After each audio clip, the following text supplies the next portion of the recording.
All right, test 1, 2. I'm going to pull you down there. That sounds about right. All right, I think we're streaming now. Check 1. Okay, we're good. Say something. Hello. Testing. All right, we're good. All right, sounds good. All right, so we are still 4 minutes away. I'm going to just turn everything down.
And a beautiful Friday afternoon, everyone. Hope you're having a great kickoff to your weekend. I am Tommy Wood along with Hayden Coker as we get set for Jacksonville State baseball here this afternoon, taking on Southeastern Missouri as we get set to kick off this 3-game series. And Hayden, a lot of changes taking place, mainly because of the weather. We've got a full afternoon and evening right here at Jim K. Stadium. Well, absolutely. And one thing about today is the wind is going to play.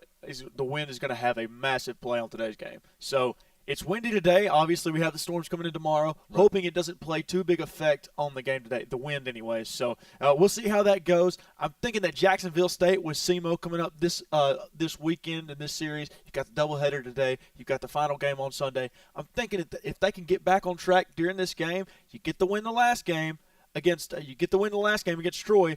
Now, if you get another big series win, it really sets you up for success in conference play. Yeah, I mean, you mentioned the win, and pretty much it's been a off and on kind of afternoon. I know when I was getting out and walking into the stadium, a lot of good wind gusts right then that kind of picked up. Now it dies down a little bit, and you can see the flag out here in right center field. I mean, it is whipping it up. We're going to try to keep a track on the weather, the wind, as we should say, throughout these 2 games. Now, keep in mind we're about to play a doubleheader, so by the end of the night, it'll be interesting to see how that flag is standing and which way it's facing by the end of the night with all these storms coming in. Once again, Mike Parris is in Huntsville. He is going to be broadcasting the men's basketball game, and an update on that, Hayden, that's going to be a few minutes late. They were scheduled to start at 2, but the game before, which is a big score there, the first game took a little longer, so we'll start off tipping off a little bit later up in Huntsville. Yeah, Liberty defeated Kennesaw State by 2 points, 81-79. Kennesaw State actually had the lead in that game there for a little bit, was thinking it might go and lean toward the Owls there, but Liberty just climbed back and they fought back into it and they won the game. They will advance on. So it'll be Liberty in the finals, and they will take on the winner of Jacksonville State versus Middle Tennessee State that comes up here in just a few moments. The Gamecocks and the Blue Raiders split during the season, so both with double-digit wins at their home. So this time on a neutral floor, and if the Gamecocks can take that W, then they will take on Liberty in the championship game, and that would be huge for the Gamecock basketball program to get that championship. Well, I think Middle Tennessee State is going to be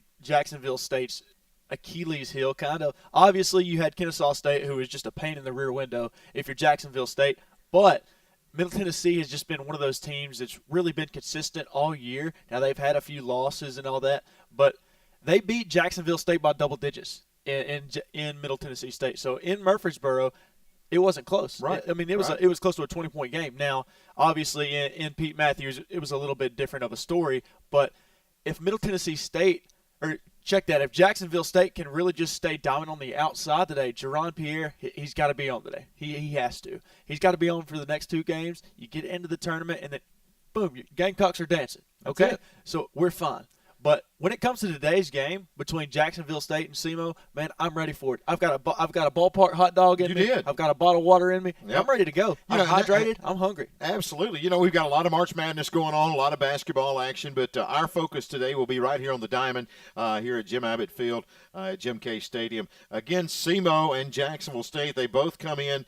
Pretty good start to both teams. Jacksonville comes in 11-6, and also you got SEMO at 10-7 under Coach Andy Sawyers. Sawyers at SEMO, 227-204. It's his 9th season. You talk about Coach Beezer here, his 2nd year at Jacksonville State, 29-40, but a career record of 355, 292, and 1 tie, which is always a kind of an odd stat for me. But anyway, 1 tie in that. But 2 good coaches. And the really ironic thing is this is Coach Beezer's alma mater. He went to SEMO, coached at SEMO, grew up basically about an hour away. And so he's taking on a team, and he's had some success facing his former team as well. So he against SEMO, he was the head coach there 213-216. He's faced off against his alma mater 3 previous times when he was the head coach at Missouri. He's 2-1 against the Red Hawks, and we'll see if hopefully we get a little sweep here and move it to 5-1. That would be a big weekend for the Gamecocks. Well, you mentioned it was Coach Andy Sawyer's 9th season as head coach for SEMO. He's 7-7 overall against the Gamecocks. So these 2 programs have not met on the diamond since 2021. Their last matchup, SEMO won 8-3, but overall the 2 teams hold a 30-30 record against one another dating back to 2004. We were here Tuesday night also to bring you the Jax State Troy game, and of course Troy came in ranked number 21 in the country, and just a dominating performance by the Gamecocks. It snapped a 4-game losing skid, give them a lot of confidence going into this big weekend series. Well, SEMO and Jacksonville State's not the only team that's been on a 4-game losing skid. SEMO was also on a 4-game losing skid earlier on in the season. They, with those losses coming to Indiana State, they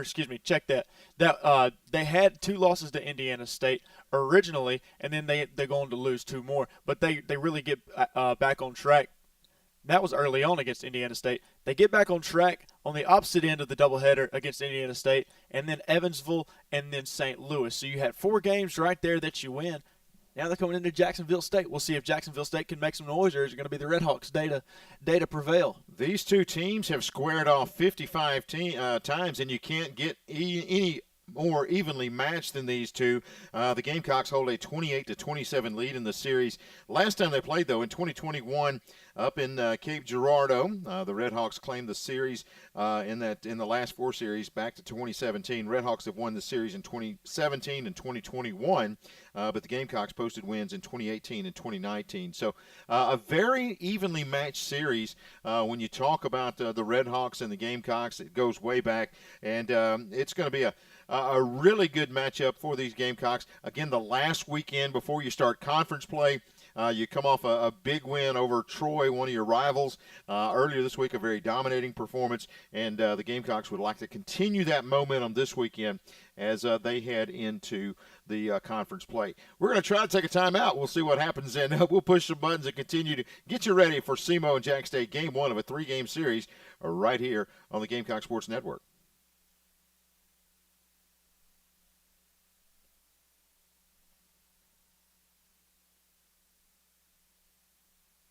We are here, working hard for you in an effort to provide you with excellence in sports medicine, excellence in research and education, and excellence in sports injury prevention. We are here for you, aggressively pursuing victory over injury. Learn more at andrewsportsmedicine.com. Whether it's family for dinner or game time, it's time for Johnson's Giant Foods Deli. All you have to do is drop by Johnson's Giant Foods and grab whatever you want hot and ready to go. Chicken salad and chicken fingers to die for. Savory ribs, salad, dessert, you name it. It's waiting for you and your family or friends. Johnson's Giant Foods with 5 locations in Gadsden, Atala, Jacksonville, and Coldwater. Hey, Rick from Rick and Bubba for Big Time Entertainment. I'm talking 70,000 square feet of indoor and outdoor entertainment for the whole family. Putt-putt, bowling, 2-story laser tag arena, a large arcade with a one-of-a-kind elevated ninja challenge course above the arcade, and the indoor go-kart arena provides a truly unique karting experience. Group discounts and birthday party options are available. Big Time Entertainment, easy to find, right off I-20 at exit 185, Oxford, Alabama.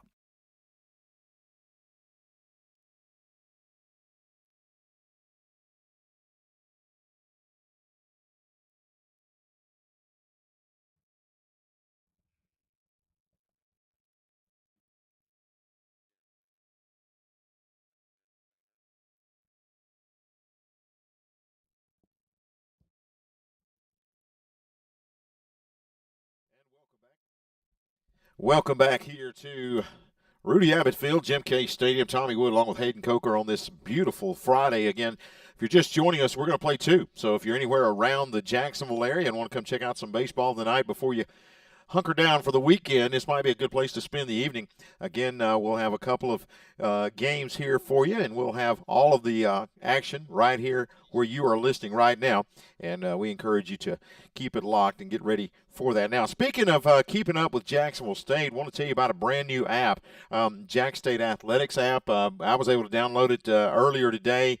It is absolutely free, and it's an opportunity. If you are a Gamecock fan, you can go in, select the individual sports you want to take care of and keep up with. You can get news releases. You can get all the information about these games that take place over the next several months and from now on. But a great opportunity. Just download the app, and it's absolutely free. So, you can't beat it if it's free. Well, you can't. And I'm actually scrolling through the app right now. It actually looks really interesting. I'm liking this. I'm liking the setup of the app and everything. So I'm going to go in. I'm going to click allow notifications. So for all football events, for all baseball, basketball, softball, whatever it is, you can go in. You can set your notifications. You can turn them to on.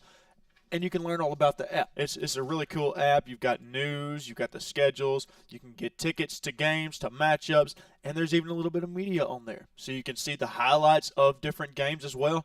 Really cool app. Fantastic app. I think that's a really nice job, really nice thinking there by our broadcast department and all the media people. Well, before we close the door on the middle of the week, let's recap that win over Troy. They tossed a one-hitter, did the Gamecocks, pounded out 13 hits.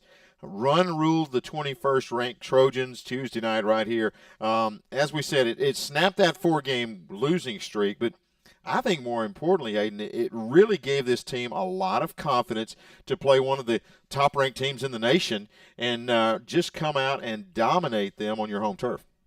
Well, absolutely. And Drew Collins played fantastic in that game. He goes 3 for 4, gets an RBI single as well. He scores a pair of runs. He has now reached on base 35 of the last 37 games. So Collins has been phenomenal. You have Cooper Blauser, who had a really good game. I really think that Jacksonville State is set up for a really nice day today. You got some momentum earlier on in the week. Now it's time to capitalize. The thing that was impressive was the aggressive attitude and in the batter's box. I mean, to me, it was one of those that they didn't sit and wait for the perfect pitch, and if they knew there was a first pitch fastball coming, they were swinging the lumber and making things happen, and really not falling behind in the count because they were able to go up there aggressively in the early going, and they really took it to the Trojans. And like I said, from an aggressive standpoint to start things off. Well, exactly, and Grayson Ash did exactly that. He got off to a hot start. And it was one of the first pitches, and I believe it was his second at bat, homers over the left field wall into the soccer field. So you mentioned getting out on top of the ball early. Grayson Ash did just that, and so did the rest of this Gamecock team. But that is what that reminded me of was Grayson Ash's fantastic home run. And one name I want to mention, Colton Hagwood. He had a hit Tuesday night. He has reached base in every game that he has played in. All 16 games he has gotten on base. Blauser, you mentioned him, extended his on-base streak to 17 games. He had a great triple in that game. He also walked. And so getting those runners on is absolutely key for this Gamecock team. And hopefully today against this team coming out of Cape Girardeau, Missouri, it'll be more of the same. So let's take a look at our starting lineups. We will get ready for the national anthem, and then we will check out the starting lineups in just a moment. The coaches have met out here at the plate with the umpires, so they've had the coaches meeting, and we should be getting set for the national anthem. Hopefully we can listen in to that as the teams will make their way out of here. Again, you look at it, the Gamecocks coming in 11-6. And they will start Conference USA play next weekend. SEMO, or Southeast Missouri, we'll call them SEMO a lot today. They are 10-7 and members of the OVC under Coach Andy Sawyers.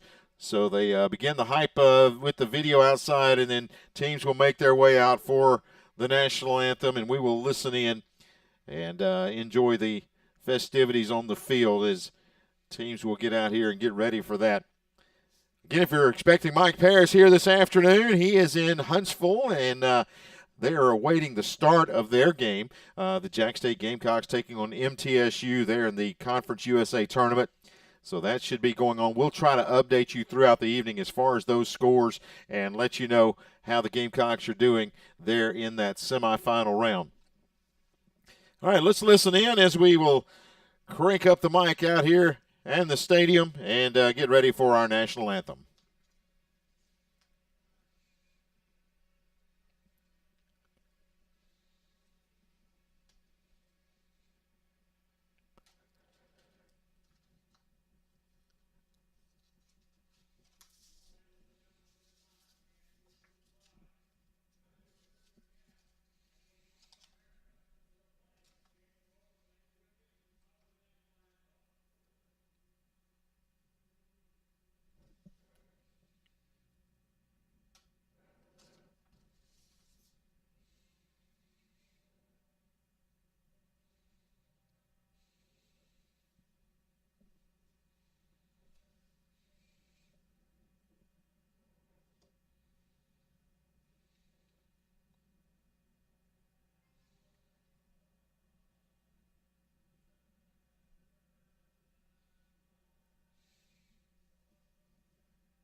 And welcome back to Rudy Abbott Field.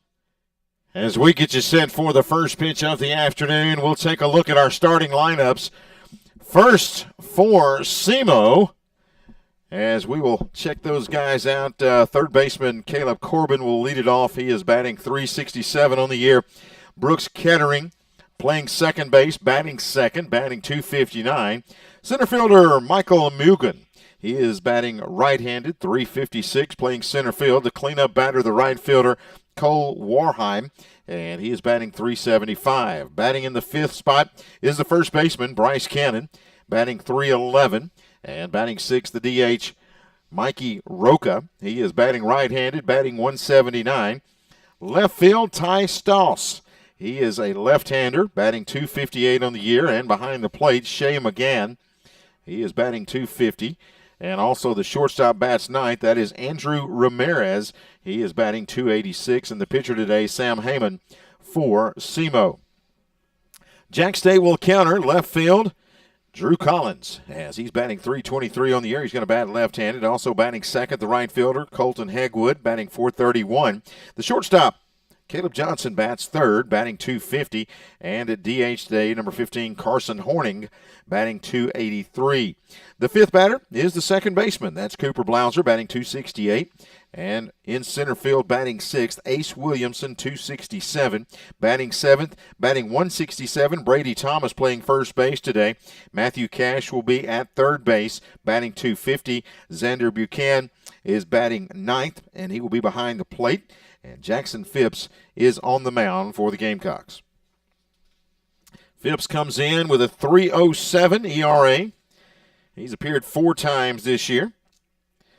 And right now, 14 and 2/3 innings pitched. He's given up 7 hits, 5 runs, 5 of those earned, and also 9 base on balls, but struck out 19. The opponents are batting .135 against the left-hander, as he will take to the hill, get the warm-up tosses in. Phipps out of Dallas, Georgia, previous school, the Gamecocks of South Carolina, so he just didn't want to turn in the Gamecock gear. He wanted to keep that going, so brings its talents down here to Jacksonville State. Well, you've got the umpires on the day. The behind the plate will be John Mary. Then you have the first base umpire, Todd Henderson, and then the third base umpire, Ken Fitz. So, looking like a really pretty day, other than the wind, obviously. But I think it's going to be a pretty good matchup. You've got Jax State taking the mound first, and then SEMO going to lead off today. Again, right now, an absolutely gorgeous day. I mean, a few clouds here and there, but the wind is blowing in right center. So it's going to be blowing in, and you're going to see that throughout the afternoon and see how that plays a role in this ball game. As Caleb Corbin comes to the plate, as he will step to the dish, batting right-handed. Well, right off the bat, we've got a righty, and it seemed like against Troy, every batter on the field was left-handed almost. He will take outside for ball 1, and we are underway as we get things started on this Friday afternoon.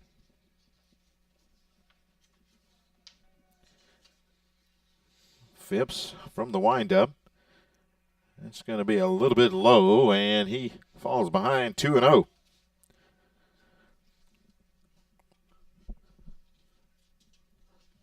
Two balls, no strikes. Really good approach here by Caleb Corbin. Just letting the first 2 go, kind of seeing what Phipps has.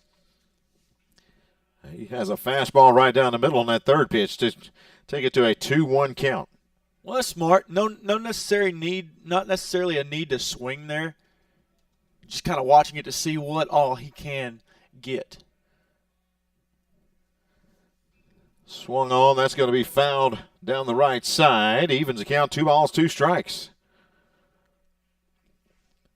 Good job by Phipps. Throws 2 straight balls that start off the game. Now he's followed up with 2 strikes and a foul ball. Now he can go all speed or go fastball, whichever he pleases. And did he go? He held it up. Check swing. They check it first, and he says no strike, and so the count goes full. Corbin out of Urbandale, Iowa Central Community College, the last place that he played. He's now got a payoff pitch on the way, and he'll take it high And he'll stroll down to first with a leadoff walk for the Red Hawks.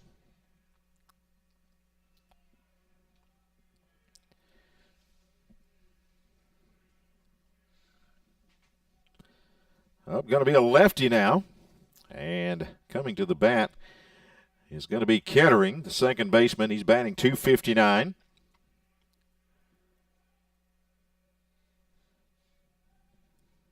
Good lead over first. They'll bunt and bunt it foul for strike one.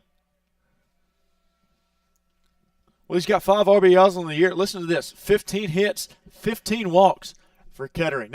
Not necessarily something that you're used to seeing, but he struck out 10 times on the year, 3 doubles on the year as well. Falls behind 0-1. Phipps trying to looking back at first. He'll toss it over there. Corbin is easily back.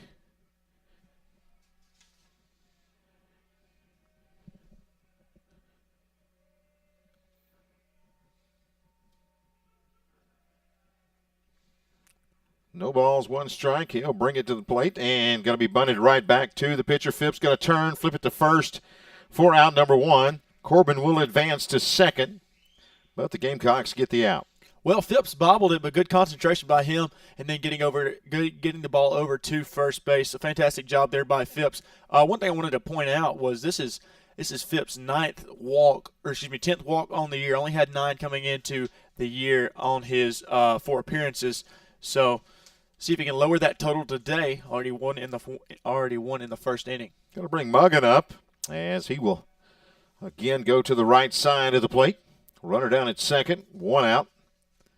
And he will take a first pitch fastball strike.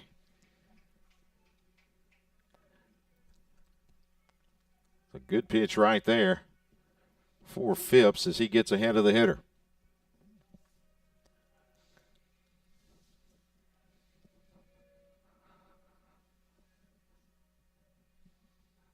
Swung on. Fly ball down the right side. Foul territory is given chase. And I think everybody gave chase. Nobody could get to it. We were obviously blocked by that, so we'll say 0-2. Well, I got the door right here. I was trying to see through it, but it's a little tough to do. So 0-2 now on the batter.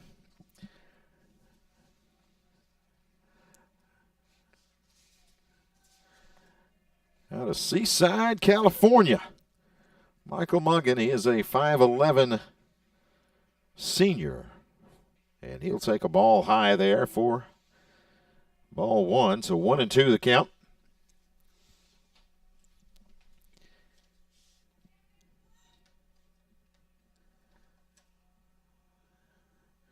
One ball, 2 strikes. Runner down at second, and that pitch going to be inside for ball 2. Phipps trying to get that inside corner just a little bit too far inside. Evens the count, 2 balls, 2 strikes. Gamecocks have 1 out here.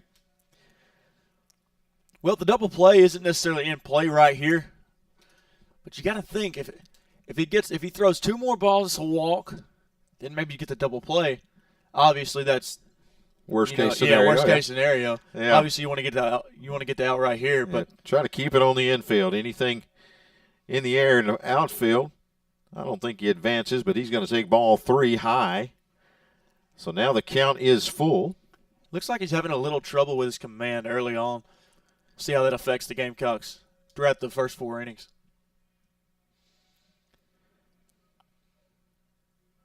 Big pitch right here in the first inning.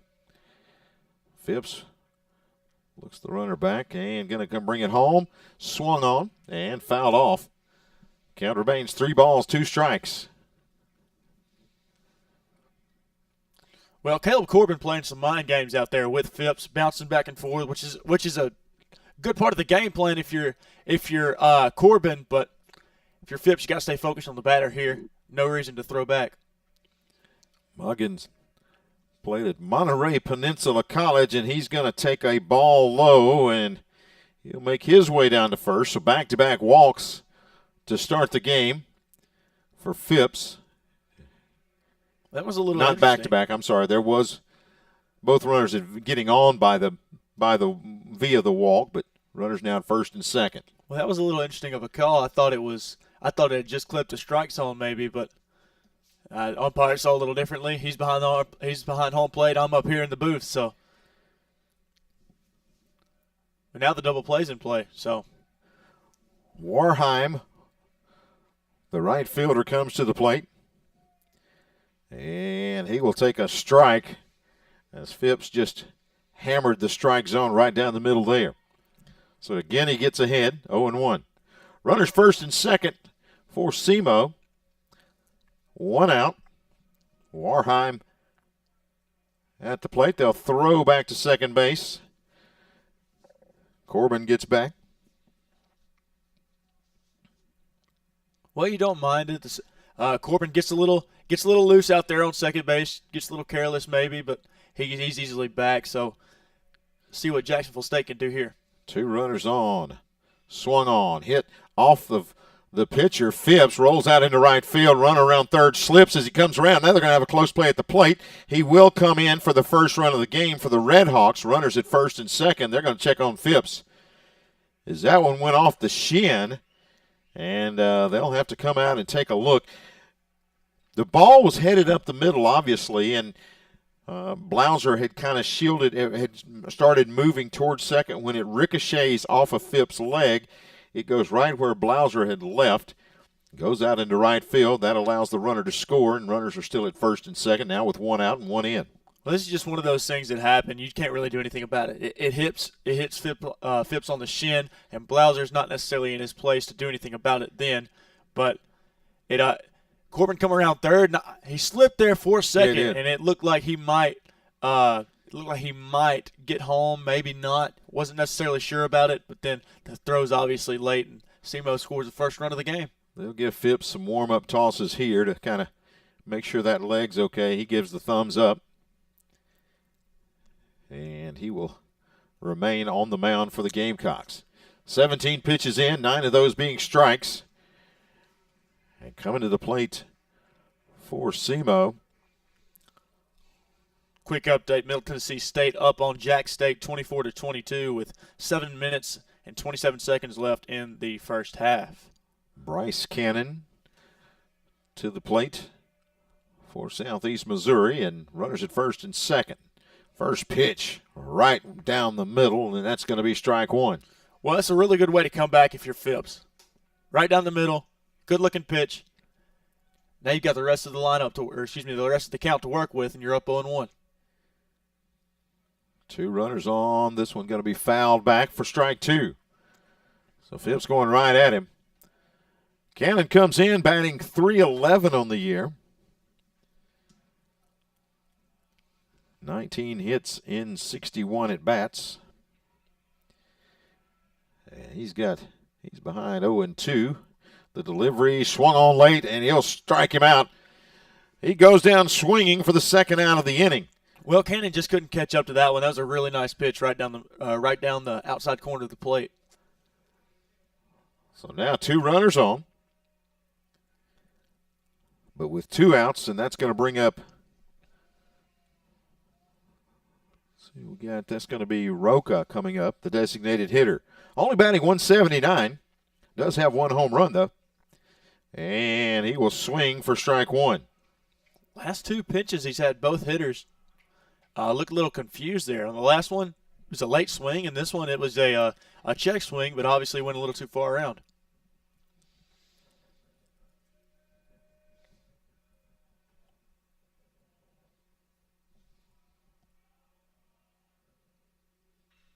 Going to be swung on, hit to short, fielded there across the horn for out number 3.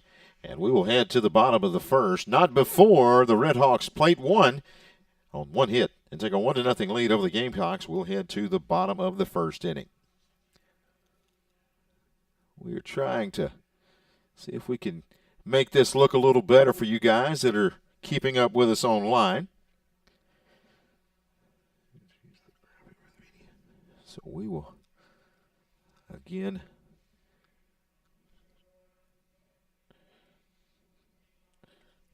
Sam Heyman pitching for SEMO coming up. 16 innings pitched on the year, 21 hits, 11 runs, 10 earned runs, 6 walks, 15 Ks on the year, and he's given up 1 home run. So him giving up only one home run on the year is pretty good news for SEMO. See how Jacksonville State can respond to that. And he's walked 6 on the year and hit 1. So Sam Heyman not having a bad year. The ERA obviously not where he wants it to be. This being his 4th appearance. And 2-2 on the year. And a lot of the times the ERA doesn't necessarily do everything justice. Right. So interested to see what Heyman has to offer coming up. Because a lot of the times those can be from home runs, and home runs can plate quite a few in just one home run as well. So, right. So for instance, you have one batter coming up, you have 2 people on base. We'll say you just walk those guys, you've given up 1 hit on the game only. Well, he hits a homer there. Now you've got 3 runs on 2 hits and 2 walks. So ERA, obviously it's important, but sometimes it is a little bit blown out of proportion, just depending on who the pitcher is and how well of a year they've had. Gamecocks would love to get off to a quick start like they did a little bit earlier when they took on the Troy Trojans and plated 3 runs in the first inning, got off to a quick start. You know they'd love to duplicate that, as Collins will lead it off, as he will step up, followed by Hegwood and Johnson. Well, Drew Collins and Cooper Blauser, Collins a redshirt, Collins a senior, and then Cooper Blauser the redshirt sophomore. They both rank 8th in NCAA Division I baseball with 3 triples each right now. So Jacksonville State pretty high up there in the offensive ranks. They've got a few individuals who are making a case this year. Now, here we go.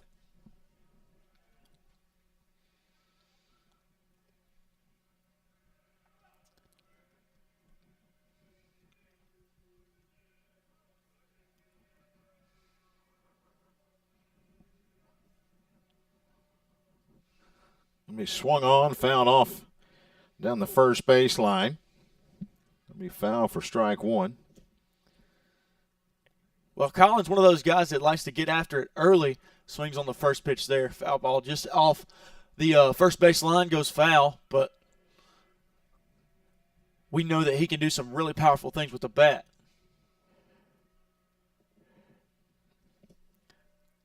This time takes a pitch inside.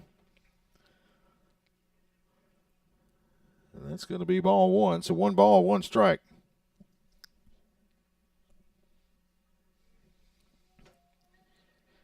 So 1-1 to Collins, and a little bit outside. You could tell SEMO wanted that one.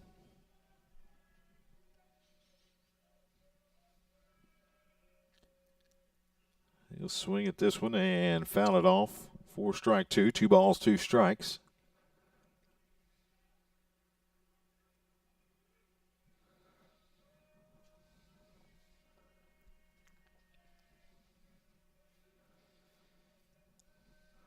Two balls, 2 strikes, nobody out for the Gamecocks, and this one stays outside as well. So Collins has worked the count full.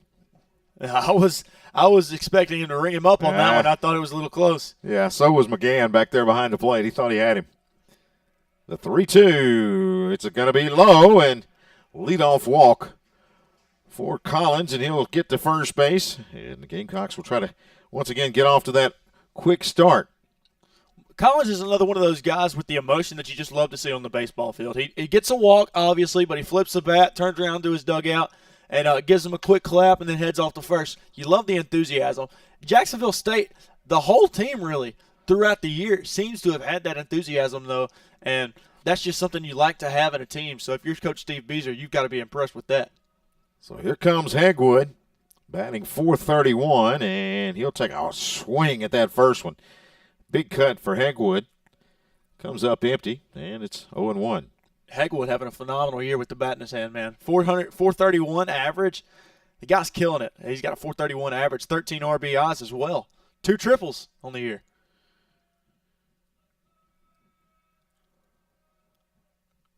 This time going to bounce up there, gets away from the catcher, rounding second, and will he head for third? About halfway, not going to stop. They'll throw behind him out there at second base, and rushing back is going to be Collins, so he'll get it to second on the pass ball. Well, they almost caught Collins napping there a little bit. He went pretty far, didn't he? Yeah, he took a big round. He rounded second base in a big way there, but he was able to get back. But there for a minute, I thought that he might throw him out.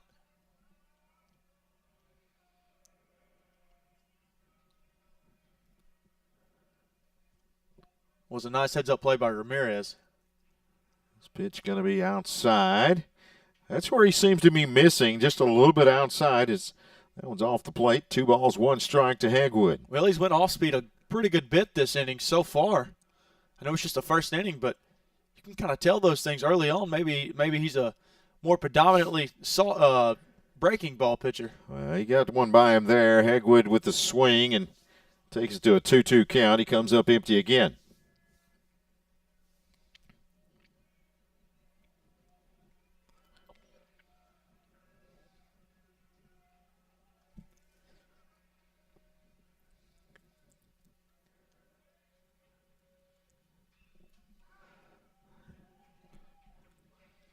Going to drive that one down the right field line.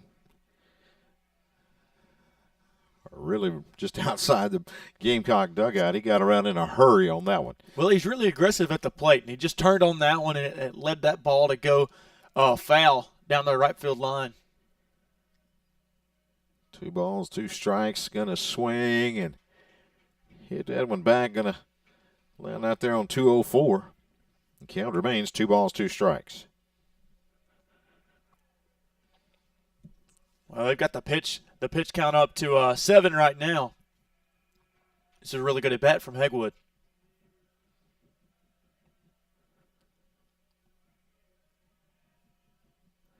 Swung on again. He'll foul this one straight back. He is battling up there. Another good cut, though, by Hegwood. Right. That's the 3rd straight foul ball from Hegwood. See if he can finally put one in play here. Yeah.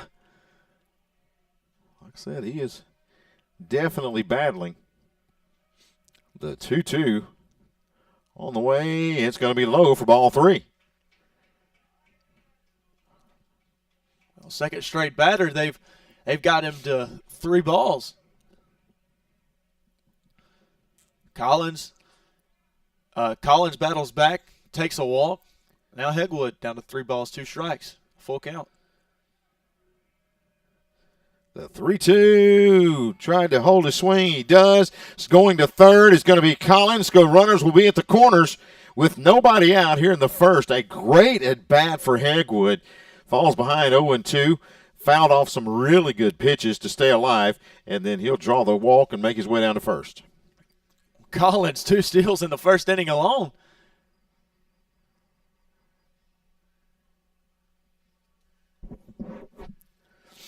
They'll have a meeting at the mound out here, try to talk about it and see if they can find a way and what they're going to do here on this 1st and 3rd situations. A lot of times you'll see coaches just with the double steal try to send someone. And when the other night we saw we had the same situation, and the runner at first broke for second. They threw it down, got away from him, and all of a sudden the runner at third comes in, and the runner at second, the one stealing, made it all the way down to third. So.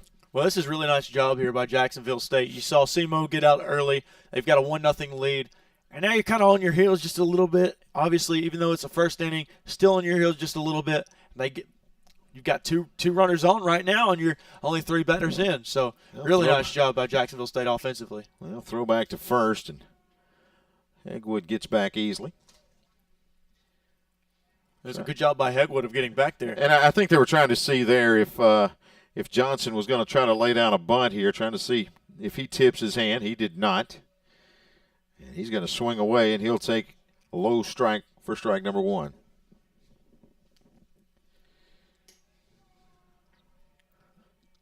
Johnson, another one of those guys that's been really good offensively this year. Now he's got a runner in scoring position. He'll throw back to first.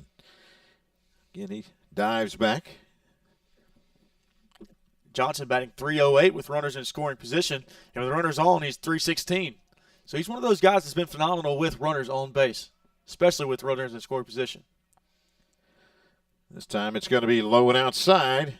1 ball, 1 strike. Hegwood did not go. He looked like he was going to go there for a minute. Yeah, he's still, I think he's trying to time his lead over there at first.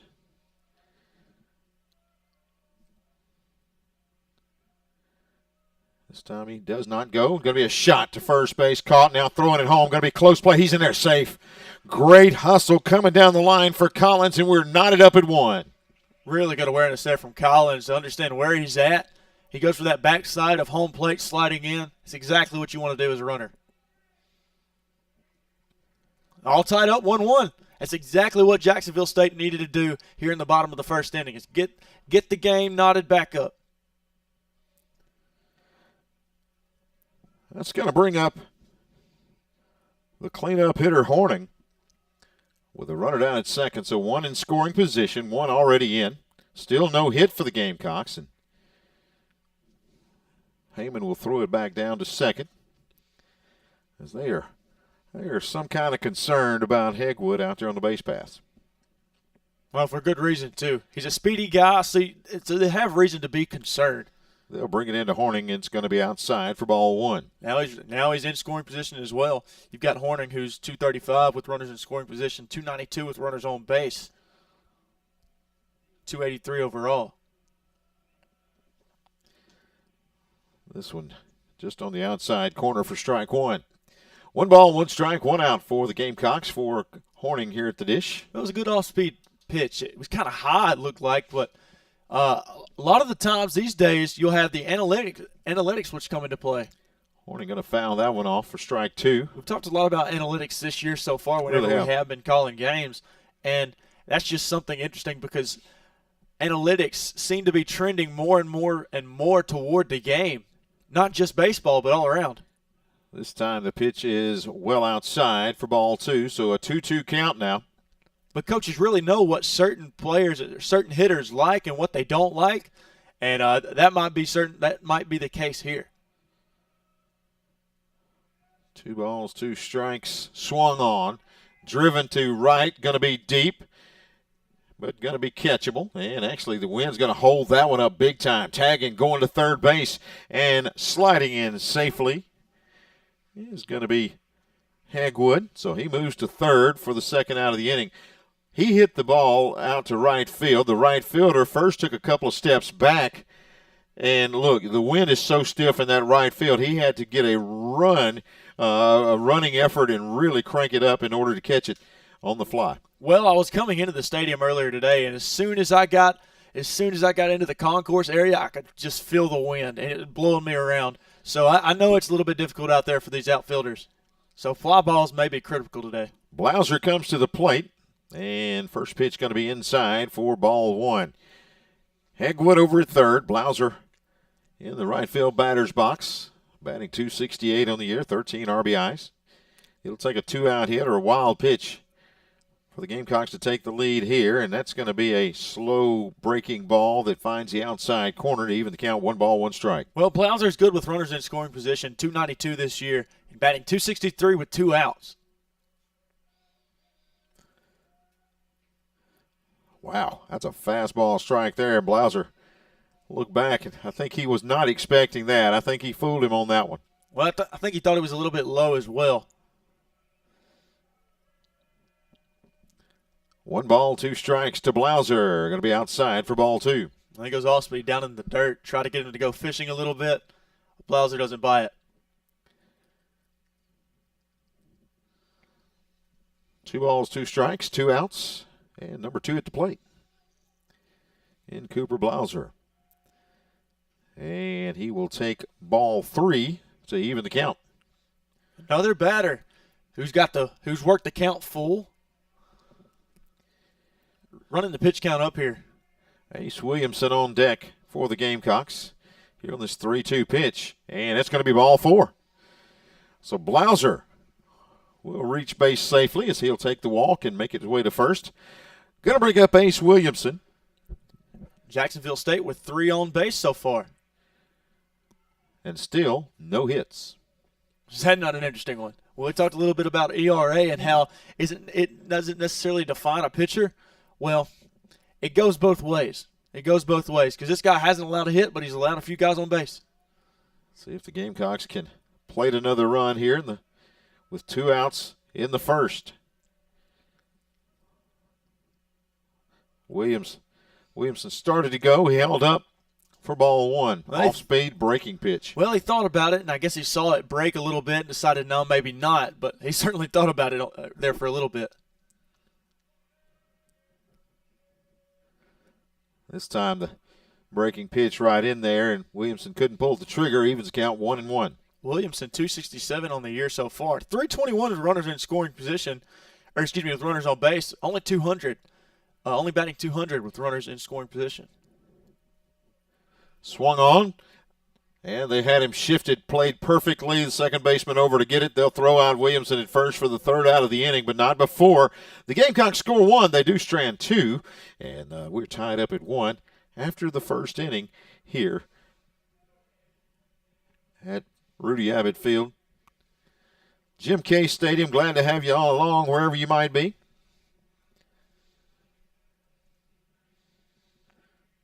Well, quick little update here in just a second for Jacksonville State and Middle Tennessee. They are currently at halftime, and they are all knotted up. You have Middle Tennessee State 35, Jacksonville State also at 35. Jacksonville State a 2.5-point favorite there as they are playing in the Conference USA tournament up in Huntsville, Alabama. Let's talk about the weather a little bit, Tommy. Tomorrow, not looking too great around the state. It really isn't. I think that I saw earlier today that pretty much Governor Ivey had issued a state of emergency for all 67 counties in the state of Alabama. Latest indication we got before I came in here tonight or this afternoon is a round of thunderstorms in the morning. Then they would kind of ease out, and the second round is what they're worried about. That's what you're worried about because it's going to heat up tomorrow afternoon and another round coming in tomorrow night. And that's where they want folks to be aware. And, of course, you don't have to tell folks at Jacksonville State that you need to be aware of any kind of tornadoes, but that's the thing that you're worried about most is any kind of that or straight-line winds tomorrow night. And I think the majority of that storm is expected after dark and until early hours of Sunday morning, depending on where you are. But I think that the expectation there is a lot of rain, a lot of winds. Some prediction have the straight line winds and gust up to 60 miles an hour. So that's tough. And then obviously if any kind of tornadic activity takes place, then we're in for a long, long night tomorrow evening. Yeah, well, you have the parents and the moms and all of the dads. We all know that sometimes they'll stay up, watch the weather. Right. My stepmom is one of those. She'll have to stay up and watch the weather just to be sure that, we're okay. So obviously you appreciate people like that. As for me, Tommy, I think I'm going to go to sleep. Well, I've got a bed in the basement, so I'm good. Now, look, my wife has been home sick this week, and so she has spent the week watching the news. She is on high alert since basically Wednesday. So she's the one that'll be up all night, and I'm the one that can sleep right through it. But I will have an eye on the weather. And this is one of those weekends that even if you do not keep up with the weather, as some people do, this would be the weekend to start. So speaking of starting, Phipps going to start off Strauss with a strike there to open up the second inning. Then he'll bring the fastball by him, swung on, fouled straight back for strike 2. Well, Strauss is batting .400 whenever he's leading off an inning this year, so he's been pretty decent he's been great whenever he's leading off an inning. Batting .258 on the year, with an OPS of .651. He's behind 0-2 right here in the top of the second inning. We are tied at 1, and on 3 pitches, Phipps will take care of Strauss as he goes down swinging. That is his 18th strikeout of the year for Strauss on 17 hits. And as for Jackson Phipps, that's his 21st strikeout on the year. Going to bring up McGann. That is the catcher for SEMO. Really good pitch there, though, from Phipps. He'll start him off with a ball outside. 1-0 to McGann. Now, McGann, one of those guys who's been pretty decent on the year. 789 OPS, 250 batting average, 400 OBP. Ball high from Phipps there. McGann out of not far away from Cape Girardeau, from St. Louis, Missouri, by way of Johnson County Community College. McGann, 9 hits on 36 at-bats this year as well. And he'll take a strike there. 2 balls, 1 strike. Phipps up to 28 pitches now, 18 of those being strikes. The differential there, though, you've got to give credit to Phipps, because early on he was throwing a majority of his pitches were balls. That'll be low there, 93 miles an hour on that pitch. Takes us to a 3-1 count. 1 down here in the bottom or the top of the second inning. We're tied at 1, Jacksonville State and Southeast Missouri. He's going to walk him on the high pitch there and send him down to first. Well, another walk there for Phipps. Now both pitchers on the day starting out with, more than one walk each, so it's not necessarily ideal, but if you're Phipps, you're able to get out of it. And as well, so not entirely bad, especially you're able to get out of them like the way that Phipps has. Going to bring up Andrew Ramirez, and he'll take strike 1. Phipps with another 93-mile-an-hour fastball. Ramirez batting .286 on the year. Good lead over at first, and this one will be swung on down out of play over behind first base. And the count goes to 0-2. They shade him a little bit toward right. As, again, you see Ace Williamson taking a few more steps toward right field. Ramirez on that last swing did not look like he could get ahead of get the bat out there and pull anything. So they expect another. Shade him over to the right side. That pitch to the backstop, and the runner advances to second, and he'll stay right there. The ball goes out of play. You ever seen something like that? It's been a while. That one gets out of play. Just kind of got stuck up there in the netting, I believe. Is that what's that? Yeah. It went over. It landed down here in the stands. Okay, so it went hit in the middle ways up the net, and then just kind of rolled down. And in other words, the backstop didn't do his job. It didn't. The young man on the first row is glad it at least slowed it down, but he's got the baseball. So the 1-2 swung on. High chopper to first, and he'll field it and tag him out. Great effort by Ramirez to pretty much run around the coaching box. Gave an effort. Yeah, didn't want to be tagged. Well, I haven't seen something like that in a little bit, but that was just one of those situations you do anything you can to get on base. So the runner advances down to third, back to the top of the lineup for SEMO. Here with 2 outs, it'll be Corbin. He walked back in the first inning. As he will step to the plate here with 2 outs. Swung on, that's going to be fouled up above us and out of here. Looked like it was back toward your car. Well, I parked the other way this time. There we go. Yeah, I did. I've learned my lesson. I've parked over in the Coliseum parking lot today. Yeah, I'm over there by the Coliseum. I'm safe. I'm good. If they hit it from here, hats off to them if they can crank one that far. Yeah, insurance will cover it. Absolutely. The 0-1 swung on, and that one is going to be down the right field line, out of play as well. Speaking of insurance, you ever been playing golf and just thought, maybe if somebody hits a ball and it hits your vehicle, you think they'd cover it or no? I think so. That's just one of those things. It made me think about it. We were playing the other day, and there was a. In other words, you're a wild golfer that hits everywhere. Yeah, I got you. Bad golfer. There you go. The 0-2 on the way. He hits his spot, but he was set up outside. Good job by Buchanan. He'd kind of eased outside to see if they could get him to chase one. He wouldn't do it. So now Corbin's up there with a 1-2 count and 2 down. Well, I thought it was a good pitch, but I also thought it was a good frame job. He hung it up there for just a second. Surprised it wasn't called strike. 1-2, swung on and missed.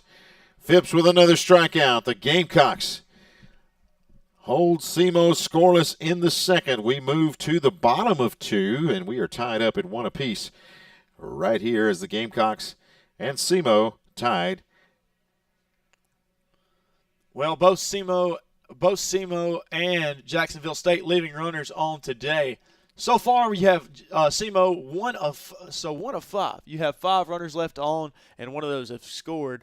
Hello, and welcome to the Jax State Sports Network Streamcast. Tonight's presentation is available on YouTube in audio-only format or from a link at the Jax State Sports Network webpage. Thank you for listening and cheering on the Gamecocks. Now to the venue and your host for today's action.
All right, we should be back up and running. I'm not sure exactly what we can explain here happened on that, but we have made some adjustments here. Hopefully we can continue on. We got Thomas down at first. He walked. And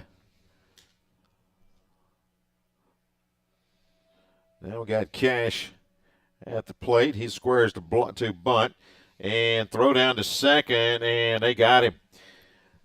That time Thomas caught stealing.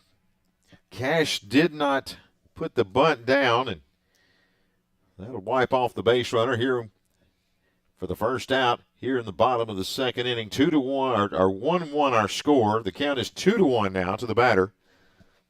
Well, Thomas is a lengthy guy. I thought he might have gotten there, but they got the tag down just in time there on his right leg. That was a great throw by McGann. Yeah, it really was. It's a fantastic throw. Right on the money. Takes a strike down low, does Cash, so 2-2. And this one going to be inside for ball 3, so it evens the count, or takes the count to 3-2.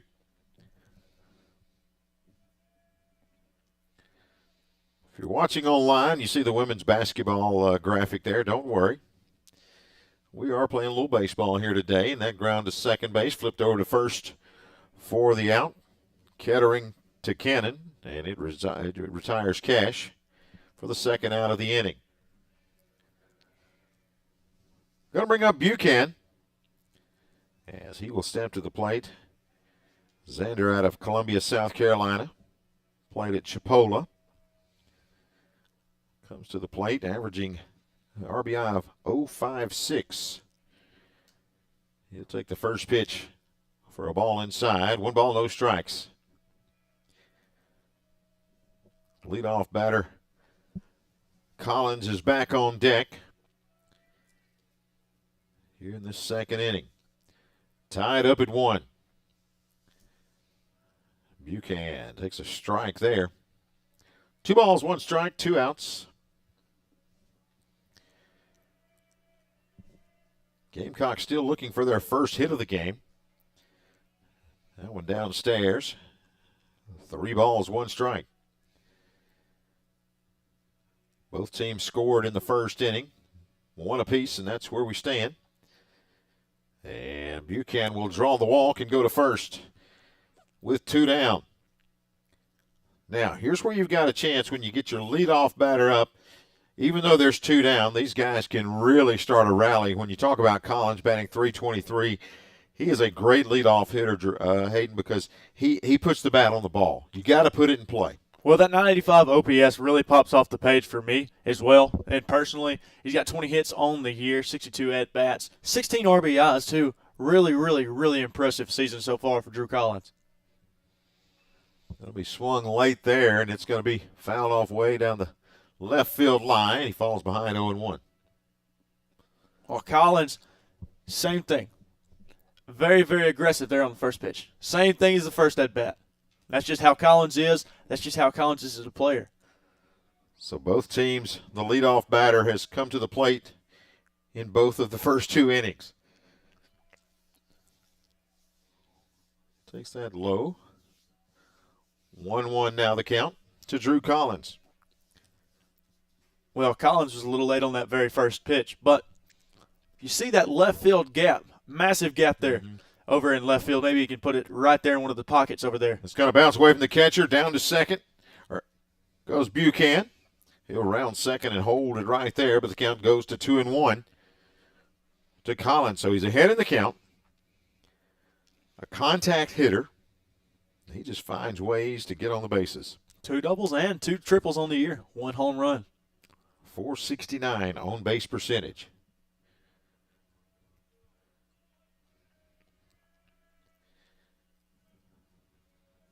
The 2-1 on the way, swung on, bounced towards short. Going to be a deep play by short. He's going to take it, and he's going to have to eat it. There's no way he's going to throw out Collins at first. So the Gamecocks get runners on the corners here with 2 down. Well, that was a really nice hit from Collins. So where that ball was hit to in shortstop, it was just a little too far for the shortstop to come up and make that play. So he just kind of holds it, makes a really smart business decision there. Going to bring up Hegwood as he will come to the plate. Well, we talked about the top of the lineup for Jacksonville State. Hegwood, .431 on the year. 1.114 OPS. He walked in the first inning. That's the thing about Hegwood. Again, another one of these up at the top of the lineup that just finds a way to get on base. Chance to do some damage here. He's going to swing on it and pull it foul down the first base line. And he falls behind 0-1.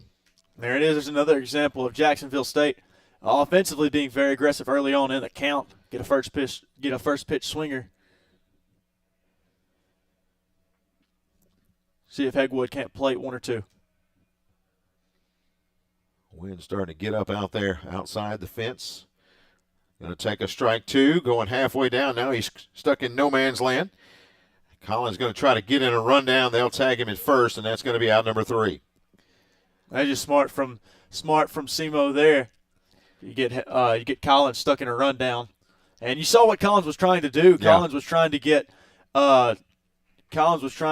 the runner on third to advance, but at the end of the day, it just was not doing. Buchanan couldn't make it home quick enough. Yeah, trying to get into some kind of rundown out there and give Buchanan a chance to bring it on home. And, again, credit goes to SEMO on the infield there, especially, Kettering, the second baseman, as he did pay attention to the third base runner and didn't allow him to move either. So wind's starting to whip up out there, and try to check and look. We'll kind of find out see if we can get a wind speed right now on the outside.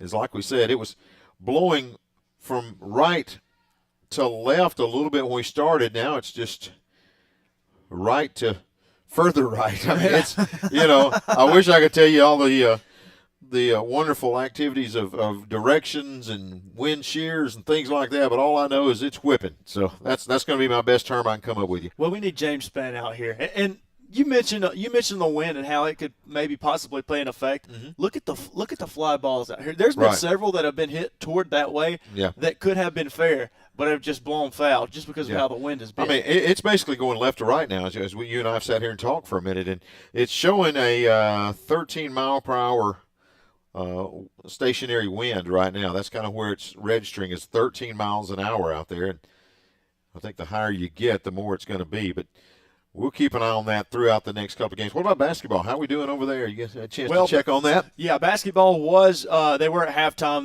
We're all tied up at 35. Like I said, this is one of the more key matchups of the day, even throughout NCAA basketball. You obviously had Auburn and Ole Miss take place earlier. Now it is 43-35. Jacksonville State leads with 15 minutes left in the game. So you have Brigham Jr., who has been the story of the day for Jacksonville State. Marcellus Brigham Jr.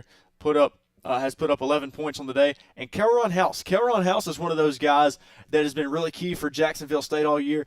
Very dynamic point guard. He's went to sleep there for a few games. Now he's kind of risen back up.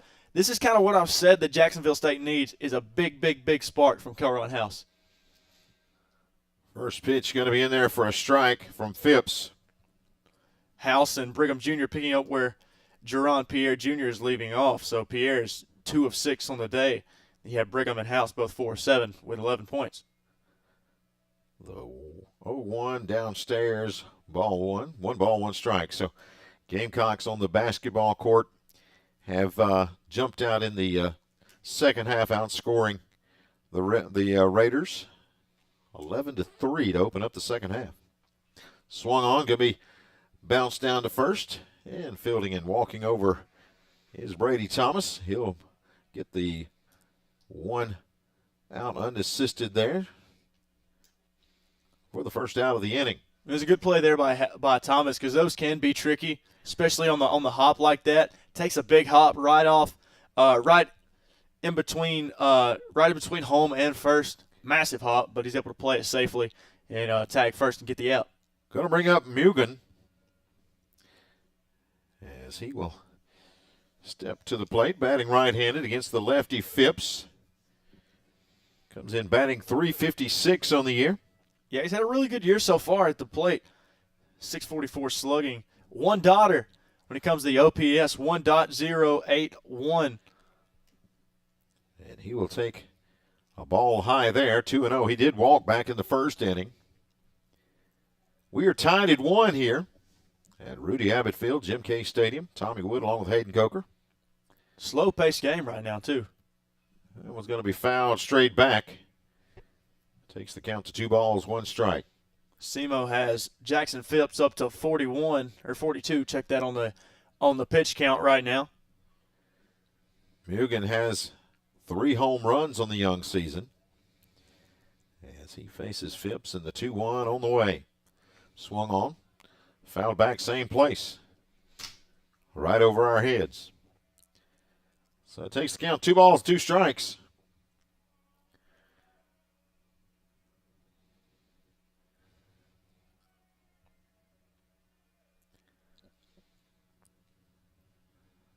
Two on the way, and I thought he was going to ring him up there, and I'm guessing high. I'm not sure, but it takes the count full either way. Well, 3-2, SEMO's done a good job of getting the count high and getting that pitch count up. We'll see if Phipps can't get out of this inning. They shade him a little bit to right field. Swung on right up the middle. He'll have a base hit. Second hit of the game for the Red Hawks. Sixth best runner there for SEMO. And he'll be at first with one out. And Warheim at the plate. Warheim, the junior, batting .388. He's the team's leading hitter, comes to the plate. Well, you talk about records in the rankings for college baseball. You want to take a guess at how many SEC teams are in the top 25 right now in baseball? Oh, wow. In the top 25, I'm going to say probably about 8. Top 5, sorry. Oh, top 5, okay. Top 5, I think there's 3, isn't it? There's 4. So you got LSU, Tennessee, Arkansas, and Georgia right now with the next SEC team coming in at 7. That's Florida. Mugen gets his – we're going to check the pronunciation of his name before it's over with as a strike comes in to Warheim. We'll try to get those pronunciations for you. Make sure we're not butchering the names too bad.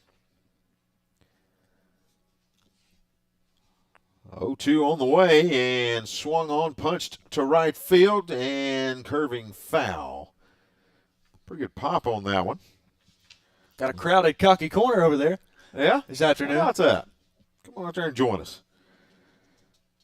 That one's going to go foul. The count remains 0-2. You know what the structure is they're building over there by the Coliseum? What? I've been meaning to ask that, but I know one thing. We were hearing the hammers going during the national anthem a little bit ago. They didn't stop for that, so they were getting some work done on a Friday evening. This one's going to be grounded to third, fielded, flipped to second. With the turn is Blauser, and they're going to gun him out at first for the double play. A 5-4-3 double play retires the side here in the top of the third inning. Well, and SEMO leaves another runner stranded on base. So after 2.5, our score is still tied at 1. Gamecocks now with 1 hit on the day. SEMO with 2. So both pitchers doing exactly what they want to in this ball game. As we are tied at 1. I'm going to try to find out, make sure I'm calling names out right, because I really want to make sure we get this right, and I've not seen a pronunciation.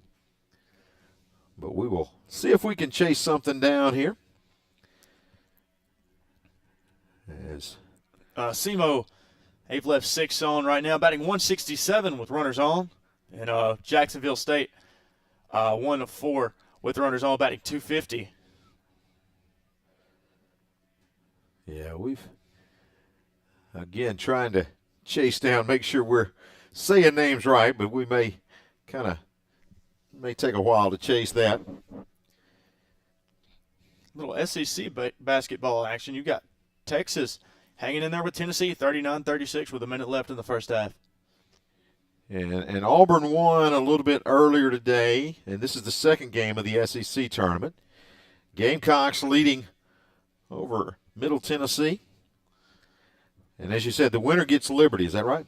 Yes. So the winner will get Liberty, and now they're saying the winner of Conference USA is looking like they're going to get the 14 seed. Okay. Right now, as of now, anyways. Obviously, that can change, but it's looking like it's going to be the 14 seed.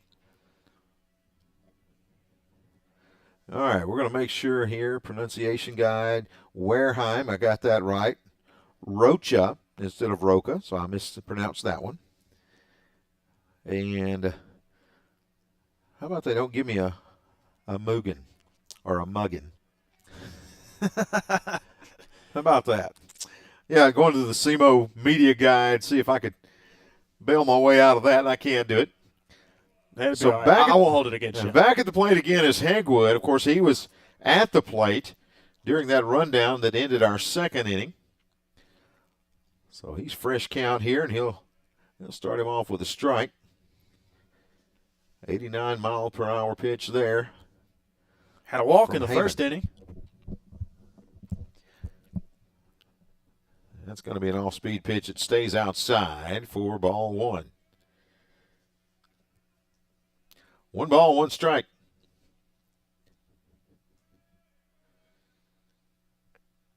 That one's going to be outside as well, same spot.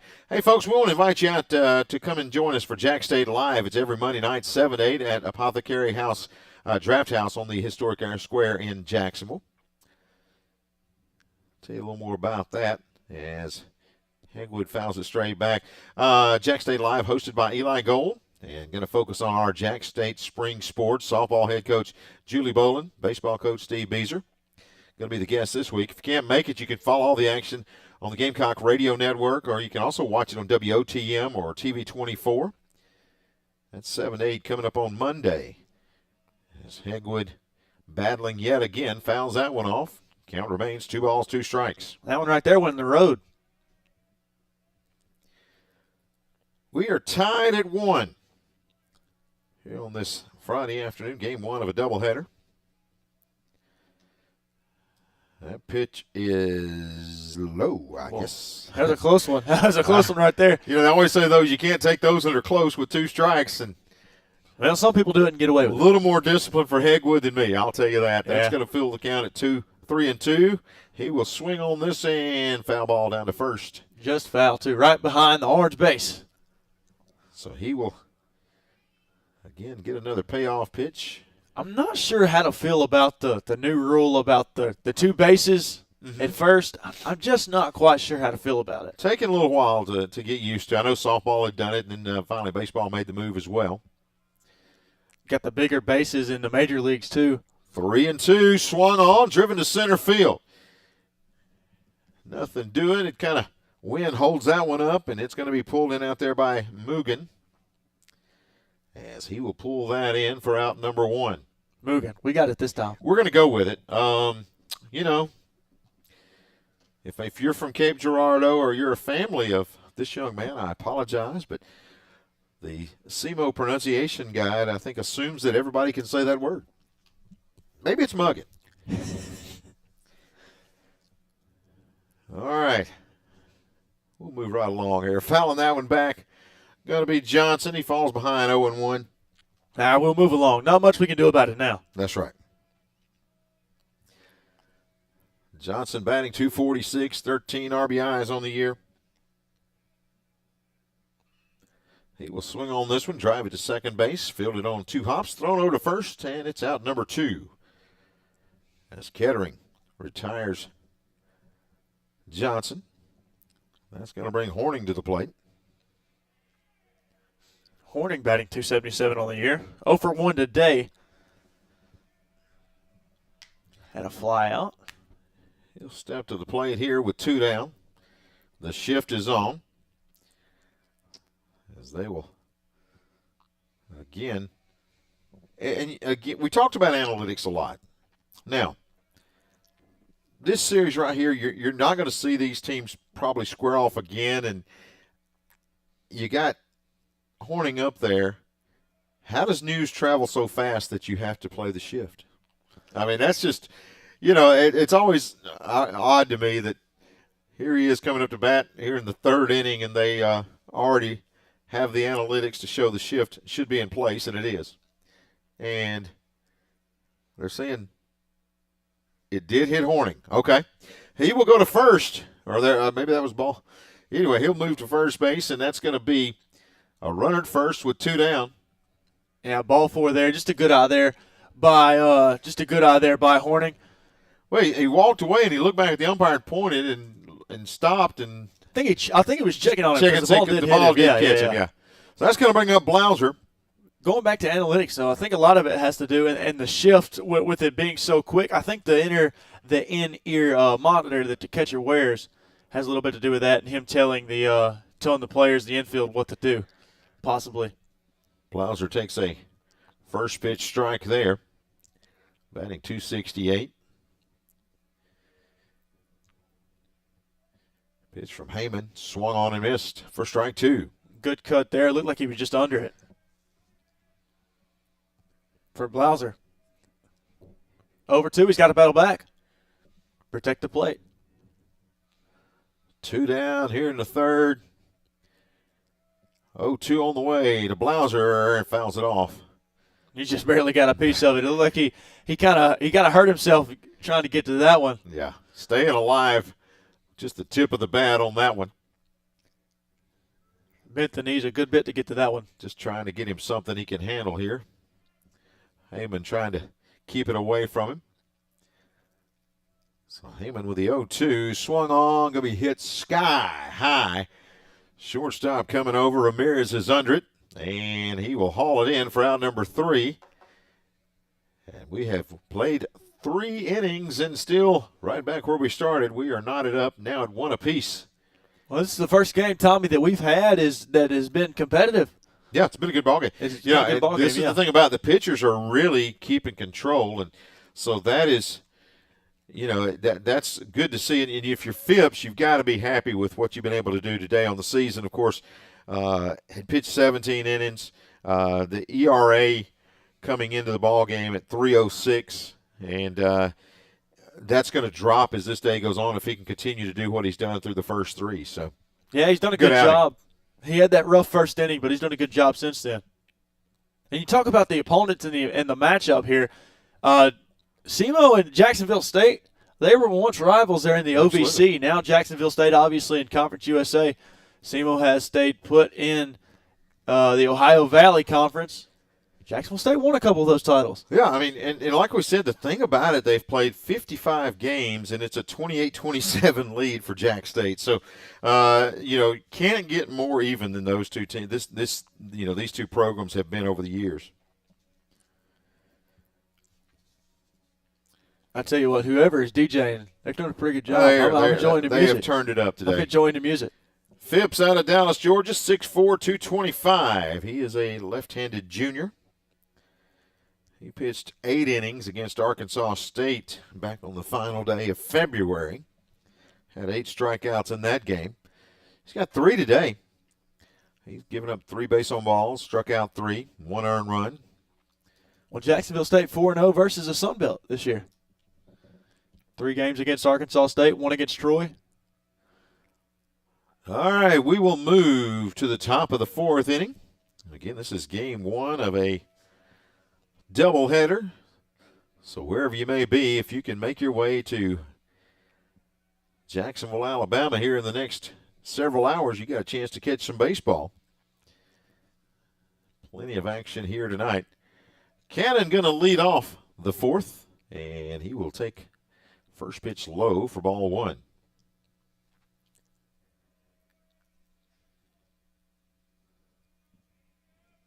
Batting .306 on the year. Swung on, hit to second base. Blauser fields it on the second hop, flips over to first for out number 1. Gamecocks playing good defense there. Just fielded that nicely and flipped it over for the first out of the inning, and that's going to bring up Rocha. Batting .175. He is a junior. Well, the majority of this SEMO team, seniors and juniors as well, something I've noticed there. No, that doesn't mean much to some of the listeners out there, but going down here looking through the list at senior, junior. Good pitch by Phipps. Starts him off with a fastball strike. 92 miles an hour there. But a lot of that has been the transfer portal and how that's come into play, and less scholarships are being given to high school athletes. So that's kind of come into play here with these baseball teams. He'll take a ball a hair outside, and it's a 1-1 count. Rocha out of Chula Vista, California, played at Santa Ana College. Made the trek from Cali to Cape Girardeau, as he will take a fastball strike right there, and it's 1-2 strikes to Rocha. Seems like quite the long trip. And he's not the only one. That's what I was looking. I mean, they've got several that have from Massachusetts and Canada and California. I mean, the SEMO roster is dotted with folks from all around the country and outside of the U.S. as well, as he's going to swing at the 3rd strike. And we've got 2 down here in the top of the 4th. Good pitch again by Phipps. He kept it down low. Rocha couldn't go down and get it. Yeah, it was a really nice pitch there. I like the placement of it. Just out of Rocha's reach. That's easy for you to say. Stouse, Rocha's reach. Rocha, I was about to say Rocha. That's a tough one there. Reach. That's I like that one. Stouse going to square the bunt, and then he will take a called strike 1. Yeah, I think that's one of those situations where you pull back, you're just kind of trying to fool the defense there a little bit. Trying to get them moving and just try to get a read and some timing there. That pitch from Phipps is a little bit low for ball one. Up to 59 pitches. Jackson Phipps working his way here in the fourth. And they will say that is a ball as well. 2 balls, 1 strike.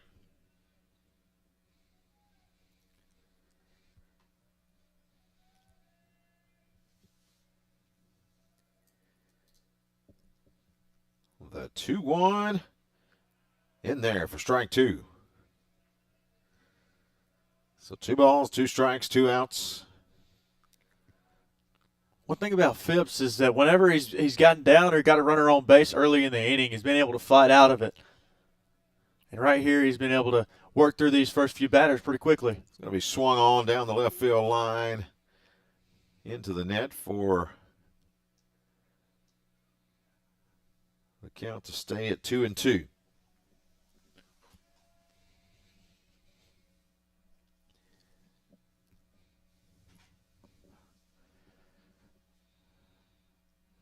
Two balls, 2 strikes, and we'll do it all over again.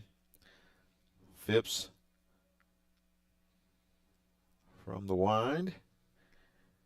And in there for strike 3. That was a good pitch. Just on the inside of the plate there and a little low as well. Called it a strike 3. His 5th strikeout of the game. Great job of pitching there. And we will move to the bottom of the 4th. Still tied at 1.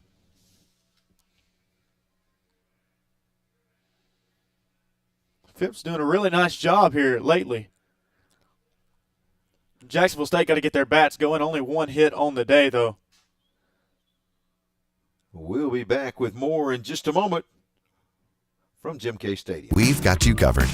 That's life with Alpha Insurance. Visit alphainsurance.com to learn more. Sports not only bring us together, they inspire us on our own health journeys. Whether we're walking an extra lap, crushing a new goal, or spending time with friends cheering in the stands, we all win when we feel healthier and happier. That's why Blue Cross and Blue Shield of Alabama is a proud sponsor of athletic programs across the state. Because a healthier Alabama is a happier Alabama. Blue Cross and Blue Shield of Alabama. We cover what matters.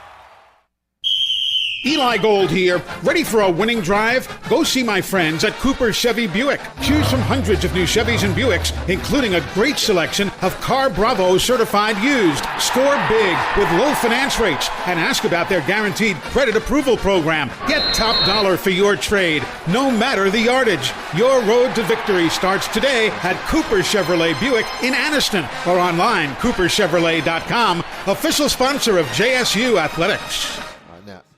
Your local Grub Mart store is the home to many savings opportunities for you. Step inside and take advantage of weekly in-store specials, including 2-for-1 deals. Grab a bag of ice every day, just 99 cents. Join the Marathon Rewards program for fuel rewards and store discounts. And also, you can get the Young Oil Super Saver card, which gives you fuel discounts.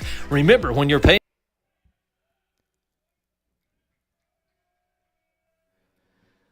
All right, welcome back. Ace Williamson going to lead off the bottom of the 4th inning for the Gamecocks.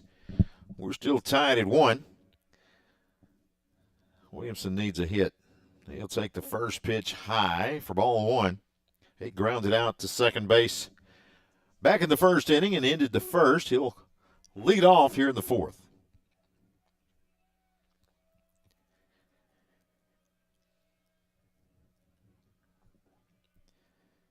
Time swung on, hit high to short center, and coming in and making the catch is going to be Mugen. That was one of those that floated up there for a while. It did, and like I said, it's going to take a lot to get one out of here today, especially in right and right center, because that, you see the wind right now, it is blowing directly at home plate. And anything in the air now, I will say this, in the air, it's going to be an adventure for these outfielders. And a good play there by Mugen to able to come in and retrieve that one. Thomas at the dish as he'll square to bunt, then take it low. See if we can get a reading on the wind here. As we said, I think that's going to be the story all of both of these games we have for you this afternoon. He rips a shot. That's going to go through the wind and hit and one hop the fence and actually go over for a ground rule double. Brady Thomas turned on that one, and he will rip a shot down there. His first double, or second double of the year, first of the day. Big hit there to put a runner in scoring position with one down. Well, that was a really nice turn. A really good cut there. He turned on it, and it looked like it was going to go foul there for a little bit just from the way that the wind has been blowing for the majority of the day. But it stays fair and bounces over the wall for a ground rule double. And we got Matthew Cash coming up. So Cash will come up. He grounded out to second base back in the second inning. Chance to do some damage with a hit here. First pitch off the plate for ball one. Buchanan on deck. Cash with a home run this year. Had a home run back earlier on in the year when they were playing Akron. They'll look back to second and throw it into center field. Rushing down to third and making it safely is going to be Thomas. As Heyman spun and threw it back wildly, and it makes its way into center field, and now the runner is 90 feet away from taking the lead. Well, it just didn't look like it needed to be. It just didn't look like it needed to be thrown back to second. He wasn't very far off second base. Thomas wasn't. Yeah, and it just kind of bounces below or before second base, rolls past, and Thomas is able to get to third base. Yeah, he was not 2 steps away from second. He just kind of stuck his leg back, and the ball made its way to center field. So Cash with a chance right here, and he'll take another ball outside. We got one out here in the bottom of the fourth inning. We are tied at 1, the Jax State Gamecocks. Southeast Missouri Redhawks. The 2-0 to Cash. Swung on, driven hard to the gap. It's going to get through. In comes the run, and actually will cut off, and they'll get him at second, but the Gamecocks take the lead on an RBI single for Cash. That was a really nice hit there by Matthew Cash there. Goes right outside to right center. And then you have Thomas who's able to come home, take the lead for Jacksonville State 2-1. And I'm going to tell you, if Warheim does not get on his horse in right field, he's going to have a double because that's going to make it to the wall. Warheim able to cut it off, hold Cash to a single, but nevertheless the run is in at 2-1. The Jacksonville State lead, and a meeting coming up at the mound as they will go out and check on Heyman. Heyman now 3 1/3 in. He's given up a couple of hits, 1 run, 5 base on balls. Well, the Redhawks have the bullpen working as well, so that's an option you can go to here in just a little bit. But it looks like they're going to stick. Looks like they're going to stick with Heyman. Yeah, they've got one up down there tossing, and looks like another is starting to loosen out there as well. Let's see if we can pick up on that. They will break up the meeting and keep things going here as the umpire walked out, and now they'll finally break up the meeting. Gamecocks starting to feel like this could be a big inning here with 1 down. Runner at second. You got Buchanan, and then Collins is on deck. Hegwood awaits after that. Well, this is where you want to be if you're Jacksonville State. You've got Buchanan coming up, and then you have Collins, and then the rest of the top of the order right after. Hegwood, another one of those power hitters as well. He'll start him off with a 90-mile-an-hour fastball right down the pipe for strike 1.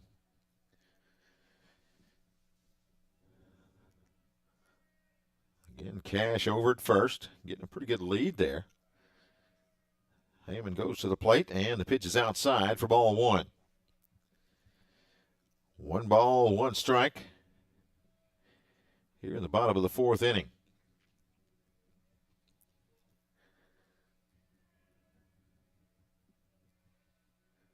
They'll throw back over there and try to catch Cash, and he dives back. Safe at first. Sometimes I wonder if there's ever a need for a fan mic. You hear the dugout. Gets a little scary. Yeah, it gets a little scary. He will foul this one down the third base over outside of the bullpen as well. Well, that one goes foul and out of the stands, but there's a big gap in between that third base foul line and the left fielder.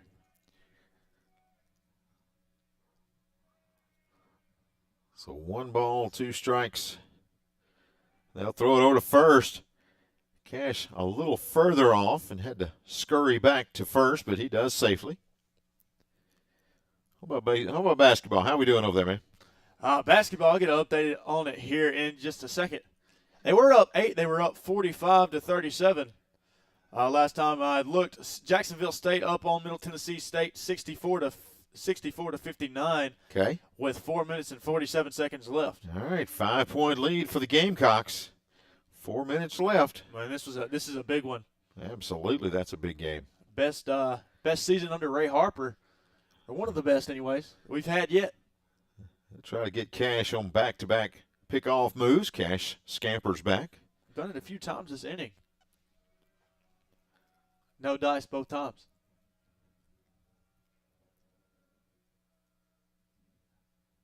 And that pitch is outside. 2 balls, 2 strikes now for Buchanan. You got to wonder how much more Heyman has. He's got, 82 pitches. And the 2-2 on the way. Swung on, going to be fouled off again. So Buchanan going to fight up there at the plate. And the pitch count continues to rise here if you're Heyman. Again, it looks like the bullpen getting a little more work in, and they're picking up the pace out there trying to get somebody loose. Pitching coach is going to have a decision here to make here in just a little bit. Yeah. Pitch to Buchanan. He will take a ball there to take the count to 3-2. Yeah, last pitch in between, the pitching coach stepped up and looked out in the bullpen as if to see how progress was being made down there. And it's not like he's been bad today at all. No. It's not. He's been fairly decent. Here's 3-2. They'll look back to first. Cash had almost wandered a little too far there. Still got 1 out in the bottom of the 4th inning. Jax State leading 2-1. They scored 1 in the first, 1 just a couple of moments ago to take this 2-1 lead. 3-2 to Buchanan. As Cash goes, Buchanan will ground to third. Only 1 play, and that's going to be to first. He'll throw it across, and they'll get him, but the runner advances to second. So Cash at second, 2 down. Good decision. Back to the top of the lineup with Collins. Good decision by Cash there. Because if Cash doesn't go for the steal, then there's a possibility, a strong possibility, that is, of a double play there. Absolutely. That ends the inning. If he doesn't break, and looks like we are about to have a pitching change here. See if we get an indication as they seem to be making the move out here and walking very slowly and get the indication. Yes. We're going to have a pitching change for SEMO. We're going to take a timeout and come back with more in a moment as you're listening to Gamecock Baseball. Showing your school spirit. Come in to get your Gamecock Spirit debit card today. We've got spirit. Go Gamecocks. F&M Bank. Service, solutions, and strength. Member FDIC.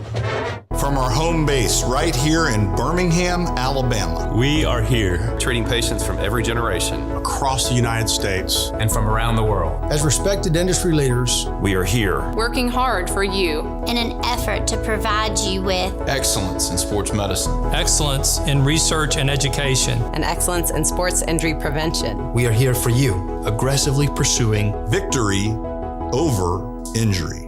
Learn more at andrewsportsmedicine.com. Whether it's family for dinner or game time, it's time for Johnson's Giant Foods Deli. All you have to do is drop by Johnson's Giant Foods and grab whatever you want hot and ready to go. Chicken salad and chicken fingers to die for. Savory ribs, salad, dessert, you name it. It's waiting for you and your family or friends. Johnson's Giant Foods with 5 locations in Gadsden, Atala, Jacksonville, and Coldwater. Hey, Rick from Rick and Bubba for Big Time Entertainment. I'm talking 70,000 square feet of indoor and outdoor entertainment for the whole family. Putt-putt, bowling, 2-story laser tag arena, a large arcade with a one-of-a-kind elevated ninja challenge course above the arcade, and the indoor go-kart arena provides a truly unique karting experience. Group discounts and birthday party options are available. Big Time Entertainment, easy to find, right off I-20 at exit 185, Oxford, Alabama.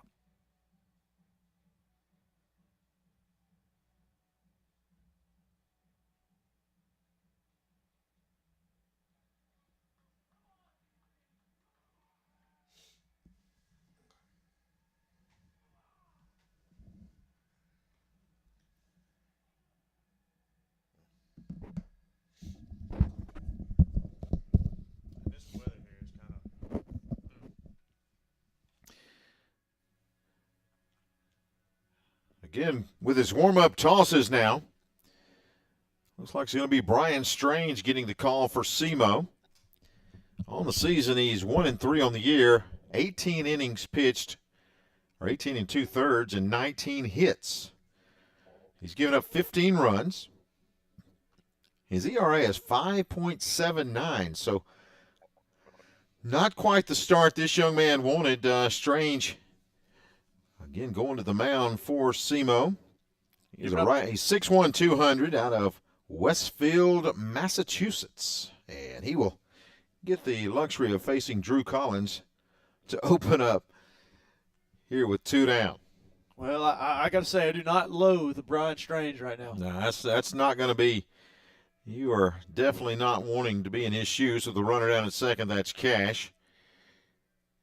Again, Collins at the dish.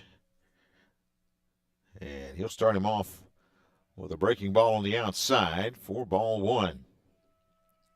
Out of his 3 plate appearances, 2 of them he swung at the first pitch. And this one is a little bit different of a story. 1 ball, no strike. This one's going to be in there for strike 1. Stayed with a breaking ball, about 80 miles an hour there. Collins kind of wanting to sit on a fastball and see if he can drive one to the outfield and give Cash an opportunity to come around and score.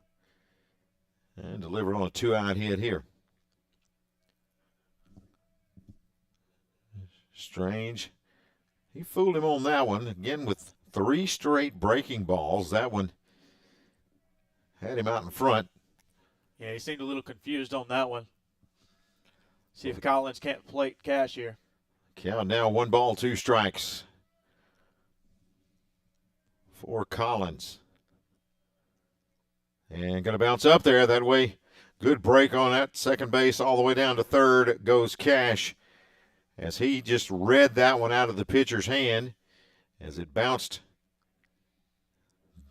well in front of the plate.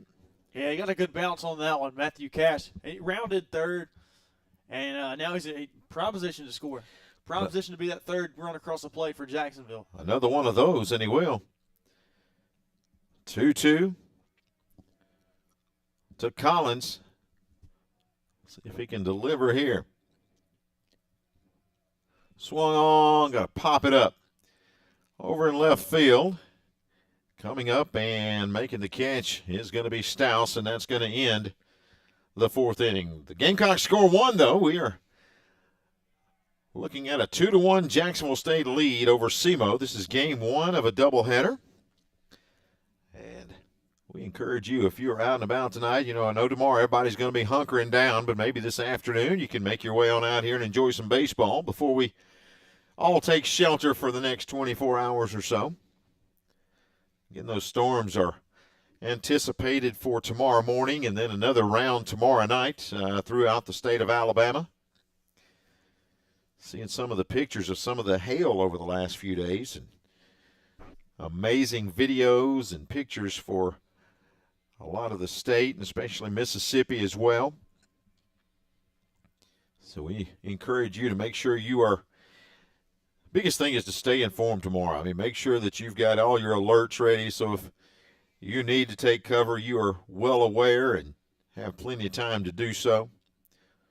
Try not to get caught by surprise and keep an eye on the weather throughout the weekend. Yeah, and it's fine to not be informed on the weather all the time. That's fine. Not a lot of people do, because a lot of the times it does cause stress on people. But at some point, you've got to know when to know. Right. You got to know when to know how the weather is. So, and tomorrow is definitely one of those times you need to be locked in and dialed in on it. But for right now, we've got some baseball to talk about, some basketball as well. Get you a little update on that here in just a second. So we can find out right now and see if we can chase something down from Probst Arena up in Huntsville. Again, this is the Conference USA Tournament. Third-seeded MTSU and second-seeded Jacksonville State. They are in one deep there, and it's now a 2-point game. Jacksonville State leading 68-66 with a minute and a half left. It's a close one. Can't hear Mike Parrish, but I'm going to tell you, I can guarantee you, he is bringing you the action right now. Now we're tied with 1:17 left. A layup for MTSU. A minute 17, and the Gamecocks and the Raiders are tied at 68. We'll keep an eye on that. First pitch going to be ball for low one to the catcher, McGann. McGann with a pitch count of 64 right now. He's keeping it a little lower than what Heyman's was. Strike in there to take the count 0-2. McGann walked back in the second inning. He's batting .250 on the year. Quickly behind 0-2 here. Nobody out as we're just getting the fifth inning underway. Going to be swung on and just kind of served it into center field for a single. That's a good bit of hitting right there. That was a good pitch down low. He went down and got it. Didn't try to do too much with it. Just kind of served it like you would a tennis ball and basically got it over the second base area and into center field. Williamson up throwing to second, holds him to a single. Yeah, really nice piece of hitting there by McGann. Just kind of serves, like you said, serves it over second base, gets down to first base. Going to bring up Ramirez. He grounded out to first unassisted back in the second inning. They go for a bunt there to try to advance McGann, but it's foul over here by the home dugout. We are tied in Huntsville, 68 apiece. In the final seconds, we'll try to give you the news there. 38 seconds on the clock. Going to be bunted foul there by Ramirez. Now 2 strikes. Don't necessarily see not necessarily a need, but don't necessarily see a situation to where they bunt this one. Looks like a personal foul on Jacksonville State. Maybe sending MTSU to the line. Bunt here faked, and now he's going to try to go to second. They'll throw it down, and he's got him. Great throw that time. As we're able to gun him down going to second base, and again, credit the catcher there for being able to shoot him down at second. Great play by Buchanan as he delivered it out there. Johnson was covering. So now the bases are empty here, and really nice. We've got one down. Really nice throw there by Buchanan. Brings it to Ramirez. He'll ground it out. Fielded, thrown across, and easy out there. Second out of the inning goes from Johnson over to Thomas. See if we can keep you updated on this. Middle Tennessee State. Wow, he missed both free throws, and now a timeout with JSU. 31 seconds left. Jax State basketball. Again, we'll try to keep you updated here if the Gamecocks can punch their ticket to the championship game of the Conference USA Tournament, where they would face Liberty. Man, Liberty's a team you don't want to face right now either. Phipps with a good delivery there for strike one.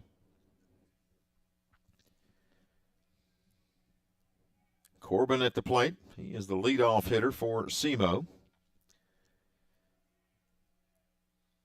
He will swing right back to Phipps. Fields his position nicely, flips it to first for out number 3. And Phipps retires the side. Here in the 5th, we go to the bottom of the 5th where the Gamecocks lead 2-1. We're trying to keep an eye on this Jax State.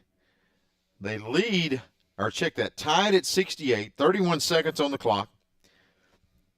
Down the stretch, no points for Jax State in the last 2:31. And MTSU is on a 6-0 run to tie things up. It's a little scoring drought here to end the game, but one bucket right here, and we'll worry about all that when we advance to the next round.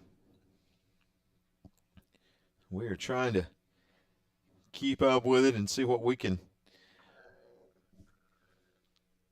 give you some good news, we hope. Again, Gamecocks have it with a half-minute left, tied at 68. This is going on in Huntsville. For those of you that are expecting to hear Mike Paris this afternoon, now, MTSU commits a foul, and counter will go to the free throw line for the Gamecocks. No, the foul was on counter, I'm sorry. 2 free throws awarded for Jax State, so we go to the line now. As you and I both are trying to keep up with that in baseball and everything else. We're multitasking. This is a pretty fun little thing to do. Yeah, it is, isn't it? We got a plate full. I like Absolutely. 22 seconds on the clock. Jax State's going to go to the line for a couple of free throws. Jax State baseball is our stake. We've got the mashed potatoes. He hits the first one. For the Middle Tennessee State game. House is at the line. He hits the first one. Jax State goes up 69-68.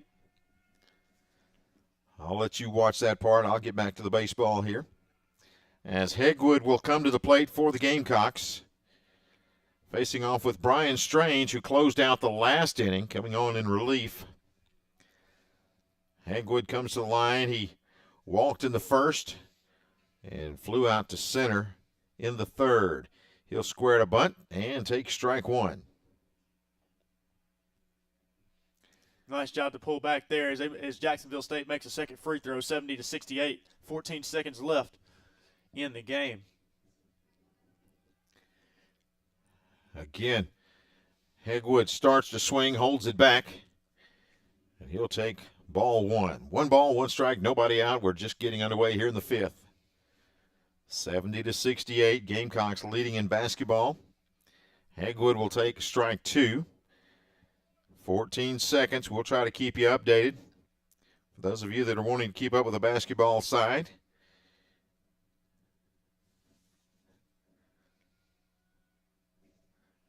That pitch just a bit outside.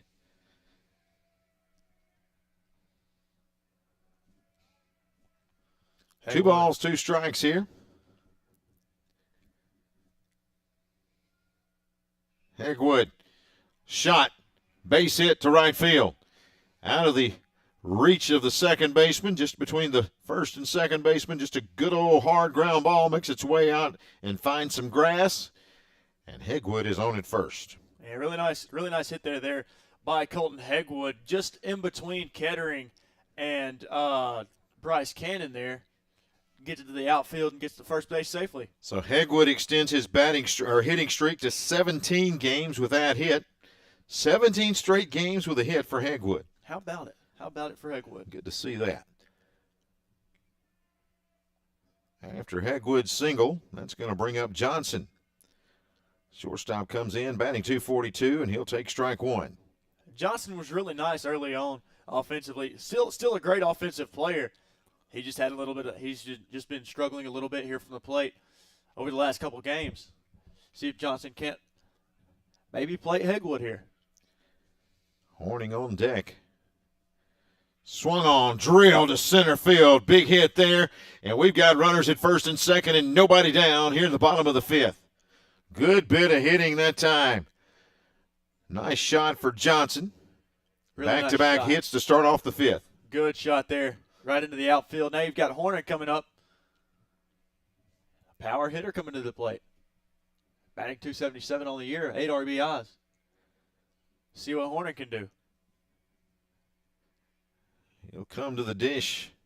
And the infield, well, the corners they're playing in at first and third. Expecting a bunt from Horning. Blauser's on deck. Horning not giving anything away, and he's looks to be swinging as he'll take ball 1. Jax State has just won 70-68. They will advance to the championship game. How about that? 2 free throws with 22 seconds left. And the Gamecocks on the basketball floor will be with a shot to go dancing in the NCAA tournament. That'll be tomorrow night against Liberty. Going to be a good one. And Caron House stepped up big time. I kind of told you earlier. I'd been saying that he needed to step up and lead this Jacksonville State team, and he did just that. Horning holds up his swing. Nope, they say he does go around. That was a pretty good fastball that time by Strange. He brought that one in with some heat. Horning batting .277. He's got 8 ribbies, 1 home run on the year. And bouncing ball up there and making his way to third. It's going to be close, and he's safe, slid around it. What a great job by Hegwood. The throw was there. Hegwood slid to the left field side of third base and stuck the hand in there. Bad job of putting the tag down out over there by third baseman Corbin. And now runners at second and third and nobody out. Horning he'll take ball 4 as it bounces up there, and the bases are loaded. Nobody out here in the bottom of the 5th inning. That brings up Cooper Blauser, batting .263. He's 0 for 1 today. Blauser's got a chance to play a few here. Batting .500 on the year with bases loaded, .257 with runners on, .292 with runners in scoring position. Been having a really good year from the plate. He has been impressive. Bases are full of Gamecocks.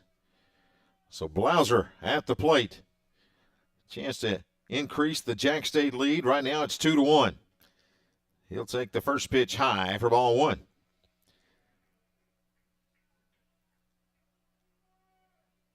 So Strange falls behind Blauser. Cooper Blauser out of Alpharetta, Georgia. He'll take ball 2 outside. Now, this is a position that Jacksonville State wants to be in, especially Cooper Blauser. You're up 2-0 right now. You can kind of just lean back, be a little comfortable in the box. Hitters count right here. Strange swung on, fouled straight back with Blauser. He was on it timing-wise. Just got under and fouled it straight back. 2 balls, 1 strike now to the redshirt sophomore, transfer from Clemson. Big gap between third and short. And that pitch going to be low for ball 3. Nowhere to put him if you're Strange, and if you get to a 3-1 count, a lot of time for those pitchers, that strike zone will really start to shrink, and you're trying to pinpoint it. Yeah, right where you want to be here if you're Blauser. Hitters count, 3-1, put it in play.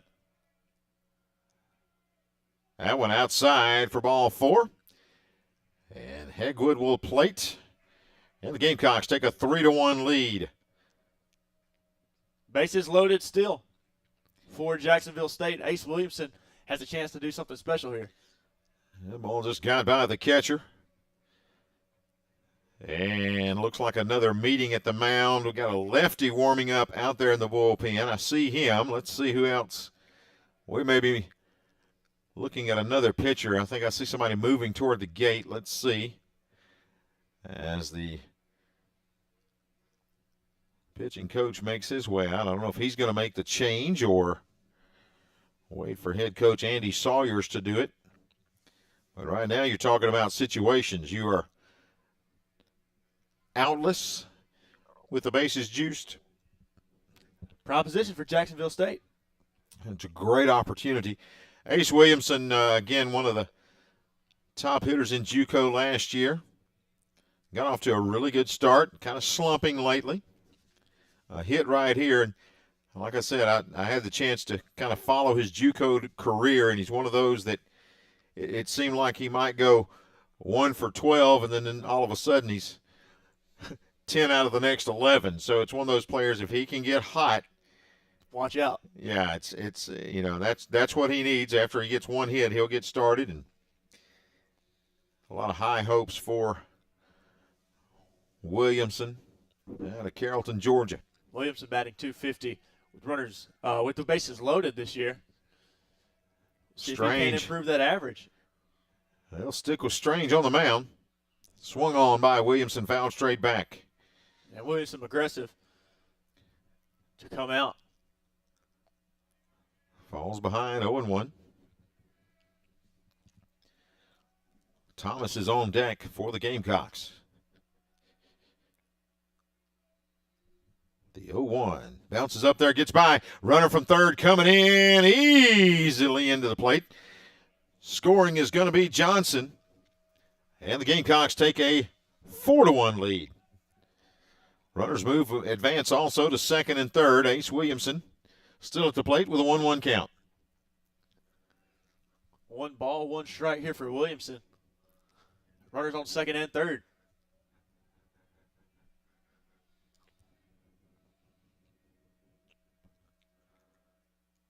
The 1-1 is high for ball 2. Yeah, and I don't think it'll be long until SEMO decides to go to their bullpen. Yeah, this will be the last batter, I would think, for Strange. The 2-1 on the way. Shot. And going to be foul.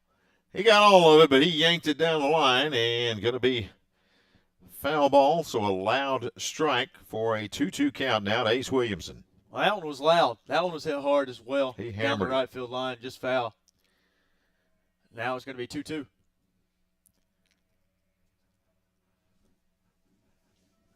Again, Brady Thomas stands on deck. Nobody out. Bottom of the 5th inning. Jax State up 4-1. Runners at second and third. Williamson takes high. And the count runs full. 3 balls, 2 strikes. Yeah, it was close, but just a little high there for Williamson. He got a full count. See what he gets here on the payoff pitch.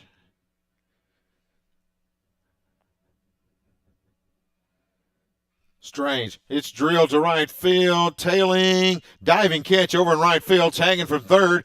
Coming in is going to be Horning. And down to third. Advancing there is going to be Hegwood.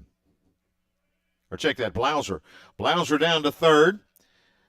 So a sacrifice fly there brings in another run, and it's 5-1 Gamecocks. Man, I tell you what, it was a really nice hit there by Williamson, but you've got to get it there. You've got to give it to the right fielder there, Cole Warheim. You got to give it to him there. Really nice catch on the run for him. Going to bring up Brady Thomas now with 1 out. Runner at third is Blauser. And he will take ball 1. And you can see Strange out there when he goes set from the stretch.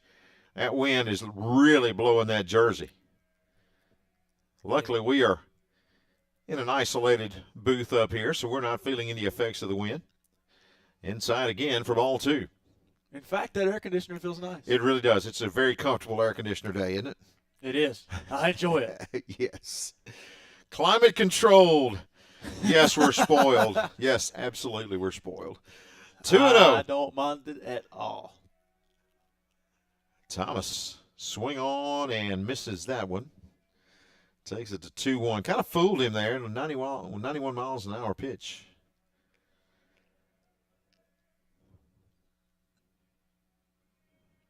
Blauser over at third. Gamecocks leading 5-1 here in game 1. But surprisingly, and the run comes in, and Thomas, they'll flip it out at first, but he gets the RBI as Blauser will come in to make it a 6-1 Gamecock lead. Yeah, I think SEMO in the infield were a little shocked there to see Thomas try to square up for a bunt, because that's just not necessarily in his personality, not how he likes to play. But it plates a run and extends the Gamecock lead from 6-1. Brings up Matthew Cash, batting .273 on the year. He's 1 out of 2 this afternoon. And Cash will come to the plate. Nobody on now. So maybe Strange.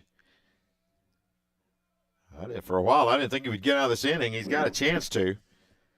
But Cash would like to do further damage. Buchanan on deck.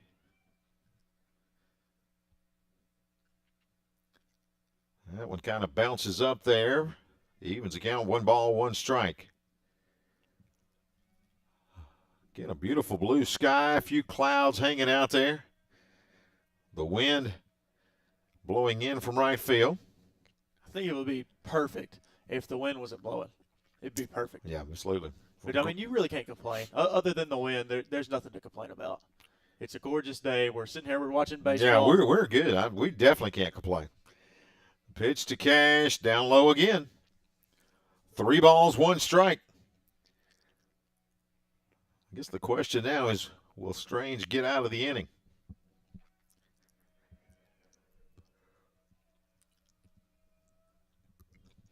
Cash going to foul that one back. Got on top of it. Cash is having a good game so far. Grounded out in the second, but in the fourth he had that first base RBI. He had a single RBI. Mm-hmm. Right here, going to swing, foul that one off as well. So he's battling up there. Got a 273 average. He's not having a bad year. 5 RBIs, only 1 strikeout in 22 at-bats. So he's putting the bat on the ball. That's what you like. This one kind of off the fist. It could be trouble. Everybody rounding out and going to be fielded by third baseman caught in the air. Stouse over to catch it. Looked like for a minute it might land out there between them, but Stouse pulls it in, and that's going to end the 5th inning. A good 5th inning for the Gamecocks. They take a 6-1 lead after plating 4 runs in the 5th. We move to the top of the 6th inning. Jax State leading by 5 over the Redhawks of Southeast Missouri. Yeah, really good inning there for Jacksonville State. That's exactly what they needed.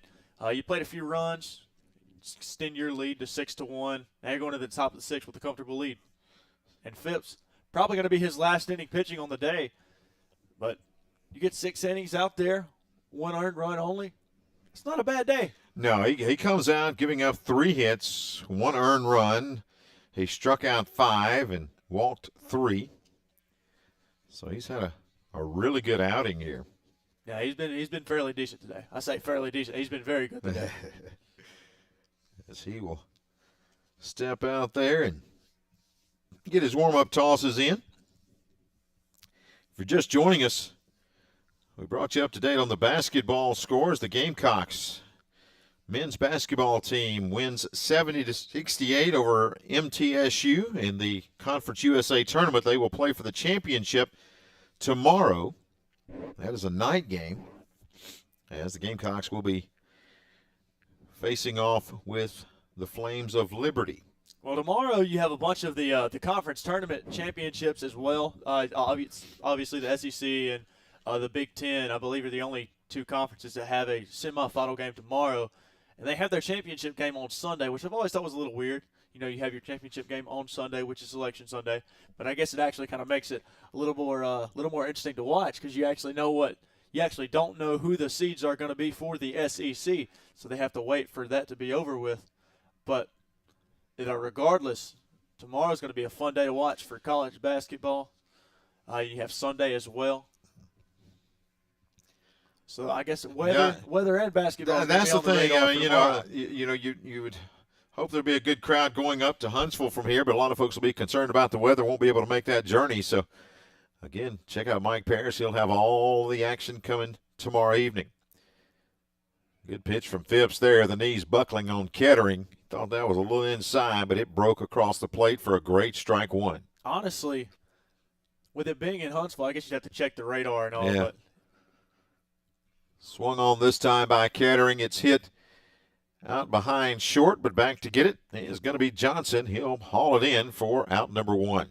But I guess that is something to look into. Maybe if it is safer to go watch the game, but I'm not necessarily sure. I haven't checked the radar and what times some storms will be in and what time some storms won't. Right. Clear weather, and it'd be a great road trip. It would. I went up there last year. It was an awesome scene. It was an awesome scene. Mugen at the plate, and Phipps will start him off with a fastball hitting about 91 miles an hour. And it's going to be low for ball one.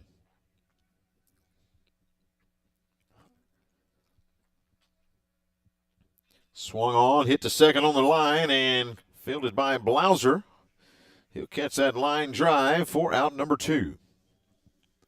That was a really nice catch there by Blauser, second base. Scoot a couple of steps to the right and hauls it in. And that will be the second out of the 6th inning. Going to bring up the right fielder Warheim as he will come to the plate. Good pitch by Phipps. Tell you what, Phipps has a 1-2-3 inning here. Yeah, His pitch count's not high. He might go 7. Yeah, he may have a chance to keep going if he retires him only right here. And that pitch going to be low, bounces off for ball 1. 1 ball, 1 strike. 2 down. We are in the top of the 6th inning. Gamecocks leading SEMO by a score of 6-1. Well, he's just south of 80 pitches right now, but it's looking good. He's looking very, very solid. Going to be grounded to Johnson at short. He'll take the crow hop, flip it over to first for out number 3. Good outing by Phipps. And the Gamecocks retire the side here in the top of the 6th inning. We move to the bottom of the 6th. It's Gamecocks leading by 5. It's a 6-1 Gamecock lead here at Rudy Abbott Field, Jim Case Stadium.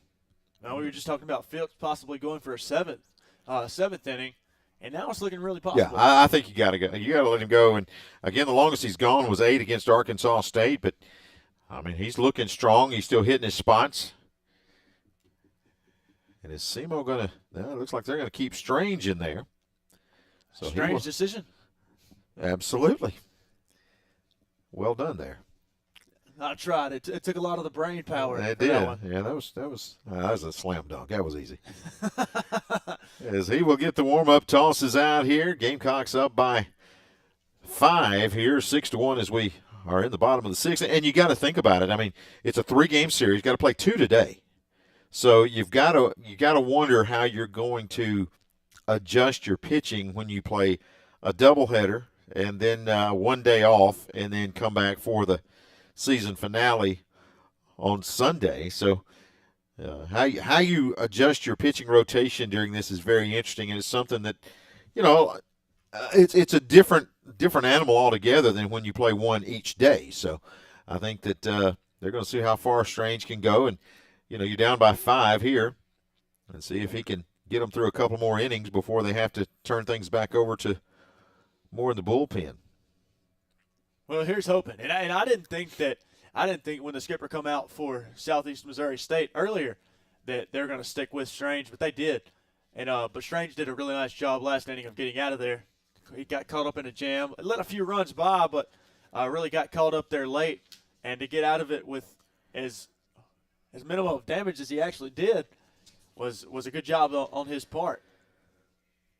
And you've got Xander Buchanan coming up for Jacksonville State, who's played a pretty decent game today. He really has done a good job behind the plate. Had a gun down a runner a little bit early on. Walked and made it to third in the 2nd inning. He'll take a strike right there.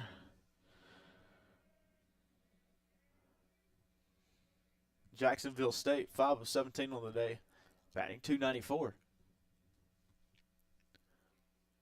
That one's going to be out, strike 1. Evens the count at 1 ball, 1 strike.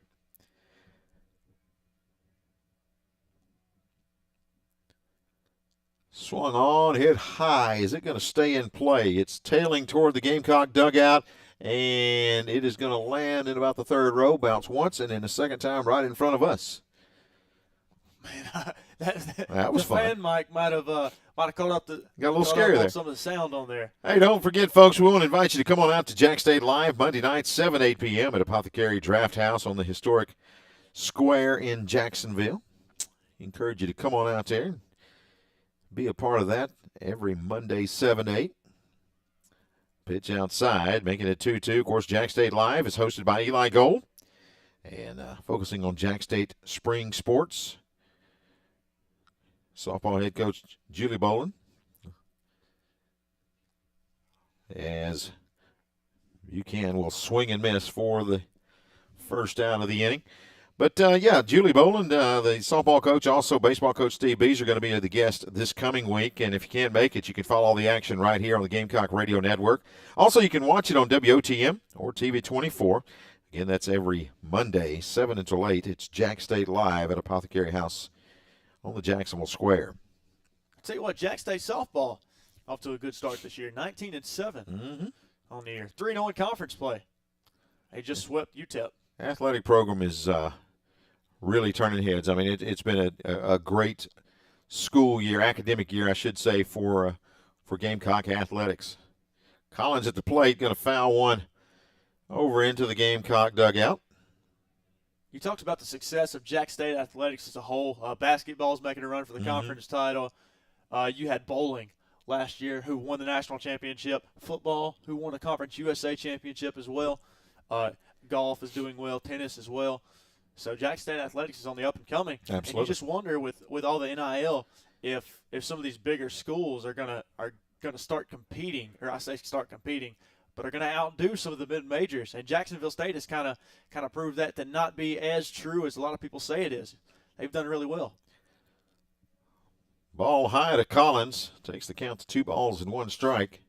Well, that is what the majority of the stars in athletics of mid-major sports do, is end up going to the bigger schools. But Jax State's done a really good job of keeping their players. Big time rip there by Collins, just wide of the first base line. And you look over at first base, and Cannon is really hugging the line. There's not a lot of room to put one between him and the line. Well, they know what this guy likes. They know about Drew Collins. They know he's a lefty. They know he likes to pull. Yeah, if they put it in the wheelhouse, he's going to bring the bat through the zone. It's analytics again. He will this time go to third. Quick reaction there as he'll throw it across, and he's safe. Collins hustling down to first, and he's going to beat that one out. Well, we just talked about how Collins likes to pull it, and then he does the exact opposite of what we say and hits it down the third base line, straight to the third baseman, but he's able to beat out the throw. And that's the wheels of Drew Collins. I don't know if anyone is more surprised than Corbin over at third base, because that ball got on him in a hurry, and now I think they want to challenge this, and they're going to go back and look at the replay on that and make sure that he was indeed safe. That was a bang-bang play over at first. Well, this will be interesting because we have not seen this yet here in the booth. Me and you haven't. I was kind of surprised by the safe call. I mean, I was glad to see it, but I don't know. I mean, he gets out of that batter's box on the left-handed side in a hurry, but it looked very close to me over at first. This one could go either way. I think it could, and I was a little like you said, I was a little shocked to see it. To see him called safe, but then again, I was shocked to see him anywhere near the bag in general. So I'm not necessarily sure what's taking me by surprise: the fact that he was called safe, or if he was actually safe. So if the call stands, we've got still 1 out here in the bottom of the 6th inning. Collins will be on first, getting ready for Hegwood.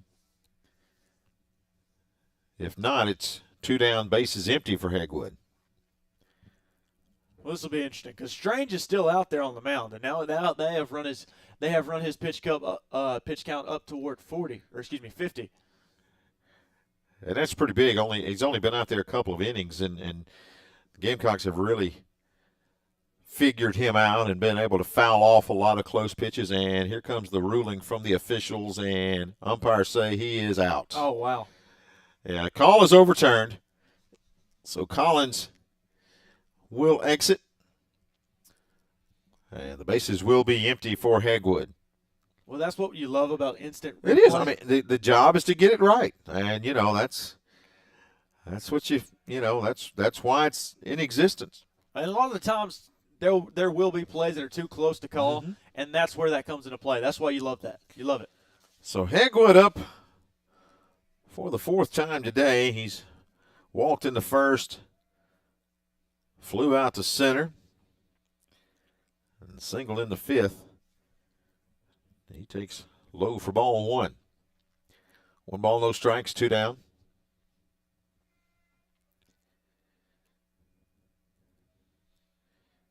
Swung on, foul straight back. First game of a doubleheader. Jax State takes on SEMO. Of course, this will replace, the second game will replace the game scheduled for Saturday due to the weather forecast. They'll finish up the series Sunday afternoon at 1 as Hegwood takes the ball high. Yeah, and a lot of folks getting more and more scared by the weather. Yeah. But hoping the coverage of this baseball game can kind of get your mind off of it a little bit. Strange with the pitch is low and inside and runs the count to 3 balls, 1 strike. Yeah, a lot of activities already being canceled for tomorrow around the state because if you look at the radar, it's one of those that it's going to be from top to bottom. 3-1, takes it low for ball 4, and Hegwood is on again. His 3rd time on base out of 4 attempts today. And that's going to bring up Caleb Johnson out of Central Phoenix City as he'll step into that left-handed batter's box. 6'2", 190. He is a junior. As Johnson will come to the dish here with 2 down.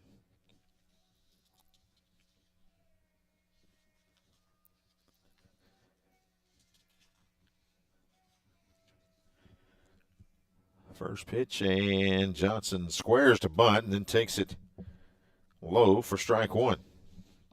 Johnson, another one of those guys who is quick. He can steal. You also have Hegwood out there who can steal as well. But he showed bunt there, and I wouldn't be surprised if he ended up putting one down here. Throws over to first, and he's back safely. Johnson listed among the top 50 shortstops in NCAA Division I baseball, according to D1Baseball.com. Throw again over to first. I believe it was 48th or 46. 46, yeah. Yeah, 46. Only a junior. He's been good this year. Absolutely. Be interesting to see if he stays next year or not.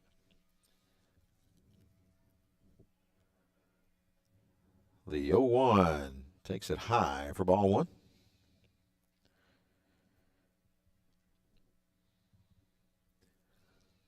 One ball, 1 strike, 2 down.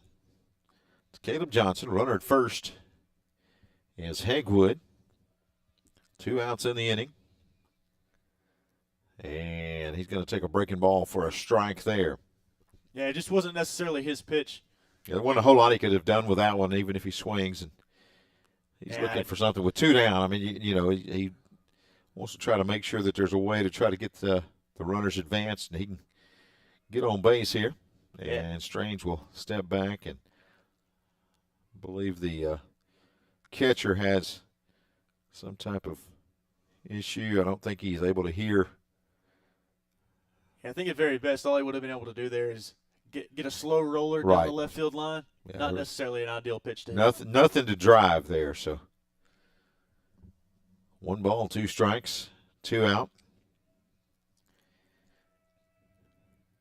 Wonder if Hegwood is going to go on this one. He is, and the swing going to be down the right field line. That's going to be down at least 2. Rounding third, Hegwood is headed for home. He will score easily, and going into third for another triple on the season is Caleb Johnson. Johnson was flying around first base. His helmet almost flew off. Nonetheless, though, you have a runner score in Hegwood. All right, here's your story for you. Again, you're talking about triples. You've got players that were tied, and I believe they had 3 apiece, and now Johnson joins the party because if I can find my notes here, I got to tell you about the triples. It was, again, he's now got his 3rd, and they are tied for 8th in the country with those triples.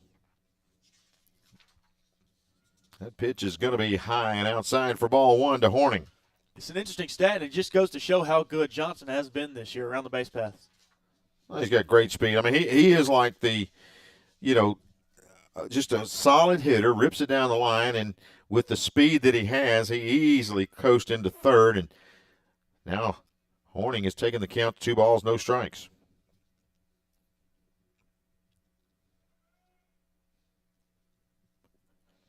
You have Drew Collins sitting at 3. Now Cooper Blauser is at Cooper Blauser's at 3 as well. Yeah, as I was preparing, we were looking at all the triples for the Gamecocks. I'm trying to chase that down. As he'll walk him on 4 pitches, so Horning is down to first. Runners at first and third. Still 2 down here in the bottom of the 6th inning, and that's going to bring up Blauser. Wow, I'm surprised they haven't gone to the bullpen. They're still looking around, and I think they're just trying to save their pitchers here. They're just hoping. You hate to say they've written off this game, but it's also one of those things that you gotta wonder if they're starting to look to game 2 of the series. Listen to this. Tyson Drake of Tarleton State, junior, 18 games played, 3. Swung on. That is driven deep. It's going to be caught. Nope. The wind catches it, and it gets away, and it's going to be dropped. We've got 1 run in. Rounding third is Horning. He's going to make his way to the plate, and it is a 9-1 Gamecock lead. Blauser ripped that one to left center, and that wind, as we talked about, wreaked havoc on the center fielder. Mugen had no chance, and he finally has to dive for it. It bounces off of his glove, and 2 more are in for an 8-run lead for the Gamecocks. Yeah, and the wind is something we've been talking about all day. It was only a matter of time before it actually did mess somebody up out there in the outfield, and that time, fortunately, it goes to the Gamecocks. It goes by way of the Gamecocks, and they extend their lead to 9-1. And we will have a pitching change. That will be all that we see of Brian Strange. But talking about the triples, Jax State has 6 different players with triples this year, 4 players with multiple. Drew Collins and Cooper Blauser are listed 8th in the nation with 3 triples apiece, followed by Colton Hegwood and Caleb Johnson with 2. So they will move. Johnson now moves into the 3 triple club. So, again, they're – it's 3 Gamecocks in the top 10. I mean, man, that's pretty cool right there, as they have been able to get those triples here in the early part of the season. And you talked about you kind of talk about how Jacksonville State was picked to finish last in Conference USA in the preseason, and now for some of their athletes to finish in the top 10, well, I say finish, but to be in the top 10 at any point in the season in a singular category is extremely impressive. Yeah, I just this is a much better Gamecock team than a lot of folks are giving them credit, and the way they're swinging the bat right now, they are definitely going to be a contender in this Conference USA. I think they can play with anybody. Yeah, I think they can, and I think that they'll probably take a little bit of offense to being picked last in Conference USA. Got a new pitcher in there. We're going to the lefty. We'll try to get that number here in just a moment. He has not been announced yet. We're kind of waiting to do that. Okay, it is Cade Perkins. Cade Perkins comes in, 1.59 ERA. He's got 1 save. He's pitched 5 2/3 inning, giving up 1 hit, 1 run. That one earned. And he struck out 8 and walked 1. So this is your guy that comes in and brings the heat and pretty much your closer, and we're seeing him here early.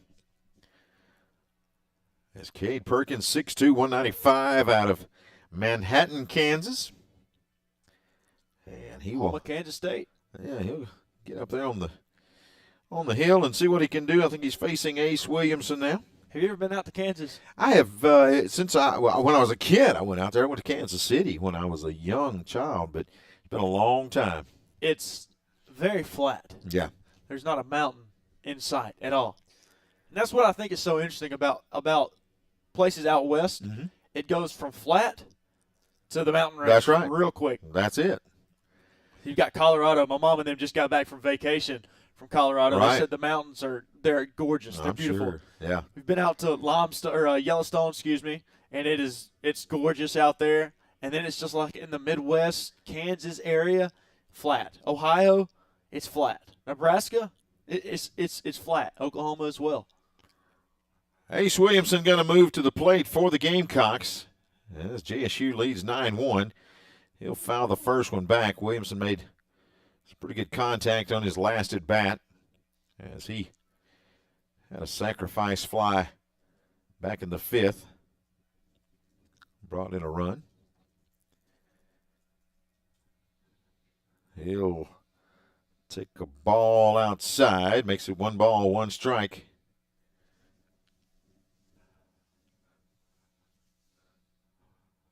And breaking ball from Perkins. It stays up top.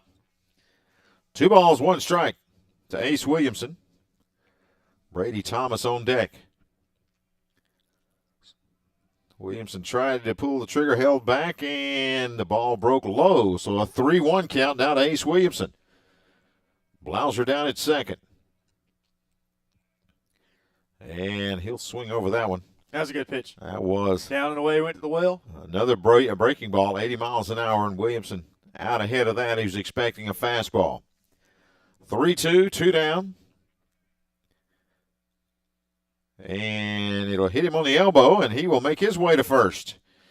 So that puts runners on first and second for Brady Thomas, who's 1 for 1 today. He will step up there. Cash will move to the on-deck circle. And the inning continues for the Gamecocks. Leading 9-1 over Southeast Missouri. Here in the bottom of the 6th inning. They look back to second, going to flip it back there, but Blauser's back safely. Thomas has a walk, a double, and an RBI. Pretty good day there as well. He'll take a first pitch strike. Broke that curveball in there at 75 miles an hour.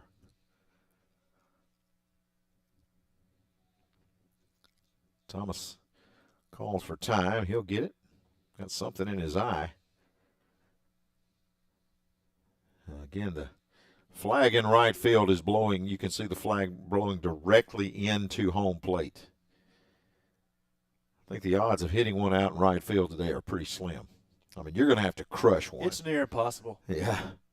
I wouldn't want to try it. Might hurt my ego a little bit. The pitch is swung on and missed for strike 2.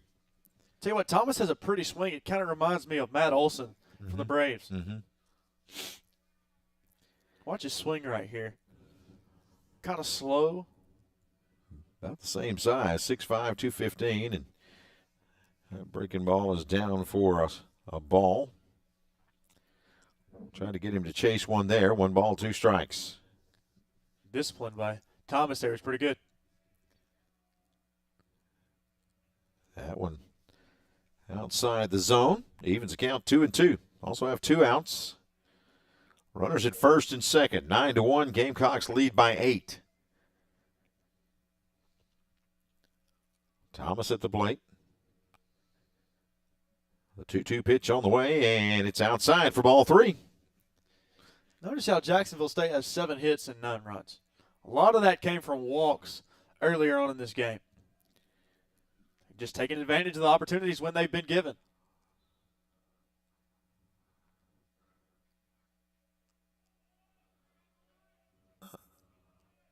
Some type of warning right there. And it's being written down by the umpire. Well, Thomas out in the field. Thomas saw something earlier, yeah. That's going to be grounded to third, fielded over there, going to take a tough throw, and it's offline, and it's going to be an error, and a run comes in. Blauser checks in for the 10th run of the day for the Gamecocks. They lead 10-1, and the ball popped away, hit the net, so that will move Thomas over to second. That puts runners at second and third now. Not going to lie to you, I didn't think Thomas had touched first base. Thought that he might have missed it, but maybe not. They advanced him to second on the errant throw. Bring up Matthew Cash now. Cash had a decent game as well. So a bunch of Gamecocks have stepped up today. Isn't that 10 run? Yeah, there we go. 10-1. Finally, scoreboard changed there. Looking at our possible run rule. That ball is going to be outside for ball one. Cash at the plate.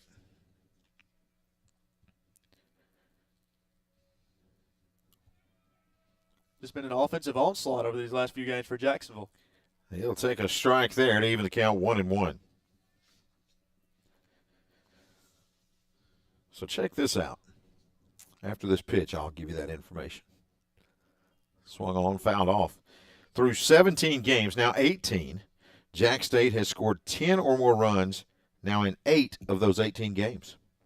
I'm telling you, the offense is too good for last in Conference USA, and I think that's going to be proven over these next few months. And here's some good news for you. The Gamecocks are 6-1 in games they've scored over 10.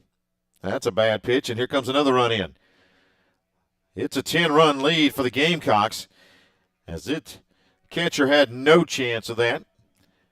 Down to third goes Thomas. I want to say it's 12 is the run rule, I believe, before the 7th inning. I could be wrong on that. I'll get that. I'll get that checked up for you. Cash at the plate right here, and a lot of this has been done with 2 outs. I mean, this has been 2 outs for a while. And Cash held up the swing for another ball, so that takes the count to full. Okay, so the 10-run rule can be implemented in regular season games, particularly in non-conference contests and doubleheaders. If both coaches have to agree, though, they can't end it until after the 7th inning if one team leads by 10 or more runs. Cash fouls that one back. It's not a universal rule. It's right. just kind of like an agreement between coaches. And that one's inside, and another runner is on for the Gamecocks. Cash will make his way down to first. Hey, you got Buchanan coming up. And he will step up. And like I said, this is you're talking about Perkins with a 1.59 ERA, and he is yet to record an out here. This is interesting here from Jacksonville State, what they're being able to do in this inning alone. Scored 5 already. I mean, they scored 9 9 in the last 2, 10 in the last 3. I mean, this has been when they get the bats going, man, the momentum that this Gamecock team has is impressive. It is. And they try to throw over.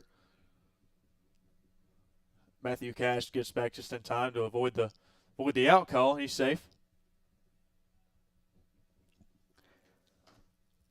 He'll foul that one back. Xander Buchanan getting the start today. He walked in the 2nd. Grounded out to 3rd in the 4th. Struck out in the 6th. Still looking for his first hit. He's 0 for 2. He will flare that one. It's going to bounce foul.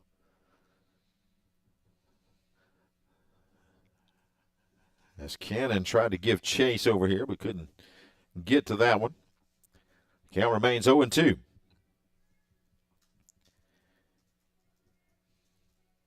Swung on and driven to left center. Going to hang up there and going to be brought in by Stouse for the last out.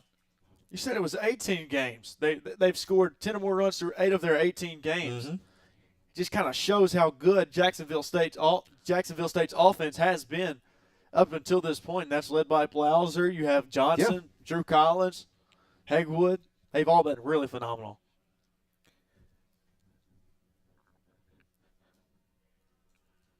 We are moving to the 7th inning.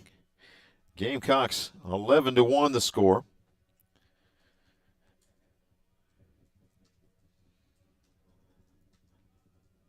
Gamecocks up by 10, 11-1. And Phipps back on the mound with the Gamecocks. He's pitched a good one now. He's really had a great day. And, again, giving up 3 hits. All of his, you would have to say struggles, but it was early. First inning, and after that he has settled in. and he's just been mowing them down. Yeah, no, he's done a really nice job. And I'm not going to lie, a little shocked because a little bit earlier on in the game, looked like he was running his pitch count up there for a little bit, but he's able to get out of 2 or 3 innings really quick. Last one especially. And then now he's out there for his 7th inning. So we move out to the 7th. It's going to be Cannon, Rocha, and Stouse for SEMO, as they will. Those are the 3 scheduled hitters. And Phipps, again, 3 base on balls in this game. He struck out 5. Going to help that ERA drop a little bit if he can finish the job right here. So it's Collins, Johnson, and it's Hegwood, I believe, that are all tied for on the triples. 8th in the nation in triples. Let's see. That's just an insane stat. It really is. And Blauser's in there somewhere. I mean, it's kind of crazy. Those guys have done what they have done already early in the year. Yeah, first 18 games they've had. Check this out. Gamecocks have 13 triples or 12 triples in the first 17 games. So how many today? 1? Just that one? Yeah, just that one. Or was it more? Yeah, I believe it's just that one. So 13 triples, and that ties Tarleton State with 13. Drew Collins and Blauser have 3, and now Johnson has 3 as well. That ball's a little up. Going to be ball 1. So 1-1 the count.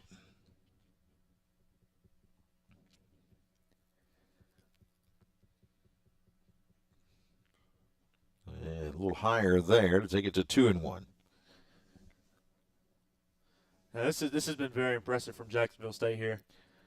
11-1. If you hold on here, obviously that extends your win streak. I say win streak. It'll be to 2 after getting back into the win column. 2-2 now the count after that strike at the top of the zone. Cannon has struck out in the first, grounded out to second back in the 4th inning. It was a rude awakening for the Gamecocks in SEC play, but they've really come back strong against Troy and now up against SEMO. I mean, that's the thing is the way these Gamecocks have played. The only, you hate to say struggles, but was against SEC teams. I mean, so I mean, it is. This is just what the doctor ordered against Troy the other night. Gave them confidence, and right now holding a 10-run lead against a pretty good SEMO team. Well, they were 11-6, or excuse me, they're 11-6 right now. You start off the season 1, 2, 3, 4, 5, 6, 7 wins. You're 7-1.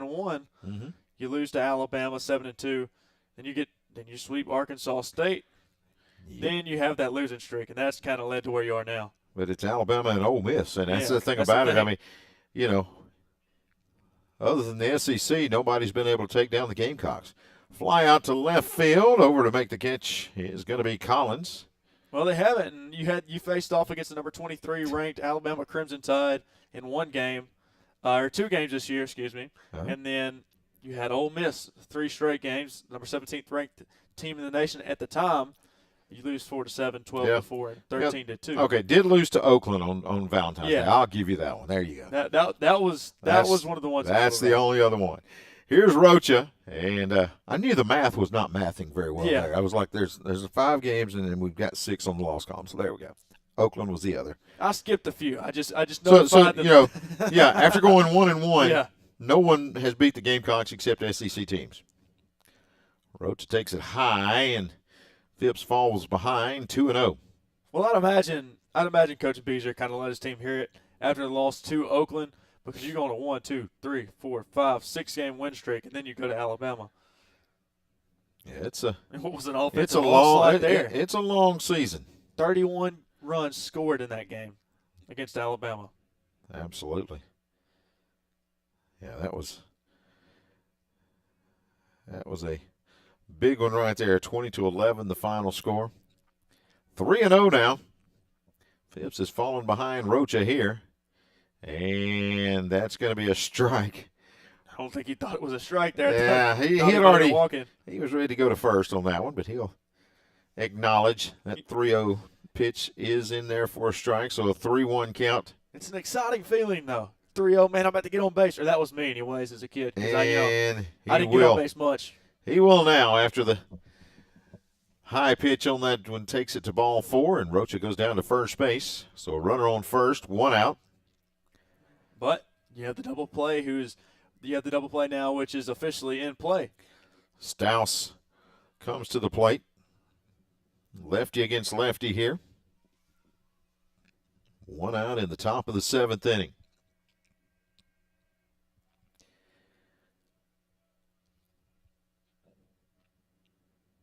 He'll start him off with a 90-mile-an-hour heater at the top of the zone for strike 1. This is where Phipps can get out of this inning and possibly even go one more. Now, obviously, this is kind of determined. This may be his last one, considering where we are at in the game with Jax State being up 10 points right now. That'll be high for ball 1. 1 ball, 1 strike, 1 out. Again, these teams have played 55 times heading into this game. Gamecocks holding a 28-27 advantage over SEMO. And he blows that one right by him. 92 miles an hour. And Stoss could not catch up to that one. Fans are still coming into the stands right now. Pretty good crowd today behind home plate. It really is. It's a good crowd. I think we may have some more kind of get in here after work. That's a shot over to right center, and Ace Williamson over and makes a diving catch. Wow. What a catch. I mean, that had double written all over it. Ace Williamson does his Superman and dives out there and hauls it in just above the turf for out number 2. That ball's a good 2 to 3 feet away when he dives, and he just gets his glove under it. What a catch there by Ace Williamson. So 2 down. Here in the 7th inning. He's going to retire Stouse and bring up McGann. He'll take a high ball 1 from Phipps. Phipps pitch count up to 96 now. And he's still hitting the low 90s on the fastball. McGann with a walk and a single on the day.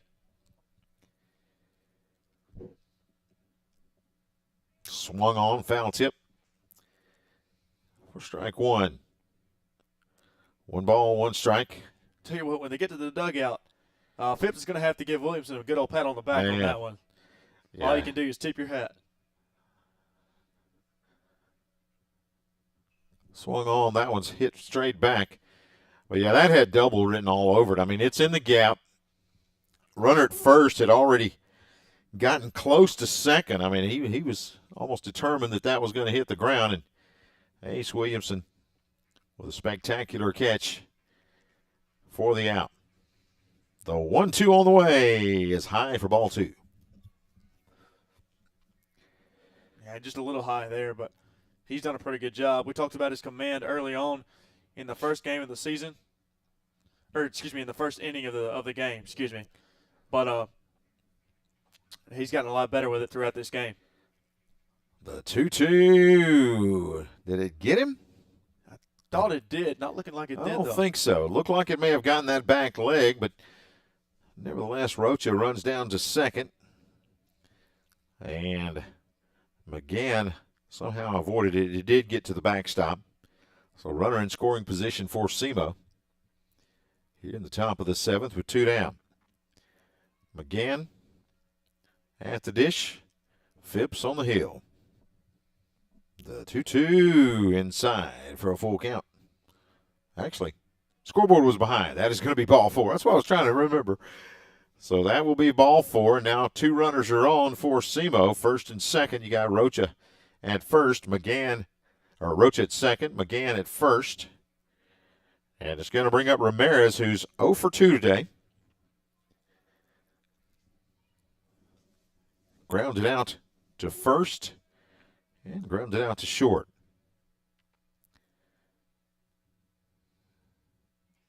Phipps will take a strike on the high part of the zone. He has just eclipsed that 100 pitch mark on the day. Only 3 hits out of those 100 pitches. The 0-1 on the way, and they'll throw it back down to first, and he's back safely. As they throw behind him again, he kind of wandered off a little far. Buchanan wanted to make sure he hustled back to first. It looked like he might get in there for a minute, but he was just a little too close. A little too close, a little too quick to get back. 1-1 count. Phipps with a pitch, swung on, hit slowly to third, up and across. There it is. From Cash over to Thomas, and that will wrap up Game 1 of this 3-game series. We will take a break and come back with Game 2 right here on Gamecock Baseball. As we will take a timeout, they're going to discuss, and we maybe can get an idea of the time there. But the Gamecocks register a 10-run victory, 11-1. Our second game with the same score as the Gamecocks, and they're saying, trying to see, is that 15? Looks like 15 minutes they'll put on the clock. So we will take a break and come back with more in a moment as we continue our coverage here at Rudy Abbott Field, Jim Case Stadium.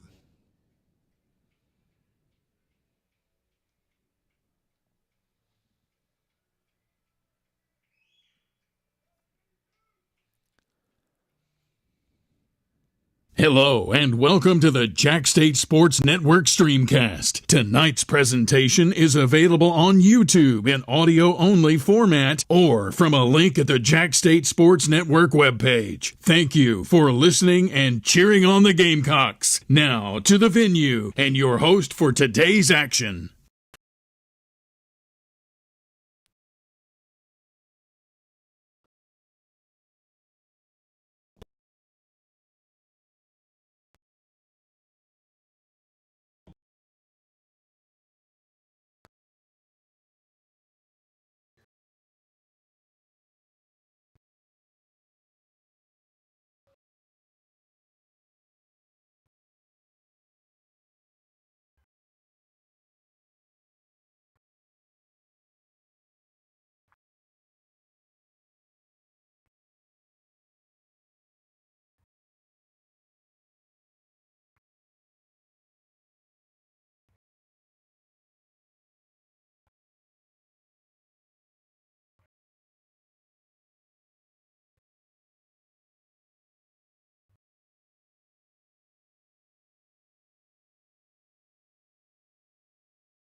At JSU, school spirit is in the air. At Farmers and Merchants Bank, we're giving our customers the opportunity to show their school spirit every day with our JSU Spirit Debit Card. We've designed a unique card for the JSU Gamecocks that includes the school logo. So every time you use the card, you're showing your school spirit. Come in to get your Gamecock Spirit Debit Card today. We've got spirit. Go Gamecocks! F&M Bank. Service, solutions, and strength. Member FDIC. From our home base right here in Birmingham, Alabama. We are here, treating patients from every generation, across the United States, and from around the world. As respected industry leaders, we are here, working hard for you in an effort to provide you with excellence in sports medicine, excellence in research and education, and excellence in sports injury prevention. We are here for you, aggressively pursuing victory over injury. Learn more at andrewsportsmedicine.com. Whether it's family for dinner or game time, it's time for Johnson's Giant Foods Deli. All you have to do is drop by Johnson's Giant Foods and grab whatever you want hot and ready to go. Chicken salad and chicken fingers to die for. Savory ribs, salad, dessert, you name it. It's waiting for you and your family or friends. Johnson's Giant Foods with 5 locations in Gadsden, Atala, Jacksonville, and Coldwater. Hey, Rick from Rick and Bubba for Big Time Entertainment. I'm talking 70,000 square feet of indoor and outdoor entertainment for the whole family. Putt-putt, bowling, 2-story laser tag arena, a large arcade with a one-of-a-kind elevated ninja challenge course above the arcade, and the indoor go-kart arena provides a truly unique karting experience. Group discounts and birthday party options are available. Big Time Entertainment, easy to find, right off I-20 at exit 185, Oxford, Alabama.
cancer.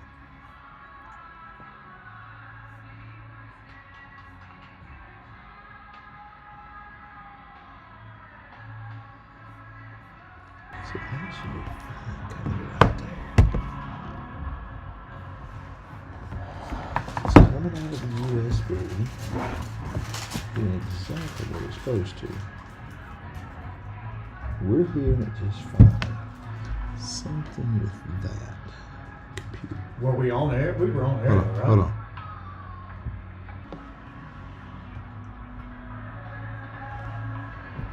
So that should be fine coming right there. So coming out of the USB, doing exactly what it's supposed to. We're hearing it just fine. Something with that. Were we on air? We were on air, right?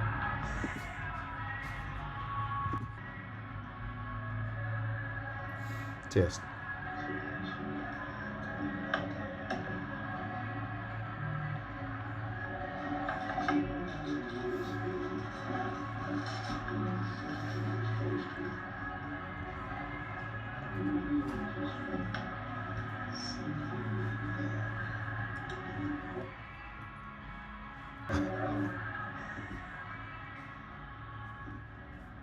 I'm gonna say test and see what it does. Test. Okay, so I don't need that.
One, two, three, four.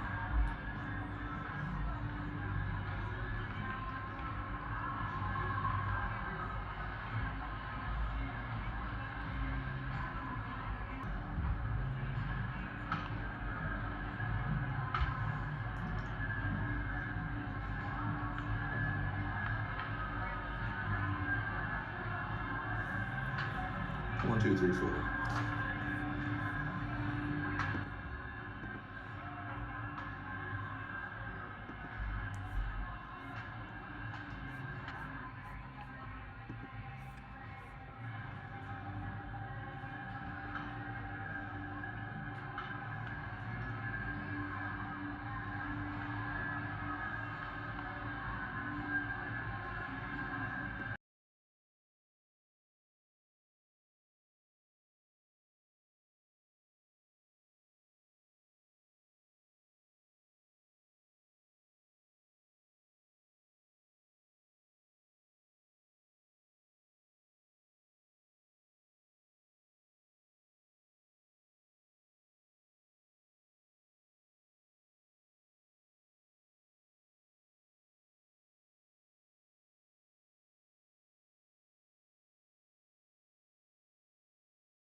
All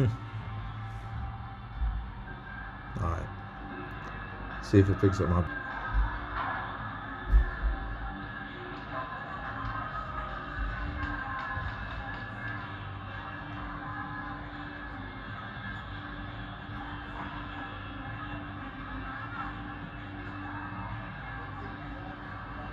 If it don't put my voice on right now, we're good. Right here. All right. See if it picks up my.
And welcome back, everyone. We are at Rudy Abbott Field, Jim K Stadium. Tommy Wood along with Hayden Coker. We're getting set for Game 2 of our doubleheader here on this Friday. And the starters have been given to us. The teams are going to have first pitch at about 6 p.m., so we're a few moments away, but should get underway here in about 2 or 3 minutes, and we'll take a look at our starting lineups for game number 2. First off, for SEMO, Caleb Corbin. He will be playing third base again and batting .344 on the year. Brooks Kettering, the second baseman, and he will be batting .250, and he's in the second hole. Also, center fielder batting third, Michael Mugen, and he is batting .361. The cleanup batter is right fielder Cole Wareheim, and he is batting .373. Also, the first baseman, Bryce Cannon, bats fifth. He bats .297 on the year. Designated hitter this game, Gunnar Doyle. He will be batting .286 in the number 6 spot. Also, the seventh batter, Ty Stouse, at .246 on the year. Batting eighth is the catcher, Liam Forsythe, batting .200. And the shortstop, Andrew Ramirez, batting in the number 9 hole, batting .269. For Jacksonville State, the left fielder Drew Collins leads it off again, batting .323. Colton Hegwood bats second, playing right field, batting .433. The shortstop, Caleb Johnson, bats third, batting .265. Carson Horning will be batting the cleanup spot this game, batting .277. Cooper Blauser batting fifth, playing second base, and he's hitting .276 on the season. The sixth hole is center fielder Ace Williamson, batting .254.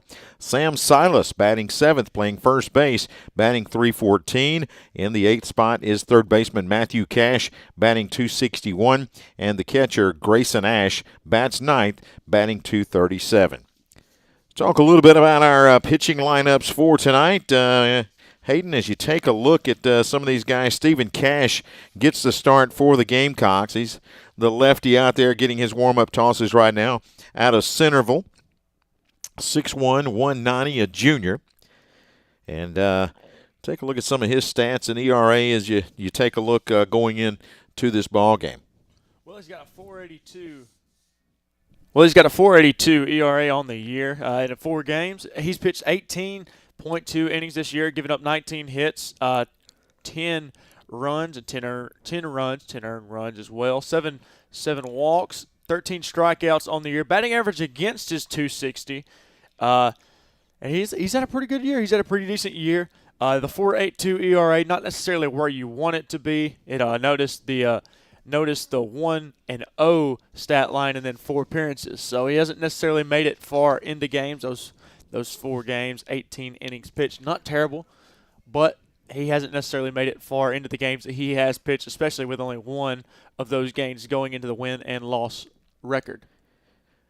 You know, if you look back at that first game, again, 11-1 in Game 1, the Gamecocks win that, and Phipps goes the distance, and that's got to really give a boost to this pitching staff. You did not have to go to your bullpen at all. SEMO went 3 deep out of the bullpen. So, again, you talk about, looking at that first game. I don't think that anything could have gone any better for JSU.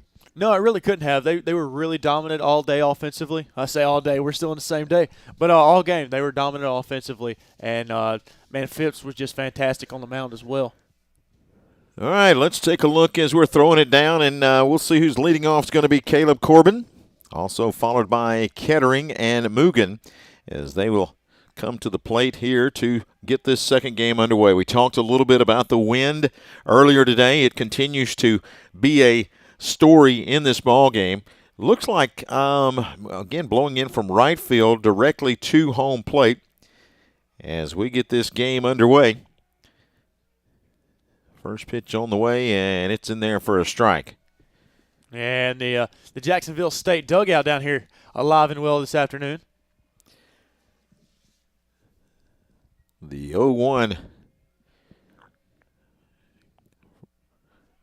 And that is a strike in there again. 0-2. 2 straight fastballs, strikes. Little low. They catch the strike zone. 0-2 to start out. Cash to Ash. And this one going to hit right back to Cash. He'll field it from the mound, throw it over to first. Over to Silas for out number 1. Like what you did there about the cash to Ash thing. It's the way we roll, man. Yeah, what was it earlier I said? It was. I don't know. It was something. Roaches reaches. Yeah, Roach reaches. There you go. Yeah, we got it. All right. Coming to the plate now is going to be Kettering. Kettering is batting .250 on the year with a .410 on base percentage. Roach reaches. There we go. And he will take strike 1.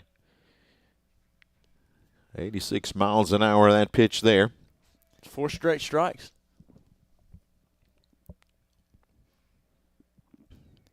He will make it 5, and he'll field his position again. A little squibber back to the pitcher and over to first for out number 2. Same song, second verse. I like it. As a little short bouncer comes right back. And there to make the play and flipping over to first is Stephen Cash. Cash is yet to throw. Cash is yet to throw a ball in this game. Only 5 pitches in, but he's yet to throw one. Mugen comes to the plate. And he's got a strike there as well. Good way to start the ball game. You got pretty good control here in this first inning. Very good control. 6 pitches, 6 strikes. Make it 7. There it is again. That one's right in there. He is pounding the strike zone here in this first. 8 strikes. Can he do the immaculate inning? Can he pull it off? Well, I guess he grounded out 2 times. I got to wait. Let's see. Oh, that one was. Ash couldn't hold on, and I think Right that may there, have too. hurt him just a little bit. They're going to call that a ball. So 1 ball, 2 strikes.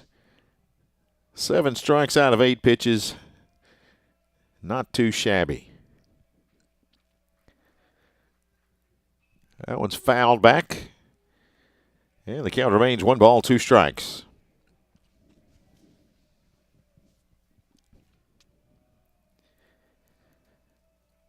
Game 2 of a 3-game set. Don't forget, coming up on Sunday afternoon will be the conclusion of this series, and that pitch is going to be down low for ball 2. 2 balls, 2 strikes, 2 outs. We are in the top of the first, second game just getting underway. Not a lot of clouds in the sky. Good-looking night here in Jayville. That's right down the third base line. Fielded, thrown across the horn, and he's got him. Great play over there by Cash as he goes over to the line, comes up, throw it, and guns it over to first base for the third out of the inning, and we move to the bottom of the first. Let me tell you, I really like the culture that Steve Beazer is building up here at Jacksonville State, and I don't think that's necessarily talked about enough. I know there's not too many eyes on college baseball. It's not the most popular sport in the world, but Steve Beazer has done a fantastic job here. Obviously, you had last year being his first year in Jacksonville State, and then now he's just really building the culture up. You can tell in the players, their personalities, how they are in the dugouts, how they fire up their team. It's what you love to see with a baseball team. Not just with a baseball team, but in general. Absolutely. I mean, you build that culture. I mean, that's what a lot of folks talk about, and you hear that word a lot. But, when you've got players that really get along and they enjoy being out there together. And, I like what I'm seeing in the early season. I mean, this is just, as we said, they were picked last in the conference as far as preseason. But what I'm seeing is a team that rallies around each other, and when one starts hitting the baseball, it seems like it is contagious, and they can score runs in a hurry and in a heap. And, basically the double digits is not too big of an obstacle for this team, and they're able to put up runs, and pitching has been strong as well. Yeah, it really has. You can't go wrong. He's done a fantastic job this year, and I'm really curious to see how they do fare off in conference play. Of course, you got some really good teams in Conference USA. Western Kentucky's phenomenal. Dallas Baptist is always up there. So there's a few phenomenal teams in Conference USA that could have potentially great seasons. But, man, right now you have to be thinking that Jacksonville State might be up there as well. I know Western Kentucky, just from a few days ago, they only had 1 loss in the season. I'll get their actual record here in just a second. But well, I mean, the thing about it that you see is, it's a long season. But if Jax State can keep hitting like they are and not making a lot of errors, I mean, that's a big thing as well. And playing good defensively and getting key hits, and the pitching has been strong here in the early going. So that will be the way that we roll through the season, and this team can really make some noise in Conference USA. This guy's made some noise all season already. That's Drew Collins. Louisiana Tech, another one of those teams that potentially could be very, very good next year. This season. With Drew Collins coming up to bat, tied 8th in the nation in triples with 3 on the year. He will take a called ball there. Facing Nathan Mertens for SEMO. He's 1-0 on the year, pitched 17 and 2/3 innings, giving up only 2 earned runs on the season. 17 innings pitched, too, in his 4 appearances. Starts off with 2-0 to Collins, though. That one's low. Kind of a funky pitching motion out there. From the windup. And when he rocks back, it is a very obvious rock back, but he delivers a strike there, make the count 2 balls, 1 strike. Well, he lets you know what he's doing. Yeah, he's bringing the heat. I mentioned Western Kentucky. They are 17-1 right now. Collins going to foul that one straight back. Evens the count, 2 balls, 2 strikes. I'm Tommy Wood along with Hayden Coker. Mike Paris living the dream in Huntsville, covering the Gamecock basketball team that punched their ticket to the championship game a little bit earlier today. 70-68. Collins tried to hold up. He'll foul that one back. And the count remains 2-2.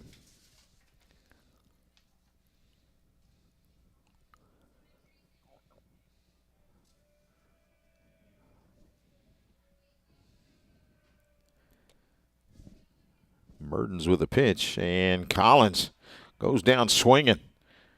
Mertens off speed at 77 miles an hour, and Collins could not make connection there. As he will go down swinging, and that's going to make way for Colton Hegwood, batting .431 on the season. Hegwood comes to the plate with 1 down here in the bottom of the 1st inning. Batting .433 on the year. 1.117 OPS for Colton Hegwood. He's been great. This foul right over here to the on-deck circle. Good assist there by Caleb Johnson. Absolutely. Caleb, you play for Jacksonville State, not SEMO. Mertens, he's also pounding the strike zone here early. That's a good pitch there. It's taken for a strike. And Hegwood behind 0-2. 60 at-bats this year, 26 hits, 22 runs, 13 RBIs, and 7 doubles in those 2 triples. He's going to hit it down left field line, but that's going to curve foul just over the umpire's head. Just about had his 3rd triple on the year. Absolutely. That's an interesting thing. If he could get a triple in this game, and you've got 4 guys with 3 triples, how amazing. 4 guys in top 10. Very interesting stat when you take a look at that. Really is. Hegwood with the 0-2, and he'll foul that one straight back as well. Hegwood is a little late here on these on the pitches from Mertens. Noticed a few of his foul balls have been off there behind the left base, the left field line. And he's got him with the off-speed pitch there, swinging. The catcher misses it, but he'll throw it over to first for the 2nd out of the inning. So a couple of strikeouts for Mertens to open up the game. And 2 of the tougher Jax State hitters in Collins and Hegwood. Going to bring up Johnson as he steps to the plate. Nobody on and 2 down here in the bottom of the 1st inning. Johnson, another one of the guys with 3 triples on the year, tied with 8th in the nation. He'll foul that one back. Mertens, very similar to what we saw in the first half of the inning. Well, these first few hitters. 12 pitches and 10 strikes. Looks like the first few Jacksonville State hitters have been a little late and are struggling a little bit with the timing here. Merton seems to be pitching a little bit faster than our it seems to be a little bit pitching a little bit faster than Sam Heyman from the last game. Gonna hit this one to right field. Going to be shallow coming over, and it's going to be in foul territory. And it is caught out there by Wareheim for out number 3, so they'll change sides here, and we head to the second inning. Still scoreless, no one with a hit yet. And we make our way to the second inning. So very quiet starts for both teams here in the first inning at Jim K. Stadium. Again, you credit the pitchers there. When you look at that, they just continued to pound the strike zone. Both teams doing a great job of bringing that in there, and not a lot of balls thrown in that first inning. Well, they've been attacking the strike zone, and that's exactly what these guys need to do. If they both keep it up throughout the remainder of this game, we're in for a good one. We will be in for a good one. Collins, Hegwood, and Johnson in the first game. Collins was 1 out of 3, and Hegwood 1 of 2, and Johnson 2 of 4. But both retired pretty quietly there in the first. You know, you'd think, take a look at this. You would think that, Dallas Baptist is first in their preseason ranking, Louisiana Tech second, Western Kentucky third, and then Sam Houston, then Liberty. There's one other team that received a first-place vote in the Conference USA. Other than Dallas Baptist, can you take a wild guess at who it was? And where they're placed in the preseason rankings? I don't know. I have no idea. Was New Mexico New State. Mexico. And they are tied for 8th. Wow. So I'm not necessarily sure which media member that was. That was the guy from New Mexico State. That's the guy that loves. He's a loyalist, and he went with his guys, man. Well, you got to respect the loyalist. You got to love it, man. Stick with your team. All right, after 3 up, 3 down in the first inning, Wareheim, Cannon, and Doyle will bat for SEMO. And it'll be Wareheim as he faces off with Stephen Cash here in the top of the second inning. Caleb Johnson made the preseason all-conference team, though. That's going to be outside for ball 1. Wareheim 1 of 3 in the first game. He did have the lone RBI. He's going to hit this one straight up, and it's going to be behind us out of play. Takes the count to 1 ball, 1 strike. Around the diamond, Cash at third, Johnson at short, Blauser at second, Silas at first. Left field is Collins, center is Williamson, and right field Hagwood. As Wareheim will swing and miss for strike 2. Well, if the game keeps going like it is, we're going to get a pitching duel. Yeah. That'd be fun to see. We are used to seeing the shootouts, and that's what we have seen over the last few games. He'll strike him out. That's going to be a high fastball, and chasing it there was Wareheim, and he will make his way back to the dugout. Good pitching there by Cash. Yeah, really good pitching there by Cash. Just a fantastic pitch right down the middle, and Wareheim just not able to catch up to it. With 1 down, that'll bring Cannon to the plate. Left-handed batter against the left-handed Cash. He starts him off with a 87-mile-an-hour pitch that's going to find the lower part, or actually miss the lower part of the zone. 1 ball, no strikes.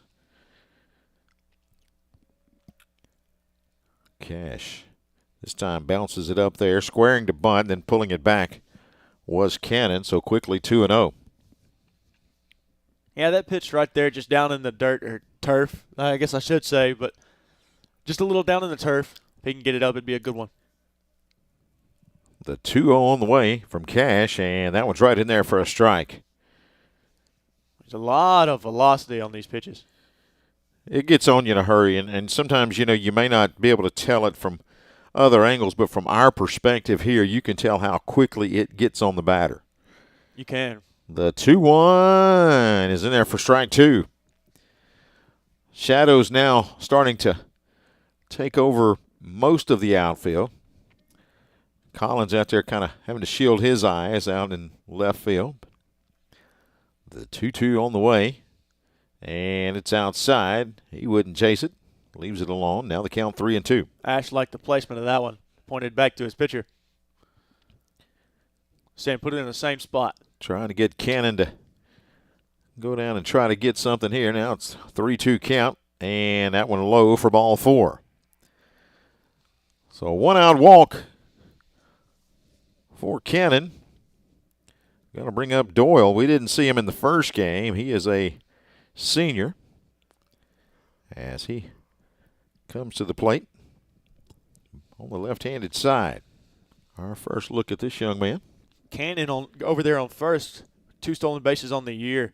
2 caught stealings. He's 50% on the year. Only 4 attempted, but 2 of those were successful, 2 were not. First pitch outside for ball 1. Gunnar Doyle at the plate. He is a graduate student from Oak Creek, Wisconsin. Over at first, Cannon with a couple of step lead. And Doyle going to rip one over to left field, but retreating and pulling that in. That is a good play out there by Collins, and he'll haul it in. Runner can't go anywhere, so 2 down. He adjusted to that ball really well. He did, and the sun. It was hit just to where the sun is still shining, so the sun might have been in his eyes a little bit, but he was really able to corral it. Really good job there by Collins. When it left the bat, looked like trouble, but again, Collins able to take a few steps back and catch it. In for the second out. Stouse at the plate, and he'll take a ball outside. First base runner of the game over at first is Cannon after the walk.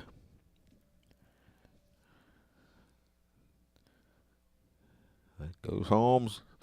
He hits a pretty good shot out to center field. Ace Williamson, though, played him perfectly, and he'll haul it in for out number 3, and we'll switch sides and move to the bottom of the second. Still no score. Quick 1.5 innings. No hits, no runs. 1 left for the Red Hawks as he is stranded at first, and we move to the bottom of the second inning. And again, we'll face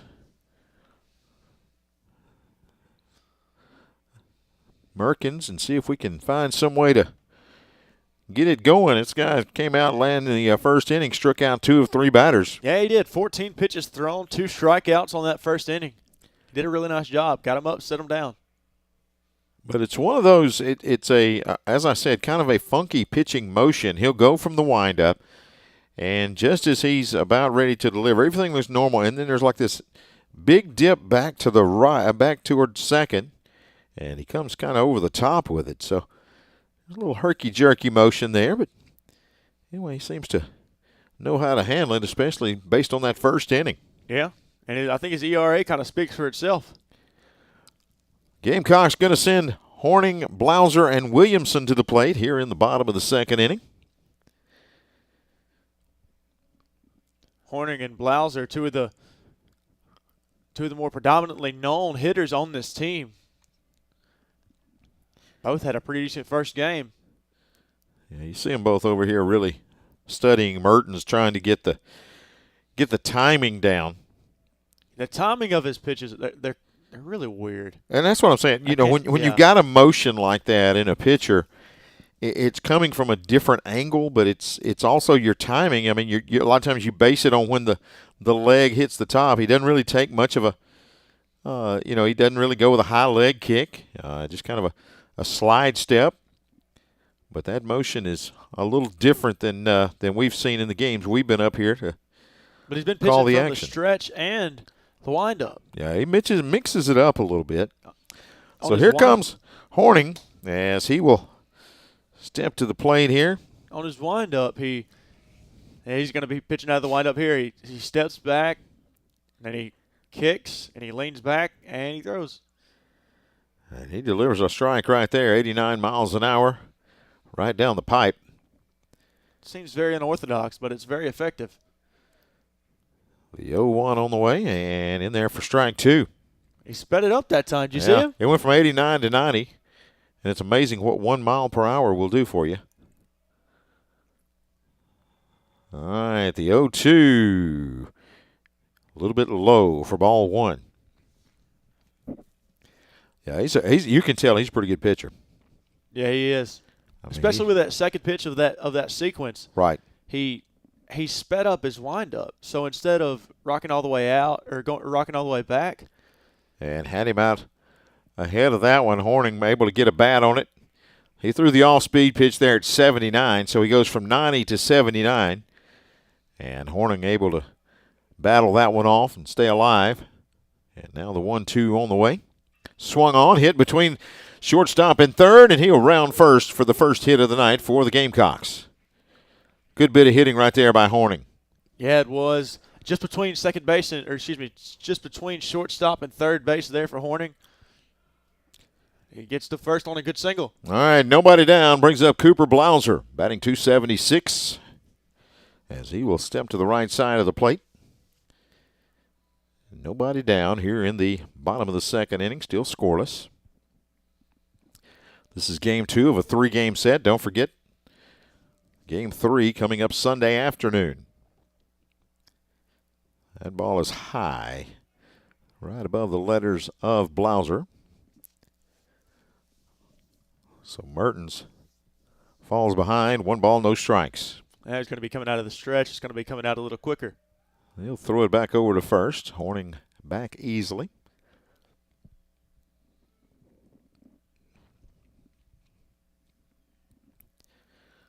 One ball, no strikes. Mertens to the plate, and he'll deliver a strike. Takes us even 1 ball, 1 strike. Ace Williamson on deck for the Gamecocks.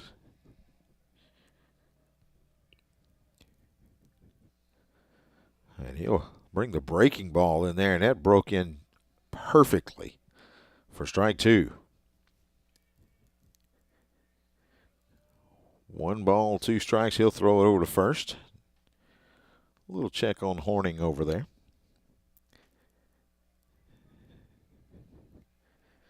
One ball, 2 strikes.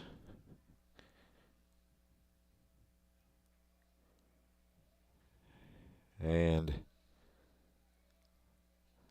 again, some type of warning there. Not sure exactly. And it's going to be a balk. And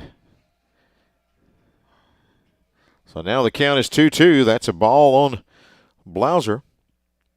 The hands came together, and then he broke it, broke the hands out. And that's going to be a balk to take the count. 2 balls, 2 strikes.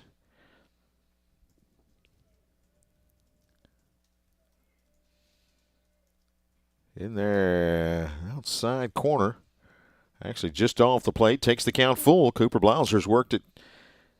This time, this inning, you've seen Mertens kind of, and when you get a balk like that, it kind of gets in your head a little bit, and he's going to throw it back over to first and do a check on Horning there. But 3-2, nobody out.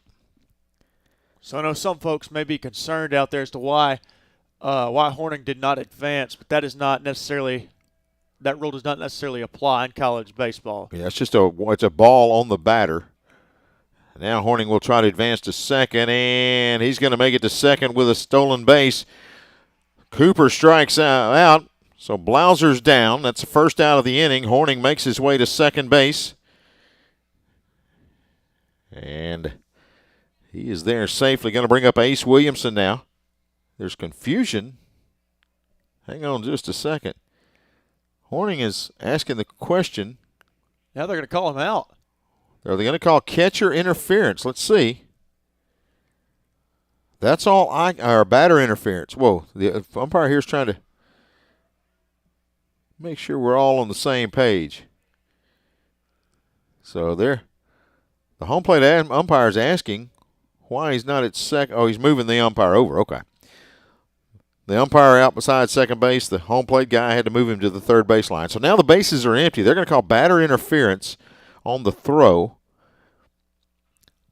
And then Williamson's going to pop it up. So a promising inning at the beginning is going to end the same as the first with a pop fly out. And the Gamecocks go down, and we move to the bottom of the top of the third inning. Got the leadoff runner on. Couldn't move him. Got the batter interference. I am assuming that is the call. That based on what I've been able to put together here from the indications that we got from the umpires.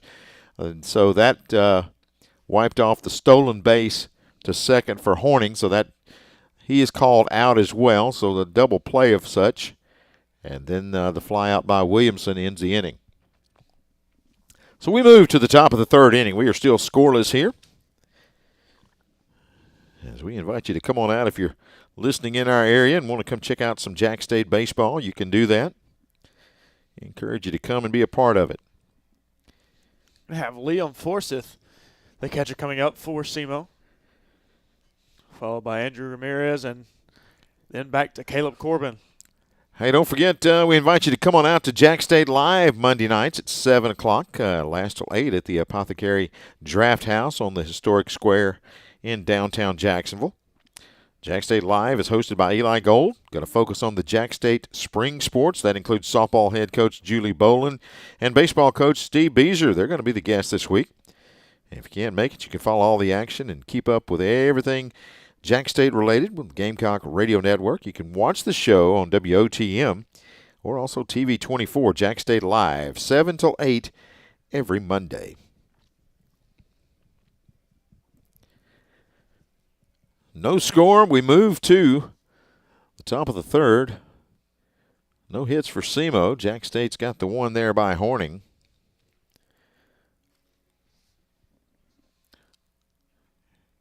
Cash on the mound. Going to face Forsyth, Ramirez, and Corbin as the 8, 9, and 1 hitters for the Red Hawks.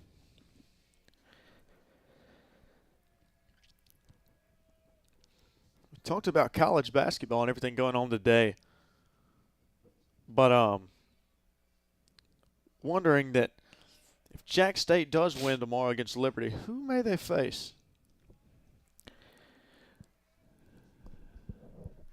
Jax State and Liberty, you should probably a 14 seed. Is that what you're guessing? Yeah, they're going to be a 14 seed. You know, a few years ago they played Auburn. I had lost to them. Right. And then 2 to Forsyth. Yeah. A couple of really good pitches here. Yeah. Cash. Yeah, he fouled off the first one. The second one was an off-speed pitch that just broke right across the plate.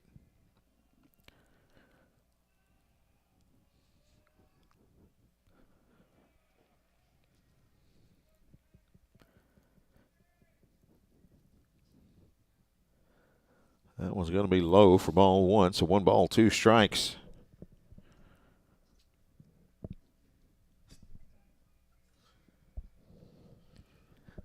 One ball, 2 strikes. Cash with the delivery. Outside for ball 2. 2 balls, 2 strikes. Started out 0-2, 2 straight balls, though, to Forsyth.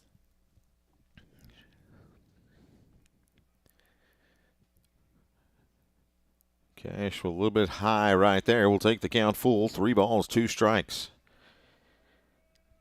We saw Mertens kind of struggle a little bit there in the bottom half of the second. Got to see if Cash can get things under control. That's a hammered pitch over to left center, but you've got Ace Williamson who runs it down with ease. He just covers a lot of ground. He does. I mean, it's a no-fly zone out there. I mean, he got a great jump. He has incredible speed, and that one was tailing down. Looked like it was going to get a couple of hops toward the wall, and he just cuts it off and makes the play. Brings up Ramirez, batting .269, as he'll step to the plate. Really nice job there by Williamson. There it is. And he'll start him off with a strike. Good pitch there from Cash. Yeah, he started to struggle a little bit in that last at bat. Now he's kind of got back on track. The 0-1, wow, off speed. Ramirez way ahead of that one.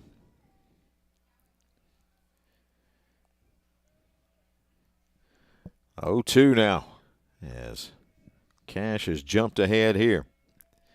0-2 on the way, and outside. He didn't chase it. Ramirez held up with 1 out. He's got a 1-2 count. Ramirez coming in, batting .269 on the season. And he will go fishing there and come up empty. Catcher drops it, but throws it over to Silas for the putout. And we've got 2 down here in the inning. Back to the top of the order, going to bring up Corbin. He's 0 for 1. Senior from Urbandale, Iowa. Way north. He's batting 333. He's having a pretty good year so far. Oh, he'll take a strike on that one as Cash. All speed, about a 75 mile an hour. Got an OPS of 1 dot. That's what you like. 2 home runs, 7 RBIs, 8 runs scored on the year, 11 hits. He'll hammer this one to right field. It's going to hang up there. That wind's going to play tricks, but the catch is made, and bringing it in is going to be Hegwood. And that's the 3rd out of the inning. We move to the bottom of the 3rd inning, and we are still scoreless between the Red Hawks and the Gamecocks. A quick first 3 innings. Absolutely. Pitchers are doing a great job. Both pitchers are not really using a lot of pitches, not walking anybody. So it has been a good start for both pitchers here in this ball game. Just 26 there for 26 on the day for Mertens so far going into the bottom of the 3rd inning. Really good piece of pitching today. So Silas, Cash, and Ash, the top 3 or the first 3 for the Gamecocks. It's fun to get a pitcher's duel every now and then. I mean, he's faced the minimum. I mean, he's right on pace. Batters 1 through 3 in the first, 4 through 6 in the second. Now here we are in the 3rd, and we're looking at 7, 8, 9. He did give up a hit, but that was wiped off from the batter's interference. Now we've got Silas, Cash, and Ash coming up. Cash and Ash down at the bottom. We got How about it? Cash and Ash. He's coming in, again, the freshman, Matthew Cash, batting .261 on the year. We also got Stephen Cash, our pitcher. 2 Cashes and an Ash. That's right. Got to be careful. Yeah, right? got to be careful. Matthew was 1 of 3 in game 1. He did have an RBI, also walked once. So he will come to the plate here as we get the 3rd inning, bottom of the 3rd underway. Tommy. Always got to be careful. Always got to be careful. Oh, man, I'm going to get in trouble. Look, after 30 need a new play-by-play guy. 30-plus years of doing this, it's you got to be careful in everything you say. One time I had a hard-fought football game that didn't come out like that either. So you can mess yourself up.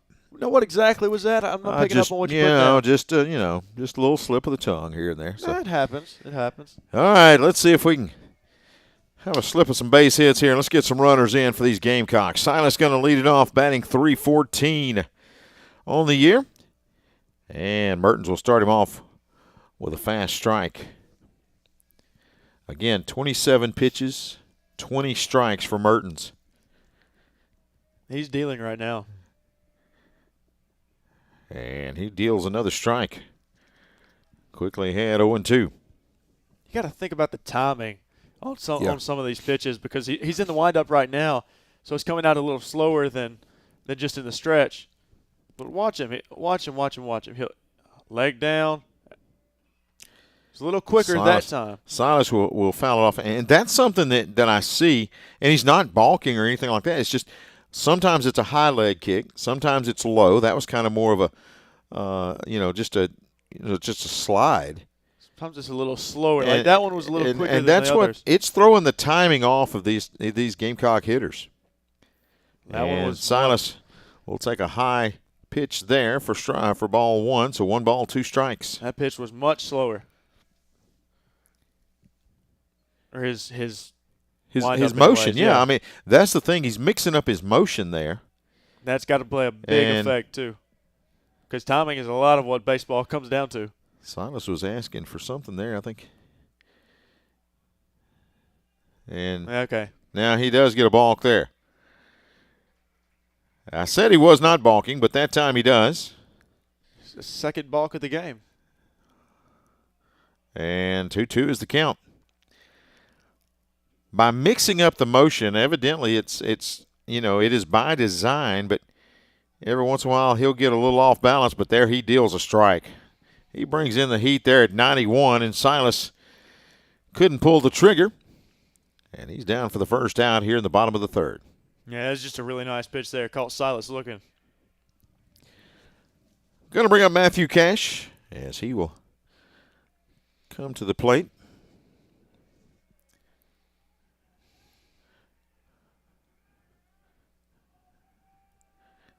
And Mertens will start him off with an off-speed strike. Still trying to get the 2 Cashes and an Ash. We got him. And that's going to be foul ball back.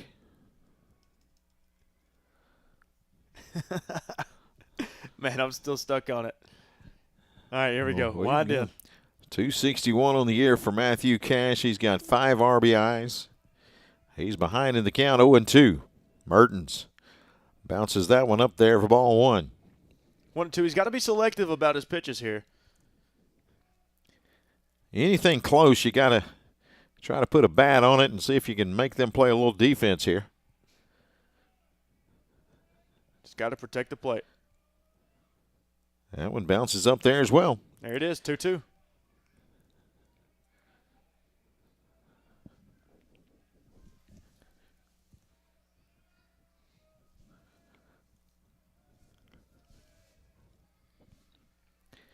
Matthew Cash digs in. The 2-2 is in there for a strike. 2 strikeouts looking here in this third inning. As Cash will sit down. That's his 5th strikeout of the day. Brings up Grayson Ash.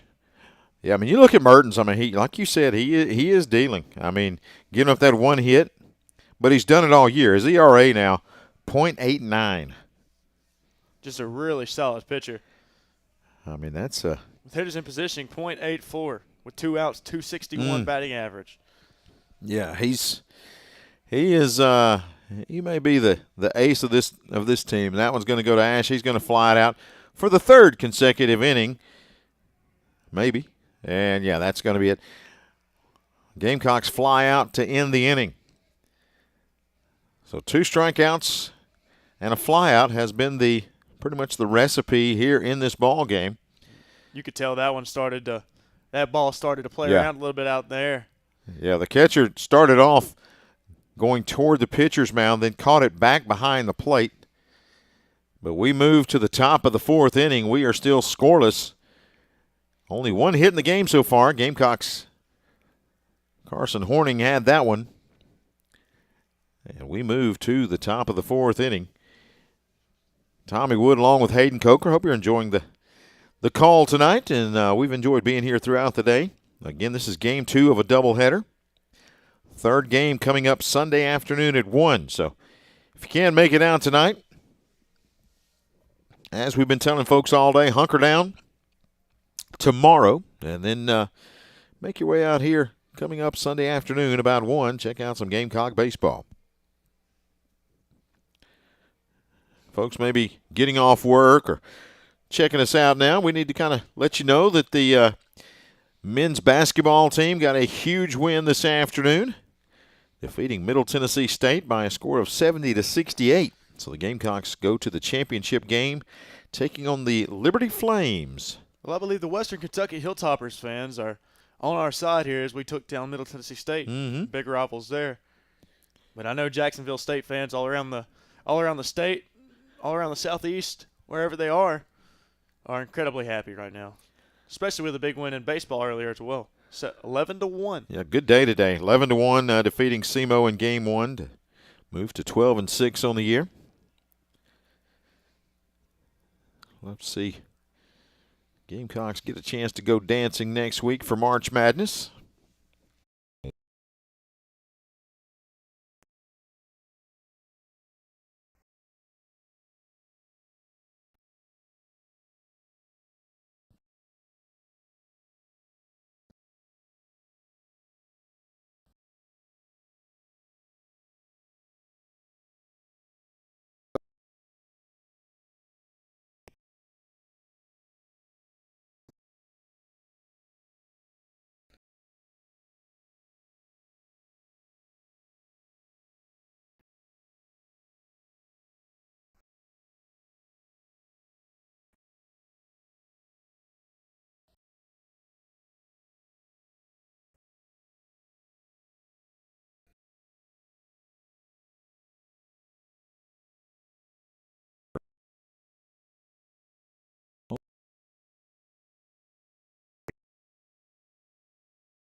savory, ribs, salad, dessert, you name it. It's waiting for you and your family or friends. Johnson's Giant Foods with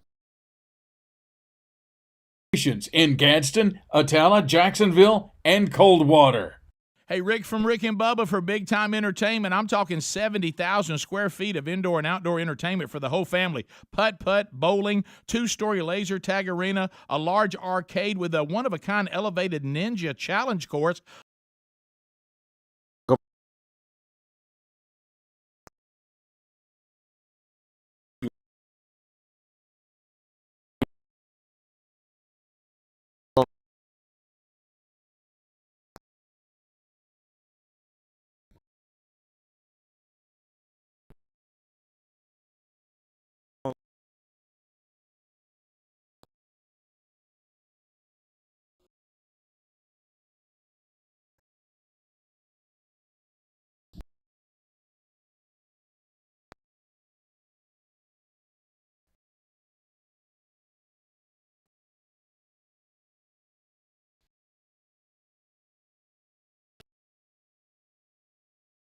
Above the arcade and the indoor go-kart.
Arena provides a truly unique karting experience. Group discounts and birthday party options are available. Big Time Entertainment, easy to find, right off I-20 at exit 185, Oxford, Alabama.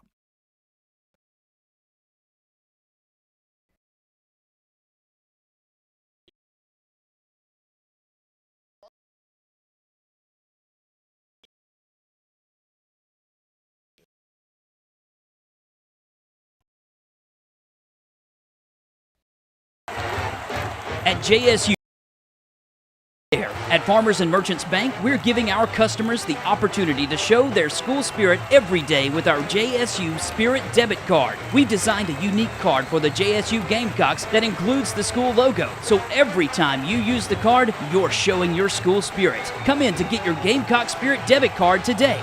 We've got spirit. Go Gamecocks! F&M Bank. Service, solutions, and strength. Member FDIC. From our home base right here in Birmingham, Alabama. We are here, treating patients from every generation, across the United States, and from around the world. As respected industry leaders, we are here, working hard for you in an effort to provide you with excellence in sports medicine, excellence in research and education, and excellence in sports injury prevention. We are here for you, aggressively pursuing victory over injury. Learn more at andrewsportsmedicine.com. Whether it's family for dinner or game time, it's time for Johnson's Giant Foods Deli. All you have to do is drop by Johnson's Giant Foods and grab whatever you want hot and ready to go. Chicken salad and chicken fingers to die for. Savory ribs, salad, dessert, you name it. It's waiting for you and your family or friends. Johnson's Giant Foods with 5 locations in Gadsden, Atala, Jacksonville, and Coldwater. Hey, Rick from Rick and Bubba for Big Time Entertainment. I'm talking 70,000 square feet of indoor and outdoor entertainment for the whole family. Putt-putt, bowling, 2-story laser tag arena, a large arcade with a one-of-a-kind elevated ninja challenge course above the arcade, and the indoor go-kart arena provides a truly unique karting experience. Group discounts and birthday party options are available. Big Time Entertainment, easy to find, right off I-20 at exit 185, Oxford, Alabama.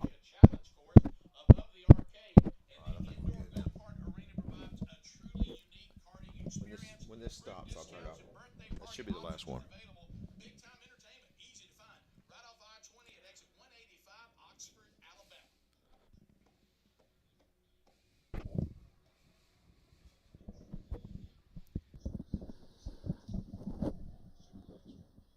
Welcome back to Jacksonville State as we are about to get up and running again. Good news is nothing's really changed on the scoreboard since we last saw you.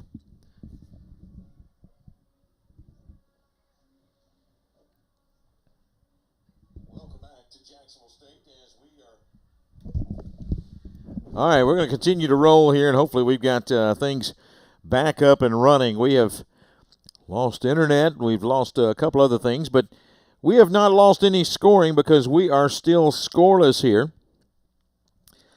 as we are into the top of the 6th inning. And, Hayden, we've seen some great defensive plays. We've seen a few other things, but right now nobody's able to cross the plate, and kind of opposite of what we saw in Game 1.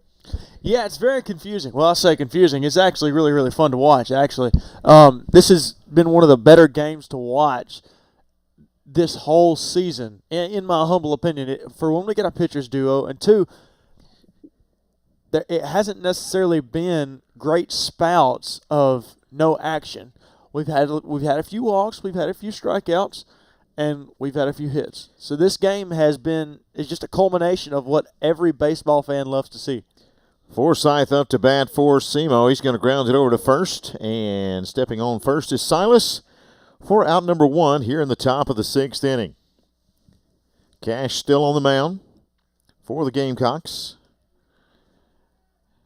Still got Matthew Cash at third, Johnson at first.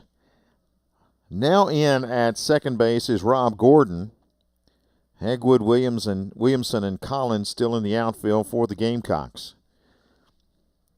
Ramirez up to bat. He will fake a bunt, then draw it back, and he will take strike 1. On this top of the 6th, again, 3 hits now for Jax State, 1 for SEMO, and we are still scoreless. That time, Cash brings it a little bit too inside, and that's going to be ball 1.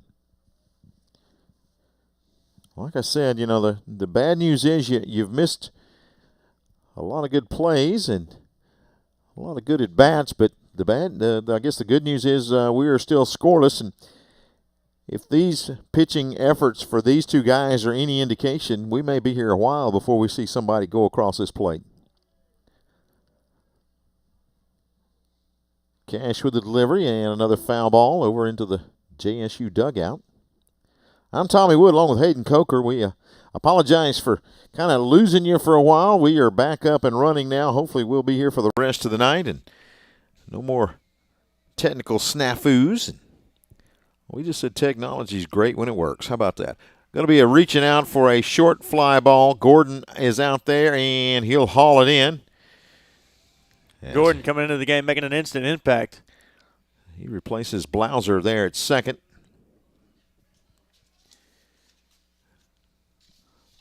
So game 2 of a 3-game set. And right now we are scoreless in this second half of the doubleheader. Cash starts him off with a strike on the outside corner. SEMO 1 for 17 today with 2 strikeouts. Jax State 3 of 17 with 7 strikeouts. Second pitch a little low, and he's able to foul it off. And at the plate right now is Corbin, leadoff batter, batting .324, 0 for 2 in this game. Corbin also 0 for 2 in the first game. So he's not gotten the series off to a great start for him, and he'll take a ball up in the eyes. 1 ball, 2 strikes.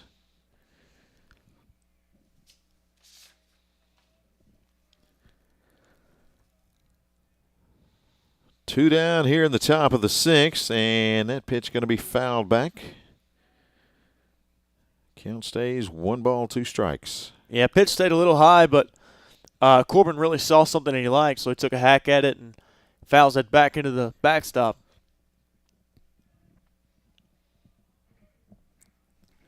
Still a good crowd here tonight at Jim Case Stadium. And the pitch, he swings and misses. That was a great pitch for strike 3.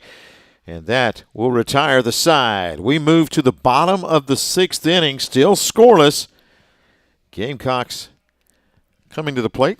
That was just a fantastic off-speed pitch and got Corbin to go down low and swing and miss. Really, really nice pitch there from Cash. He has really just pitched a gem here when you talk about the game that he's had. He really has. He's done a really nice job tonight. Anytime you give up 1 hit and the number's not curvy, if it's still a 1 up there on the hit, you've done a pretty good job. And this guy coming back to the mound has done pretty well for SEMO as well. This is Nathan Mertens. On the year, a .79 ERA. Again, he's pitched 22 innings, given up 18 hits, and only 2 earned runs on the season. Tonight he's got 7 strikeouts. He's allowed 3 hits, and he moves into the 6th inning. Their outfield of Staus, Mugen, Wareheim. Infield at first is Cannon, second is Catering. Third baseman is Corbin, and the shortstop Ramirez. Forsythe behind the plate. And for the Gamecocks, it's going to be Ash, Collins, and Hegwood. So back to the top of the lineup again here in the bottom of the 6th inning.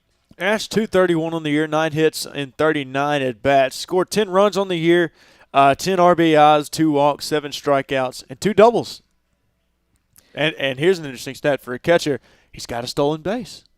Something you don't see every day. Not very often. Yeah. Not very often. So Mertens back on the hill. I tell you what, all the talk about baseball and calling these Jacksonville State baseball games so far gets you excited for Braves baseball, does it not? Yeah, it does. And one thing that I wanted to make sure that everybody out there listening would make sure y'all realize that Hayden and I are 3-0 as far as our broadcast goes for the Jax State baseball team. I don't understand why they don't have us back every time. Yeah, I'm telling you, man. We may get a trend going here. We're 3-0. Hold on. We don't lose. That's right. Knock on wood. Knock on wood, yeah. We got to get some runs here, and we're going to see what we can do. Yeah. As Ash comes to the plate, batting .231, Mertens will start him off with a breaking ball, strike 1. It's going to be a post for Twitter or Facebook later if this goes right. Absolutely. X, I'm sorry. Yeah, we're going to put it wherever we can. Might buy a billboard for it's over with. Mertens with the 0-1. Good shot between first and second. He's going to round first for a good single for Ash to starting off the bottom of the 6th inning. Yeah, really nice start there to the inning by Ash. Just a fantastic hit to the right side in between first and second baseman.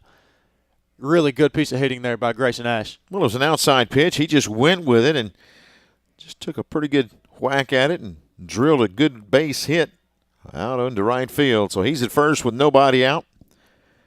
And back to the top of the lineup for the Gamecocks as Collins will step to the plate.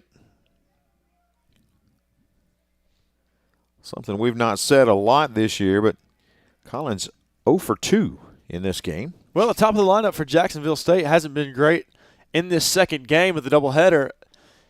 The 3 combined hitters, you have Collins, Hegwood, and Johnson, all 0 for 2, 0 for 6 combined.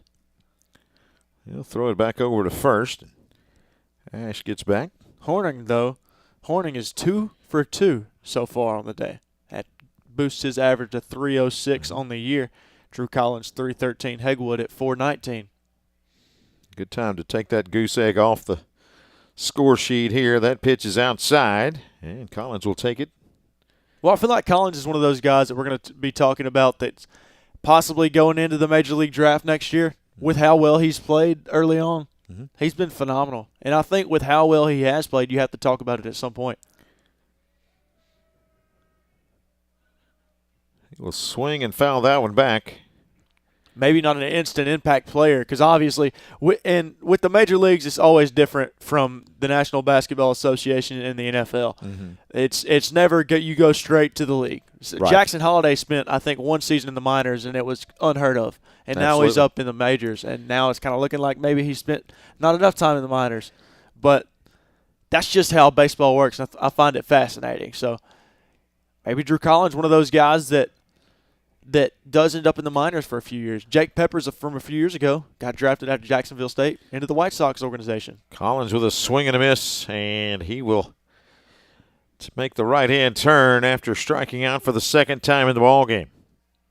Don't know how many times we've said that in the last couple of years. Well, it's not very common. Not common at all. Drops his average to 309. Now Hegwood's coming to the plate. Going to bring up Colton Hegwood, batting .419, also 0-2 against Mertens. He will bunt it, lay it down. Good bunt. He may beat this out. He's going to hustle to first. He's going to be close, and he gets him by a half step. Runner advances to second. They'll get Hegwood at first. So Ash down to second with 2 down. Well, it was close, but he got beat by about a half a step. It's a perfectly placed bunt, too. I mean, you can't really get much better than that. Caleb Johnson comes to the plate. Batting .257. A 2-out hit you got to think it would plate Ash and give the Gamecocks the lead here.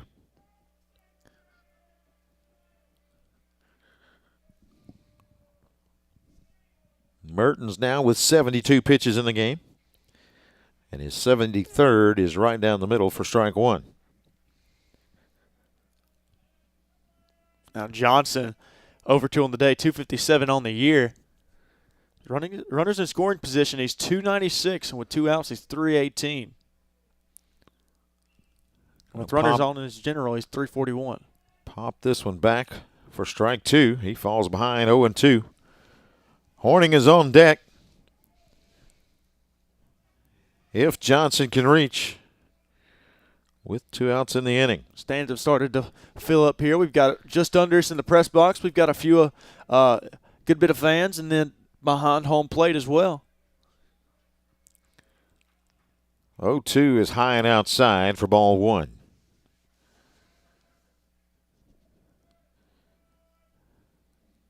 Caleb Johnson out of Central Phoenix City, former Red Devil. Now in his junior campaign. You got to pop that one down the third base line. I don't think anybody's going to be getting to that one. Way behind the stands. 1-2. Johnson's been really good with runners in scoring position and with runners on all year. 341 with runners on, and now's an opportunity for him to improve that number. Bounces it up there. Good job for Forsyth behind the plate to block that one. That's a really nice job, and I feel like catchers aren't necessarily appreciated enough. Right. I mean, even in the big leagues, they aren't as appreciated. But a great defensive catcher is a fantastic option to have. Absolutely. Fantastic tool to have. The 2-2 swung on, drilled. It's going to get to right field. Diving catch, and it is made. Wow, what you can do, I can do as well. And the right fielder, Wareheim. We've seen a few of those from Ace Williamson. Wareheim with the diving grab in right to rob Johnson of a hit and rob the Gamecocks of a potential run. We move to the 7th inning. We are still scoreless. Jax State and Southeast Missouri. I'm Tommy Wood along with Hayden Coker here on this Friday evening. just a stand-up play from right fielder Cole Wareheim. Just an absolutely phenomenal grab out there by him. Comes in about 10 feet and dives for it. Can't get much better than that. I don't know. Aces was pretty cool, too. Ace had a pretty good catch. We've seen some gems out here tonight for sure. Hey, don't forget, folks, the new Jax State Athletics app is available. You can download that and keep up with all of Jax State Athletics. You go through, and you can also select the sports you're most interested in, get alerts, keep up with games. And one thing you'll definitely want to keep up with is this weekend that's going on with the Gamecocks, of course, on the baseball diamond today, and then again on Sunday afternoon and tomorrow evening at 7:30. The Jax State men's basketball team trying to go dancing as they try to claim the Conference USA 2025 conference championship. Taking on Liberty tomorrow night. How have they done with Liberty this year? I hadn't. So they split the series. I was thinking it was a split. Yeah, they split the series 1-1. They were down by 20 at Liberty. They were down by about 20. Ended up coming back and losing the game by, I believe, about 4 points. Okay. That was Jerron Pierre's. I think that was his worst game of his career. And they ended up losing that game. But they beat Liberty at home by, I want to say it was around 10 or so. Yeah, let's try to check that out. And let's see. Give me some dates and how the season has gone. Liberty, February 1st. That was at Pete Matthews Coliseum. They won 72-61.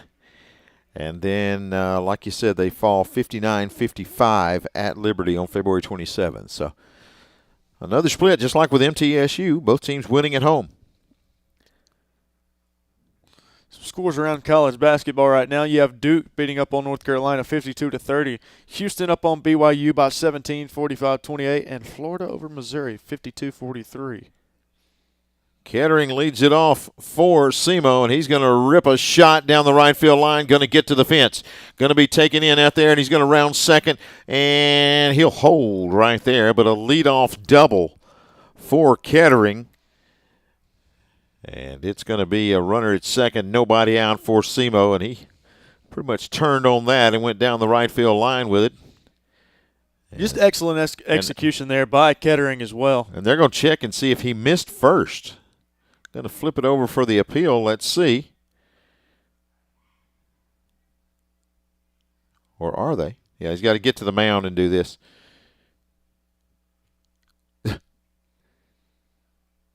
And so there's going to be appeal over here at first. The umpires get in position. Now they'll flip it over, and they will say safe. That he did touch first on the way around. So Kettering's out at second base. Nobody out. Brings up Mugen. Batting .349. He's 0 for 2 in this game. And now Coach Beasley explaining, well, the umpires are wanting to make sure that the appeal was done, and that that is what he is appealing, is that he touched the base. The umpire's nodding out there, and I believe he's going to say, yes, he did touch the base. Or they're going to go back and look at it. Okay. They are going to review this. How about that? Oh, hey, this is another big one. And I mean, it's at a big point in the game, too, because you've got a leadoff double. It is. We're in the top of the seventh here, and SEMO gets a leadoff double. So now they're going to look at the review and make sure that he did touch first base. Wow, how big would this be if this call is overturned? It would be monumental. Jax State looking to get their third straight win. We mentioned earlier in the broadcast the first game. The series is now in its 56th meeting between the two schools, and Jax State leads 29-27 after winning game one of this series 11-1. Cash going to get a few, try to stay warm out there. Wind's continuing to blow here. It has pretty much done that all day, and as we have, and they say he's safe, that he did touch first base, so he will remain at second with nobody out. So now Cash facing a little adversity here in the top of the seventh inning. Got a runner over at second base and nobody out. He will look him back. Now flip it back to second. Back there to Rob Gordon out of Mableton, Georgia. Played at Chipola.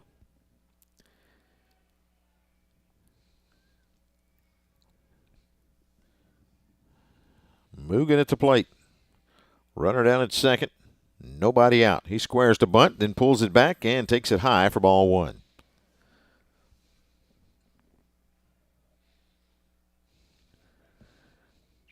Yeah, you can see SEMO trying to advance that runner from second to third with no outs. Mugen's 0 for 2. And grounded to third and goes to third again. Runner's going to have to hold. He'll throw it at first for the out. Big play by Matthew Cash there. As he will hold the runner at third, get the out. He executed that play nicely. He looked the runner at second back to second base, and then throws it over to first for the out. And one thing that goes unnoticed is you look at Caleb Johnson at shortstop. He sprinted to third to make sure that if there was any kind of throwback, he was there to cover. So great job there as he was covering third base. Now, a little meeting at the mound here to talk a little bit about it. Here with one down. Yeah, and you're right. You made a good point. That's exactly what this staff wants from Caleb Johnson. I mean, you think about it because, you know, Cash had to come up and field the ball, so he's out of position. And over there, if he's not covering third and there's no one there, then, you know, Kettering's going to take off. And with nobody there, he's got an excellent chance of making his way down to be 90 feet away from taking the lead. So great job and great hustle out there. Fundamental baseball, covering where you need to cover and knowing what your assignments are. See what's going to happen here. Just a little mound visit.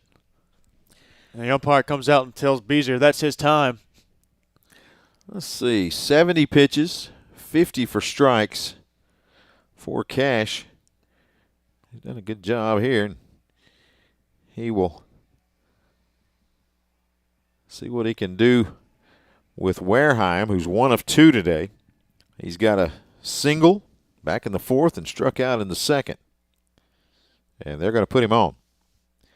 So they will put him on at first to set up a double play or a play at any bag and take their chances with Cannon, who's 0 for 1. Wareheim was batting .377 and Cannon's batting .292. So your odds are in your favor here, even though you're facing and it's lefty versus lefty, which is a good move there to get this matchup that you want. And Wareheim has a 1.194 OPS on the year and 4 home runs. So I really like the idea to send Wareheim to first. First pitch going to be down low for ball one. Cannon, a pretty good player as well. Got 2 home runs on the year. 292 average, 418 OBP, and 910 OPS. And is batting .310 with runners in scoring position. The pitch swung on and missed. That was a good off-speed pitch there, 78-mile-an-hour curveball.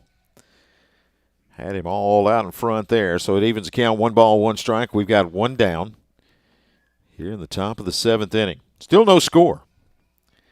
We're in the 7th inning, and Cash has 71 pitches. That one bounces up there. Great block behind the plate for Ash. Again, using the equipment, using his chest, cannot be anything other than a wall back there. Can't let it get by you. It's one thing about Ash I've noticed over the course of our time, getting to watch him play, is he's a really nice defensive shortstop catcher. 2-1 and low again. He takes it for 3-1. So Cannon ahead in the count. Ash just plays the position so well. Big pitch right here. See if Cannon's going to be swinging at it. He's ahead in the count. Again, 3-1 and going to take it high. And that's going to walk him loaded. Still 1 down. Here in the top of the 7th inning. Now bases loaded. Now you've got Doyle coming up. Doyle's batting .400 with runners in scoring position, and now Coach Beecher's going to come out to the mound. Cash, that's going to do it. That's going to be it for Stephen Cash. His longest outing before tonight, 5 2/3 innings. He's going to work 6 1/3. and give up 2 hits. He will leave with the bases loaded. Final look at him, 3 strikeouts, 3 base on balls. He did give up a double, but a great outing for the left-handed pitcher out of Centerville. Now you like this, the whole dugout coming out to absolutely coming out to acknowledge how good of a performance he had. Lift his spirits up a little bit. He's going to check out, and Joe Scarborough will appear. Scarborough had a good outing a few games ago against Akron. Also pretty good against Troy the other night as well. Scarborough with a 3.0 ERA on the year. You get the warm-up tosses in.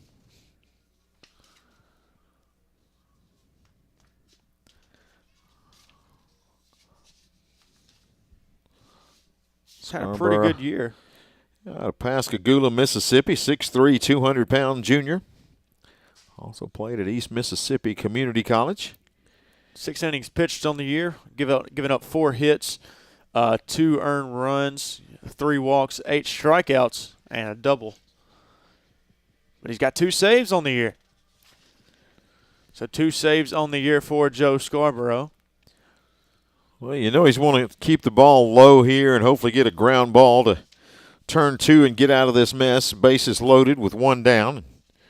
Try to get that double play and make your way in the dugout and then get the bats going. First game 11-1. The Gamecocks win that one in 7.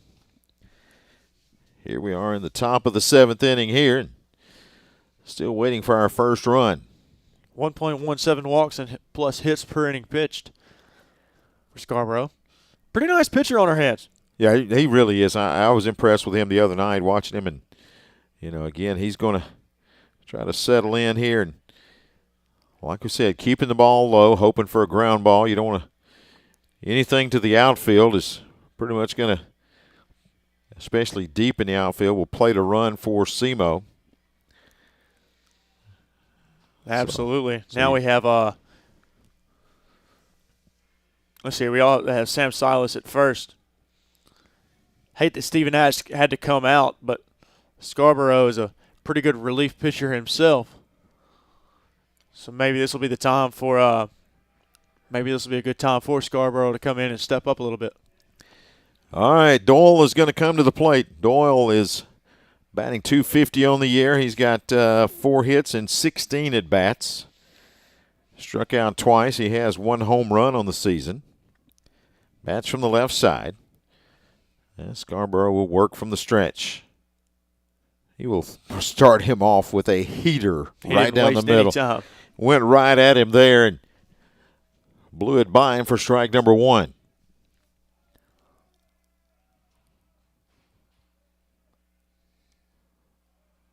Bases loaded. The 0-1 from Scarborough. And inside for ball 1. 1 ball, 1 strike, 1 out. Bases loaded. Critical point in this ball game here. We're in the top of the 7th inning, still without a score. The pitch swung on late and fouled off. Yeah, I don't think Doyle has his timing down just right quite yet. No. Scarborough, he blew that one right by him. I didn't get the speed. I didn't look up quick enough to get that, but he was very late on that one, and they had timeout, so they had to reset the clock there. So 1 ball, 2 strikes. Scarborough works from the stretch and throws a ball inside. 2 balls, 2 strikes. He's going to rear back right here and try to throw it through the mitt. The pitch is low, 97 miles an hour. Man. It gets on you in a hurry, but this is it. 3-2. Got to have a strike here. Cannot let him leave the batter's box walking. Got to make him do something. And he did not. He walked him home. And that's our first run of the game. Throws it low. And that will give SEMO a 1-0 lead here in the top of the 7th inning. Well, what that does is it gives SEMO a lot of confidence, gives them a lot of confidence, a lot of momentum. And now you have Ty Stouts coming to the plate and gives him a chance to crack this one open. He's 0 for 2 tonight. Same situation, 1 down, bases loaded. Stouts batting .239. Scarborough with a strike there at about 96 miles an hour. It's insane how some of these kids throw, man. It is it's insane. Crazy. I would not be comfortable up there. He's going to be swung on and fouled straight back, but he's ahead 0-2. I mean, you're throwing, and right now the batters are not catching up to you. Just hit the mitt. Nothing fancy here. Just go with the heat and get this second out. Nope, a little bit outside. Takes us to a 1-2 count. Well, he got 2 strikes early. What he doesn't need to do is fall behind in the count 3-2. So he needs to get after this one and get out of this inning. That's a big pitch right here. If he can. The 1-2. Outside, ball 2. Here we go, Joe. Let's get it right here now. You can sense some fire coming over on SEMO's bench. Yeah, this is a huge pitch right here. Let's get him right here. 2 balls, 2 strikes, and swung and missed for strike 3. 2 outs in the inning now. Defense can play back, and now you just want to try to keep it in front of you, and let's get this third out of the inning and come in here and get the bats going. I believe they are going to turn to the bench and bring in a pinch hitter. Let's see who they turn to here. We'll get the indication here in just a second, but they're looking in the dugout. A lot of moving parts in that dugout. Folks running around everywhere. And let's see what we get here. No one has made their way out yet, but Forsyth went back to the dugout, so he will be coming out of the game. That's your catcher. And let's see who's pinch hitting for him. We're waiting to get the indication of the number, and it is going to be number 10. Carson Schrack. All right, our first look at Schrack. 5'10", 190 out of Edgerton, Kansas. They throw back to second and almost caught him napping out there. But Schrack comes to the plate. He bats .240 on the year. He's got 6 hits and 25 at-bats, but there's 2 down. And Scarborough is going to bring the heat. He throws that one low for ball 1. Schrack on the year, 571. He's batting .571 with runners, with 2 outs. .240 on the year, .625 OPS. The 1-0 from Scarborough. Swung on, fouled off. 1 ball, 1 strike now. Bases loaded. SEMO leading 1-0 now here in the top of the 7th. As they have taken advantage of a 2-out walk with the bases loaded. Swung, hit up the middle. That's going to be a base hit. 1 run is in. Around third, and another run is in, and it's going to be runners at the corners after a 2-run single for Schrack. He just drilled that one right by Scarborough. And SEMO takes a 3-0 lead here in the top of the 7th. Well, Carson Schrack gets the perfect opportunity, and he cracks this ball game open. It's a 3-0 lead now for SEMO. Wow, he just first couple of swings looked like he was very late, and then that one he timed it up and just barreled it right up the middle of the diamond, right past the leg of Scarborough. And Ramirez will come to the plate. Fakes and they'll throw it down to second. Got him in a rundown. They'll bring it back home and gun him out at the plate. Good job by Gordon, also by Ash. The runner at first broke. Ash throws it down to second. Gordon comes up and guns it back home. Perfect throw, and that will retire the side, but not before SEMO puts up 3 runs. The Redhawks lead 3-0 over the Gamecocks here in the bottom of the 7th now. Well, Gunnar Doyle thought he saw a perfect opportunity for him to go home, but our Rob Gordon did a fantastic job of not paying any mind to the runner going from first to second, and he gunned it right from home, and they gunned Gunnar Doyle down. You like what I did there? Yeah. I gunnered him down. But now the 3-run lead, and of course they're going to stick with Nathan Mertens now. And he has pitched to Jim 8 strikeouts, no walks, as he is back on top of the hill and over in the back on the on-deck circle is Carson Horning. Ball game. Oh, wow. That's what they're singing. You get that? I hit that. You hear me hit that note? I heard you hit something. Whew. I thought you'd hit your leg or something. Hey. There we go. Oh. Carson Horning, Rob Gordon, Ace Williamson coming up for the Gamecocks. Tommy. Here we go. Got to get some runs. Got to get some base runners. It's one of those games that, you got to hand it to Mertens. I mean, he's done a tremendous job just keeping the Gamecocks off balance throughout this whole ball game. He's coming back out here in the bottom of the 7th inning. See what he's only thrown 78 pitches. That's what I was going to say. The pitch count is not bad at all. I mean, he has really kept the pitch count low. I mean, he is aggressive as a pitcher. I mean, he's not one of those guys that's going to throw a lot of breaking stuff and nibble around the plate. He's coming right at him, and he's just finding ways to get it through there. And so far, the Gamecocks having trouble catching up to it. Well, it's not all about the type of pitch you throw. It's just where you throw it. And he does a really good job of knowing his places, knowing his spots. All right, back to Horning here, who's 2 out of 2 tonight in this game. He faces Mertens for the 3rd time, and he's going to rip a shot to left center. It's carrying deep, but back there to catch it on the warning track is going to be Stouse. 1 pitch, 1 out. So that sends Rob Gordon to the plate. And Horning just got under that one, didn't have enough carry. And that eventually turned into an out. So junior Rob Gordon comes to the plate. He's batting .263.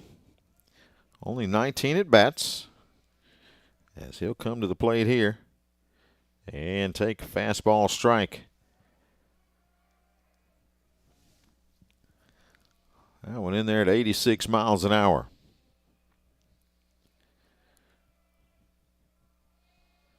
The 0-1 and up high. Gordon will take it for the ball high.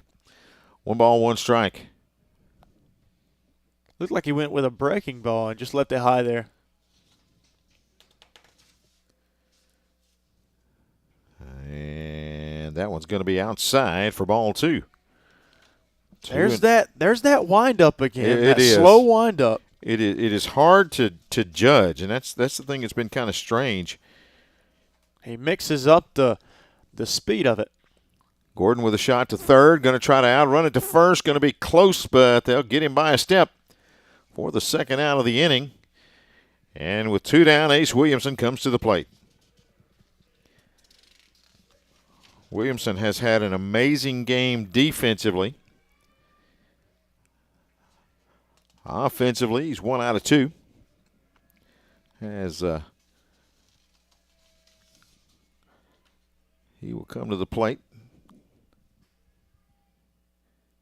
and takes a fastball strike. About 88 miles an hour. That one's coming in there.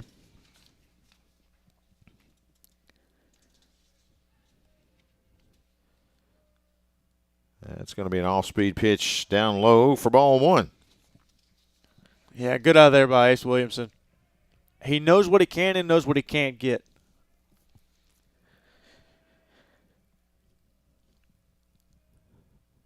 He will take another one downstairs. Takes the count, 2 balls, 1 strike. Merton's done a really nice job of keeping his pitch count low. He's done a fantastic job of getting out of trouble whenever it's been there. High fly ball, tailing foul. I don't know if anybody's going to get there, and no, it's going to bounce into the bullpen. Takes the count to 2 balls, 2 strikes, but Williamson gets another swing at it here. Ace Williamson going to get another shot. 2 down here in the 7th inning. SEMO leading the Gamecocks 3-0. Scored all 3 in the top of the 7th. Gamecocks lead in hits, 4 hits to 3, but have yet to find their way across home plate. The pitch to Williamson will be fouled straight back again. Count remains 2-2. Williamson having a battle here. Silas on deck for the Gamecocks.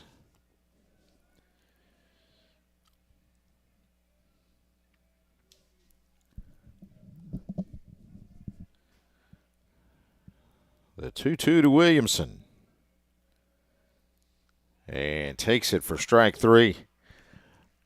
Mertens brought it in there about 90 miles an hour, and Williamson was fooled on that one, and he'll take strike 3. And we move to the top of the 8th inning, and SEMO leading by a score of 3-0. Just a really nice pitch there by Mertens.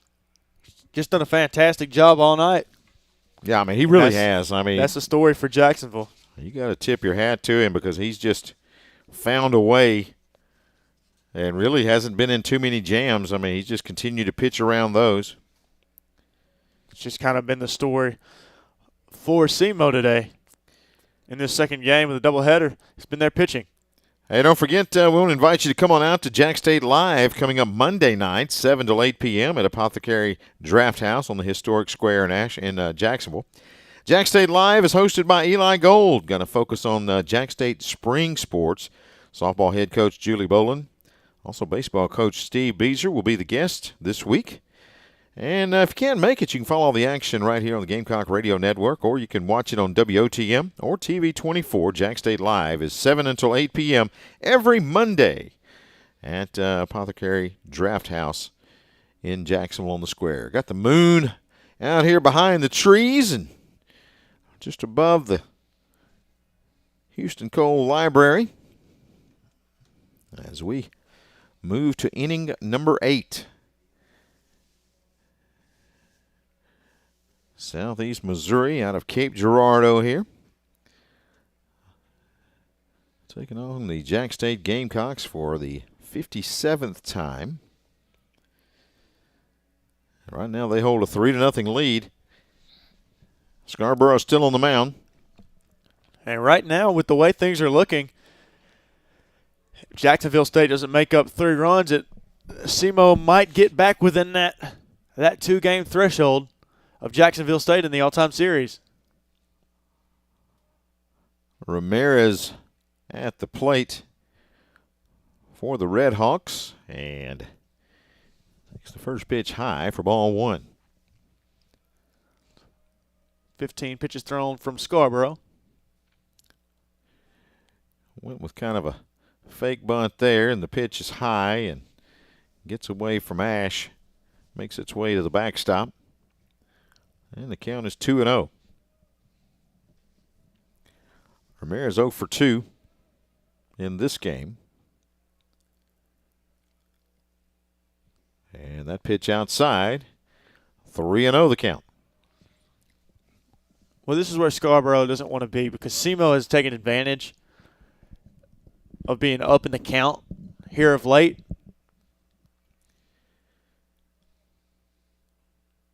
And he will walk him on 4 pitches.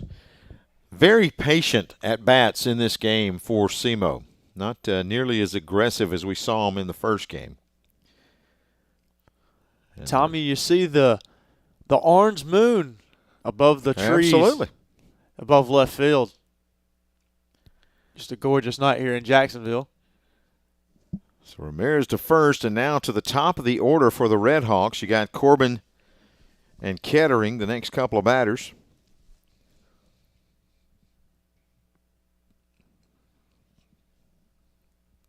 Three to nothing the score. SEMO leading over the Gamecocks. Meeting out there, and now Coach Steve Beeser will make his way out there. So checking on Scarborough here as he has the walk on 4 pitches to Ramirez. And like I said, facing the top of the order. Corbin is 0 for 3 in this game. Let's see what he did back in the first game. He was 0 for 2 there, so he's still looking for his first hit of the day. They're going to go to the bullpen. Umpire going out, and yeah, that's going to be it for Scarborough.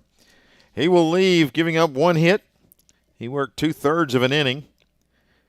1 strikeout, 2 walks. And he will leave, and got a pitching change. Going to bring in Connor Brooks out of Brandon, Mississippi. As Brooks, 6 foot, 203. He is a junior, and he'll get some warm-up tosses here as the Gamecocks make the call to the bullpen.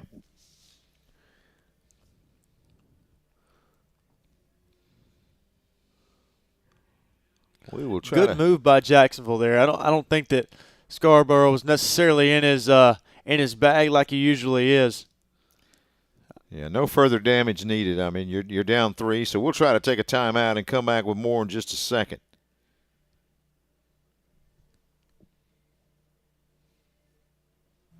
You know that feeling when you're doing what you love? You're in the zone, truly and fully alive, lost in thought. You know what you're not thinking about? Insurance. That's where Alpha comes in. Alpha handles all things insurance, so you're free to do anything. So get out there and live your best life. Whatever your thing is, we've got you covered. That's life with Alpha Insurance. Visit alphainsurance.com to learn more. Sports not only bring Alpha Insurance. Visit alphainsurance.com to learn more. Defended well enough to win, but we just couldn't score it. And we were able to score. Sports not only bring us together, they inspire us on our own health journeys. Whether we're walking an extra lap, crushing a new goal, or spending time with friends cheering in the stands, we all win when we feel healthier and happier. That's why Blue Cross and Blue Shield of Alabama is a proud sponsor of athletic programs across the state. Because a healthier Alabama is a happier Alabama. Blue Cross and Blue Shield of Alabama. We cover what matters.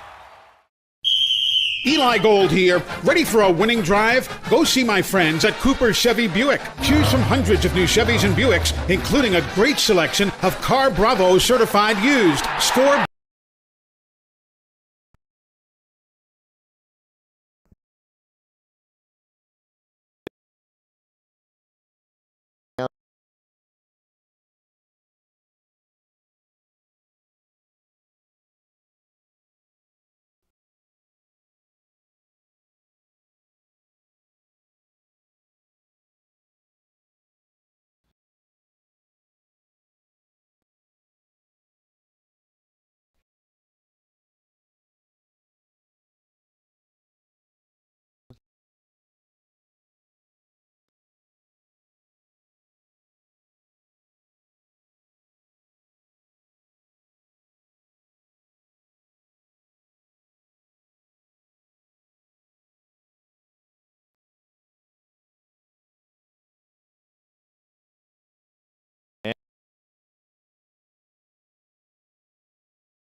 at the plate. Swung on center field. Williamson's back. And that will retire the Red Hawks here in this 8th inning. So we go to the bottom of the 8th. Gamecocks down by 3. Now, while you were away, we were trying to get everything all hooked back up one more time. There was a double play out there. 6-4-3 double play. Gordon threw it over to first. And an appeal, instant replay. They went back, looked at it, and ruled that the runner was indeed out. So that was the second out of the inning. So that was a challenge burned by SEMO. But here's where we are now. 3-0, bottom of the 8th inning. Mertens back on the mound for SEMO, and he has pitched 7 innings. He has struck out 9 and given up 4 hits. Been pretty doggone impressive. And he's only at 90 pitches. That's the thing. Usually you think at this point they're, well over 100. But, I mean, this guy has, as you said, he's kept the pitch count down. Just Gamecocks have been unable to solve this mystery and have not been able to get much on him. So he's going to face Silas, Cash, and Ash. Those are the scheduled 3. Watch it now. I got you. So we're going to try to get some hits right here. We need to cut into this lead and get a couple and wouldn't mind putting up about 5 and then get them 3 outs and we take it to the house. But well, now, you mentioned – go ahead. We got to get runners on. Yeah, we do. You mentioned a lot about Mertens there, and we talked earlier about his unorthodox pitching wind-up. It's been very effective all night. I mean, this has been one of the best collegiate pitching performances I've ever seen. Yeah, and I mean that 100%. He is strong, and like you said, he's kept the Gamecock bats quiet, who scored 11 in the first game and have yet to make any noise here in this second. He starts Silas off with a strike down the bottom of the zone. Silas batting .302 on the year. That one up high for ball 1. I'm Tommy Wood along with Hayden Coker. Hope you've enjoyed listening to Gamecock baseball this evening. Had a few little technical snafus, but we'll keep on pushing buttons till something happens. Silas going to swing and miss there for strike 2. Good off-speed pitch there from Mertens. Bottom fell out of it. So 1 ball, 2 strikes.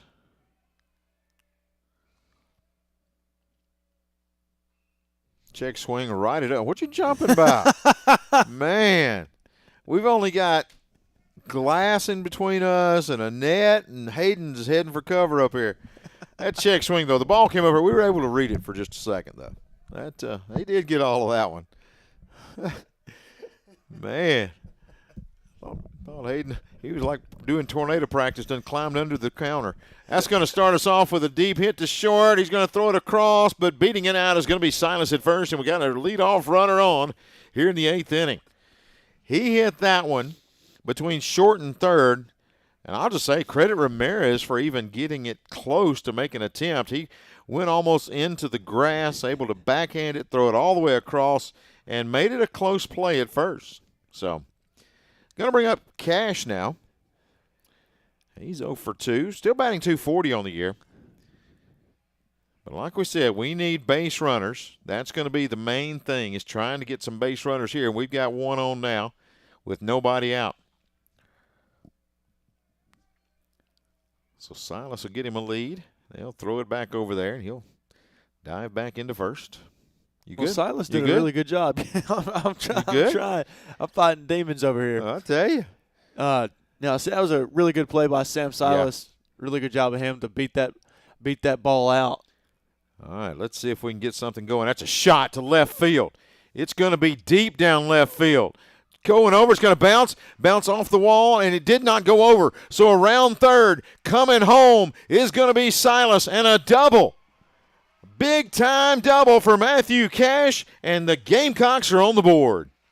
And we talk a lot about the power that Matthew Cash has, and he utilizes it there. He shows it off and shows us, hey, I can do it. I can get this team back into it. Matthew Cash with a monster double there. He went oppo and almost took it yard.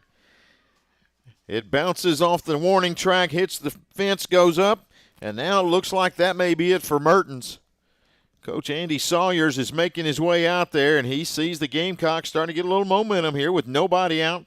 One runner in and Cash out at second.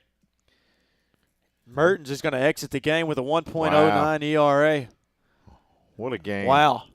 He finishes up tonight, 6 hits. He pitches 7 innings, gave up 1 earned run, struck out 9, and just gave up that double there as he will leave with a 3-1 lead. That runner at second is his responsibility, so he cannot lose this game as the tying run comes to the plate. Gamecocks trying to make their move here. And look at this. We talk about analytics. Look what's going on right in front of us. They immediately realize the pitcher coming in. They bring out the book right here in front, and all the hitters coming up get a chance to study and find out about the new pitcher for SEMO.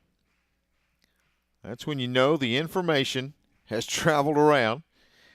Going to go to the left-handed side right here. And we're still trying to pick up a number here. And I couldn't quite see whenever he was walking walking up. He kind of hid from us a little bit. Maybe we'll get the information in just a second. And I have no idea. It's like Cranowetter.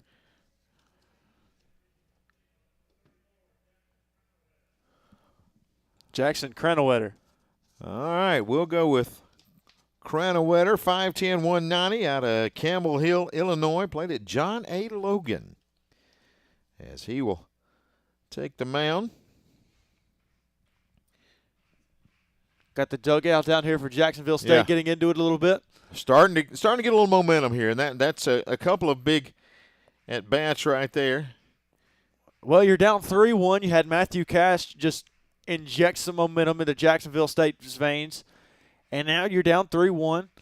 And let's see here. You've got a few heavy hitters coming up to bat. You've got Drew Collins coming up who can really make an impact. Yeah, you got you go with Gunnar Ash before Collins, but still, I'm sitting here right now looking up there at Drew Collins going, he's 0 for 3. I like my chances with him coming to the plate, even at 0-3, because you know he's due. Exactly. Him going 0 for 4 is I don't know, that's kind of like a lunar eclipse or something. You just don't see it very often. Exactly. Grayson Ash coming up here. He puts he can put bat to ball as well. So Jacksonville State, not all hope is lost. A little bit of fire under this team late. All right, here comes Gunnar Ash batting .250. He's 1 out of 2. He had a fly out in the foul territory, caught by the catcher back in the 3rd, and then in the 6th he had a single. So here we go. Big opportunity here for Grayson Ash. Tying run at the plate for the Gamecocks. Nobody out here in the 8th inning.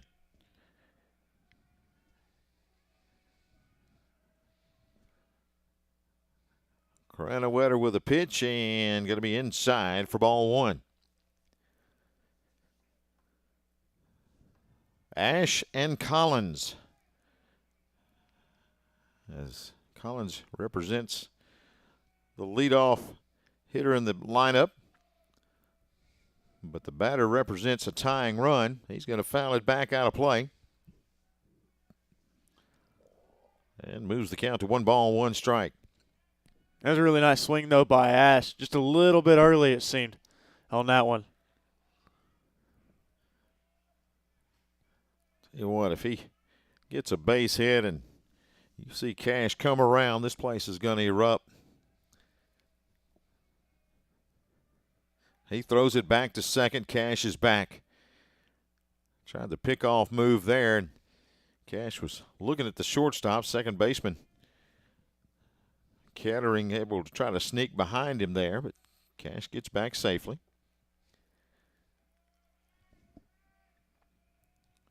Cranaweta with a pitch and shot right over to second base, fielded there. He's going to throw it over to first for out number 1, but the runner moves down to third. Cash is 90 feet away. And that's big for the Gamecocks because not only does Cash advance to third, but now you've got Drew Collins coming up for the Gamecocks.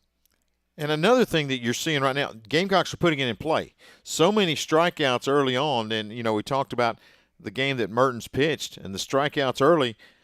You weren't able to advance the runner, so getting him over to third is huge. Now you got Collins at the plate. Hegwood moves on deck. Low for ball 1. Yeah, this is a big-time opportunity here for Jacksonville State. You've got the top of the order coming up and Cash at third. The tying run at the plate.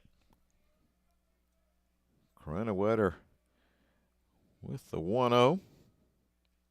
It's in there for a strike.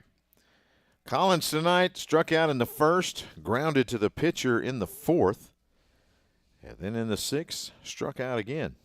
Cranaweta. I like that last name. It's a pretty cool last name. Squares to bunt, and Oh, I thought it got him. Yeah, I thought that's south of Mendoza line there, but he's okay. Got him on the hand there. I know that hurts, but could have been a lot worse. And it's foul ball for strike 2. 1 ball, 2 strikes now to Collins. Collins trying to find a way to get on base. He'll be thanking his lucky stars for it just hitting him on the hand Absolutely. later. You hate that. You hate whenever players get hit and it puts them down for a little bit.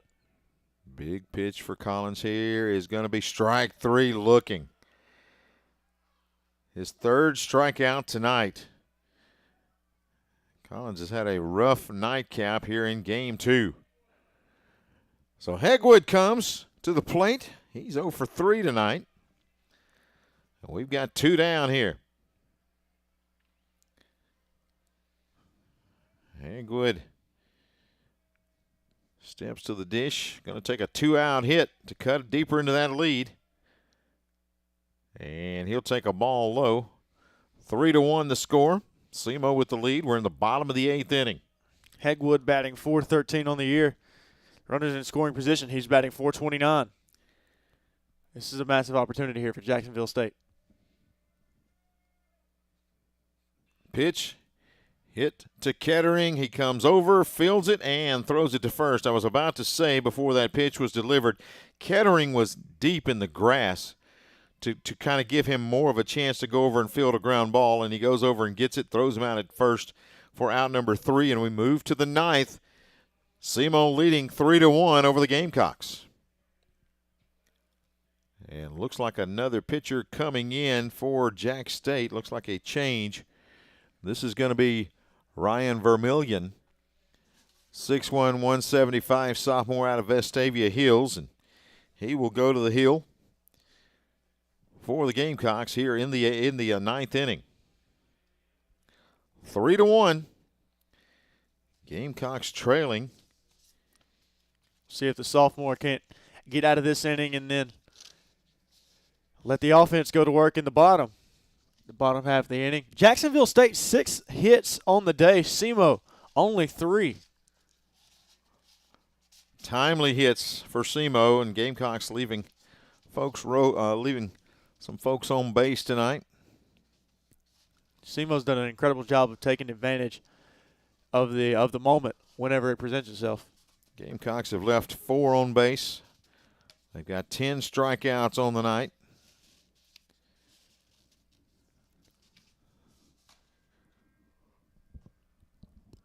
So Vermillion comes in. Brooks finishes. 1 inning pitched. No hits. Vermillion will try to hold SEMO right where they are. 2-run advantage for the Red Hawks.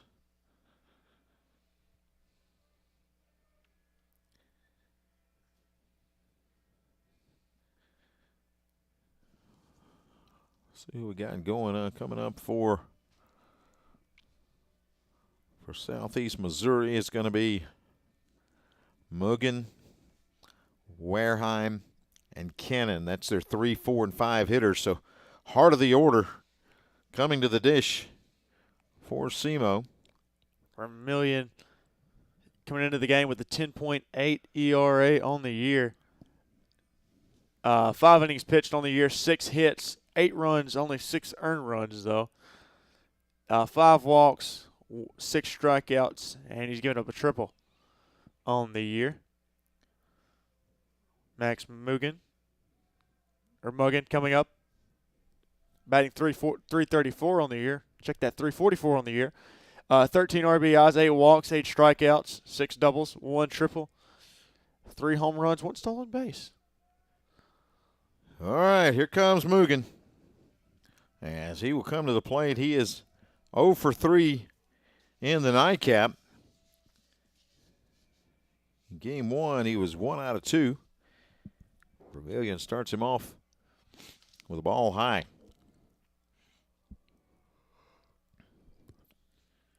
One ball, no strikes here in the top of the 9th inning. That's a good pitch right down the middle for strike 1. Evens the count, 1 ball, 1 strike.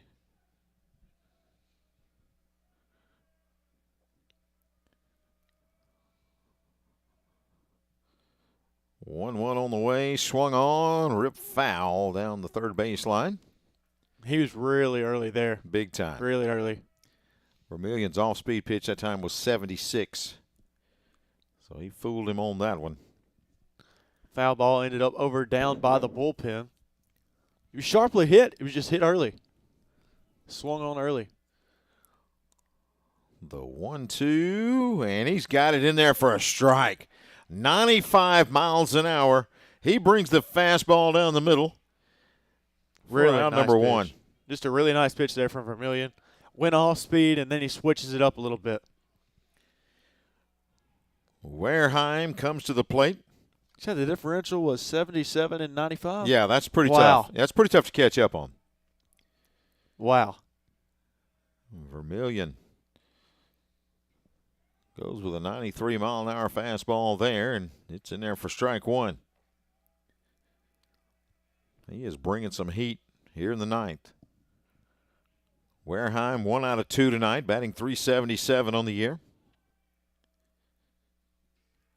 Another heater. That one hits 94. Add another heater to it. Just finish it right here.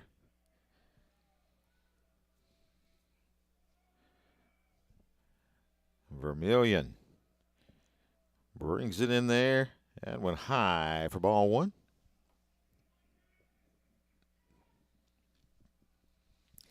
One ball, 2 strikes, 1 out. Top of the 9th inning. SEMO leading 3-1. See if Vermillion goes with a breaking ball here. Fastball again. 94-mile-an-hour fastball up under the arms.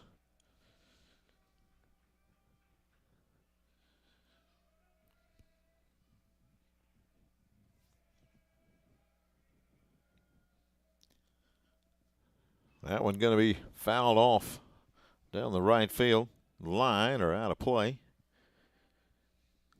Count goes. Good cut by Wareheim. Yeah, just to get a piece of it, and it's now a 2-2 count. Wareheim with a 1.202 OPS on the year, batting .377.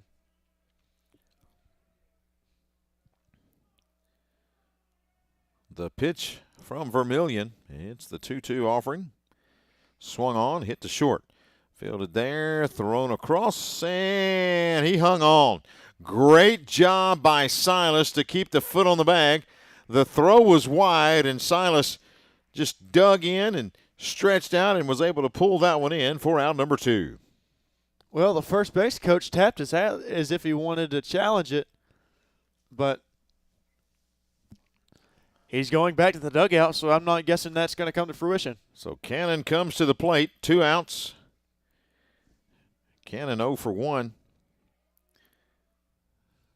2 down here in the top of the 9th. First pitch outside for ball 1.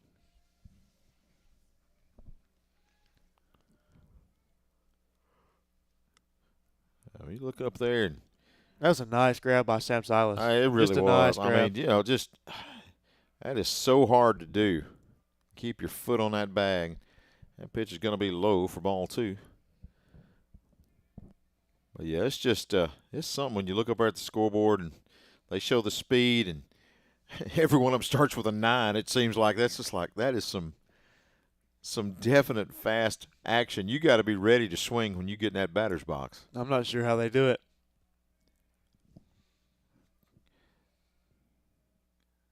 Cannon rips a shot to right field, back, and making the catch out there is going to be Hegwood. He hauls it in, so we move to the bottom of the 9th inning. Do the Gamecocks have a rally in them? They'll get a shot right here as we move to the bottom of the 9th, down by 2. It's 3-1, SEMO leading over Jax State.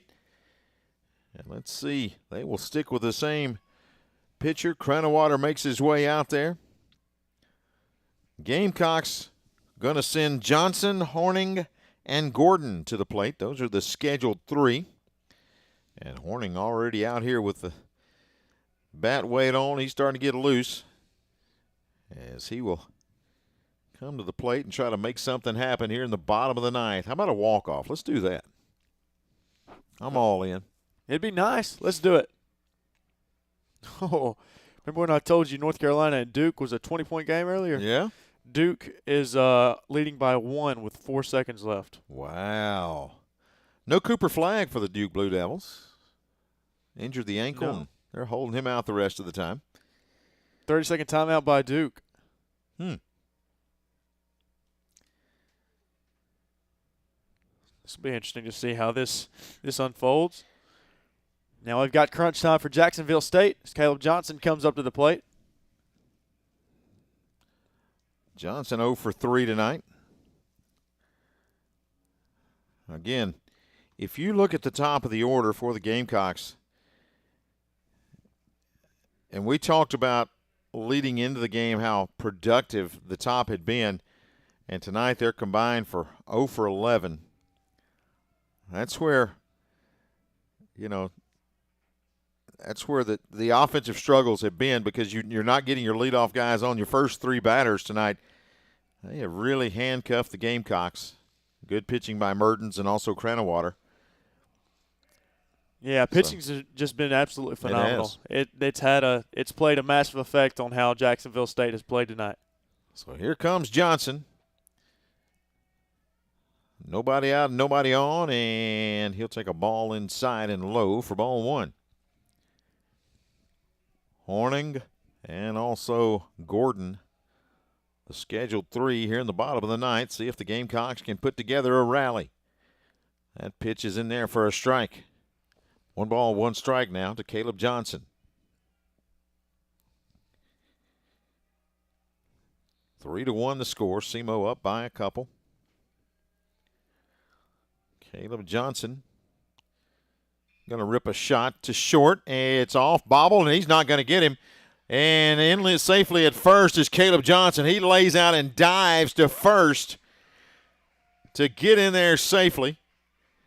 That's just great awareness there from Johnson. I think he would have beat it anyways, but it shows a lot of heart and the competitiveness from Caleb Johnson. Just all class there from Johnson. That's a start. You got Johnson at first. Horning comes to the plate. He is the tying run with nobody out. Horning 2 for 3 tonight. This is the guy you want at the plate. He's going to take a fastball strike there, actually a breaking ball. 300 average, 280 with runners on base. See if Horning can reach. And Gordon on deck. That pitch is outside for ball 1. 1 ball, 1 strike. Well, I think Horning knows exactly what he needs to do. And with where that pitch was placed on the outside and low, he would have had to reach for it, and it probably wouldn't have gone anywhere if he did make contact. Great awareness there from Horning. Swung on, hit through second. It is fielded there. They flip to second for 1, over to first for 2. And they have doubled up the Gamecocks here. 2 outs in the bottom of the 9th. Horning tried to beat it out, but actually A great flip by the second baseman Kettering, and Ramirez came across the bag and made a perfect throw to first. That brings up Gordon. Now with 2 outs and nobody on. See if Rob Gordon can get on base and start a little movement here for the Gamecocks. He'll take a fastball strike. Falls behind 0-1. Ace Williamson on deck. 250 on the year for Gordon as his average, but he has not gotten a hit with 2 outs this year.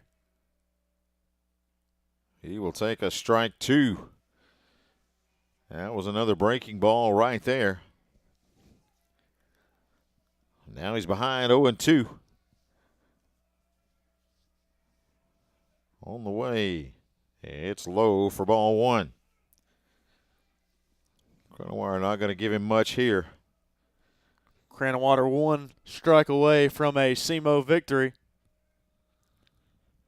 That 1.10 ERA really sticks out right about now. Swung on, going to be fouled over the right field corner. 1 ball, 2 strikes to Gordon.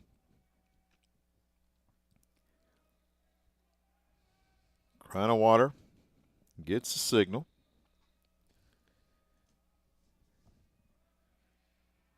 Gordon at the dish. 1-2 on the way, and going to be low. Ball 2. Yeah, they really wanted that one too. Yeah, McGann tried to frame it, bring it up. I thought he had it as well. I thought he was going to call it.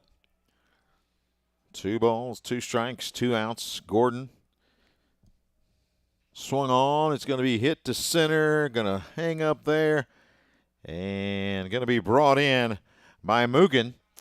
And that is going to be your final score of 3-1. SEMO gets the win and evens this series 1 game apiece. Just a fantastic performance on the mound today by SEMO. Yeah, there's not a lot you can say. I mean, that's just the way the pitching was strong, and some timely hitting, and just that one big inning back in the 7th. SEMO gets 3 runs. Gamecocks come back and get 1 in the 8th, but they cannot get any closer and fall 3-1 to the SEMO Redhawks. The rubber game of the series is coming up on Sunday afternoon. That's a 1 o'clock start here. We encourage you to come on out and enjoy some baseball. If not, Mike Parris will have the call for you. And again, we appreciate you joining us here and being a part of it throughout the day today on this doubleheader. Again, a split here at Jim K. Stadium, 11-1 in Game 1. The Gamecocks win. SEMO takes Game 2, 3-1. For Hayden Coker, I'm Tommy Wood saying so long. We'll see you next time with more Gamecock baseball.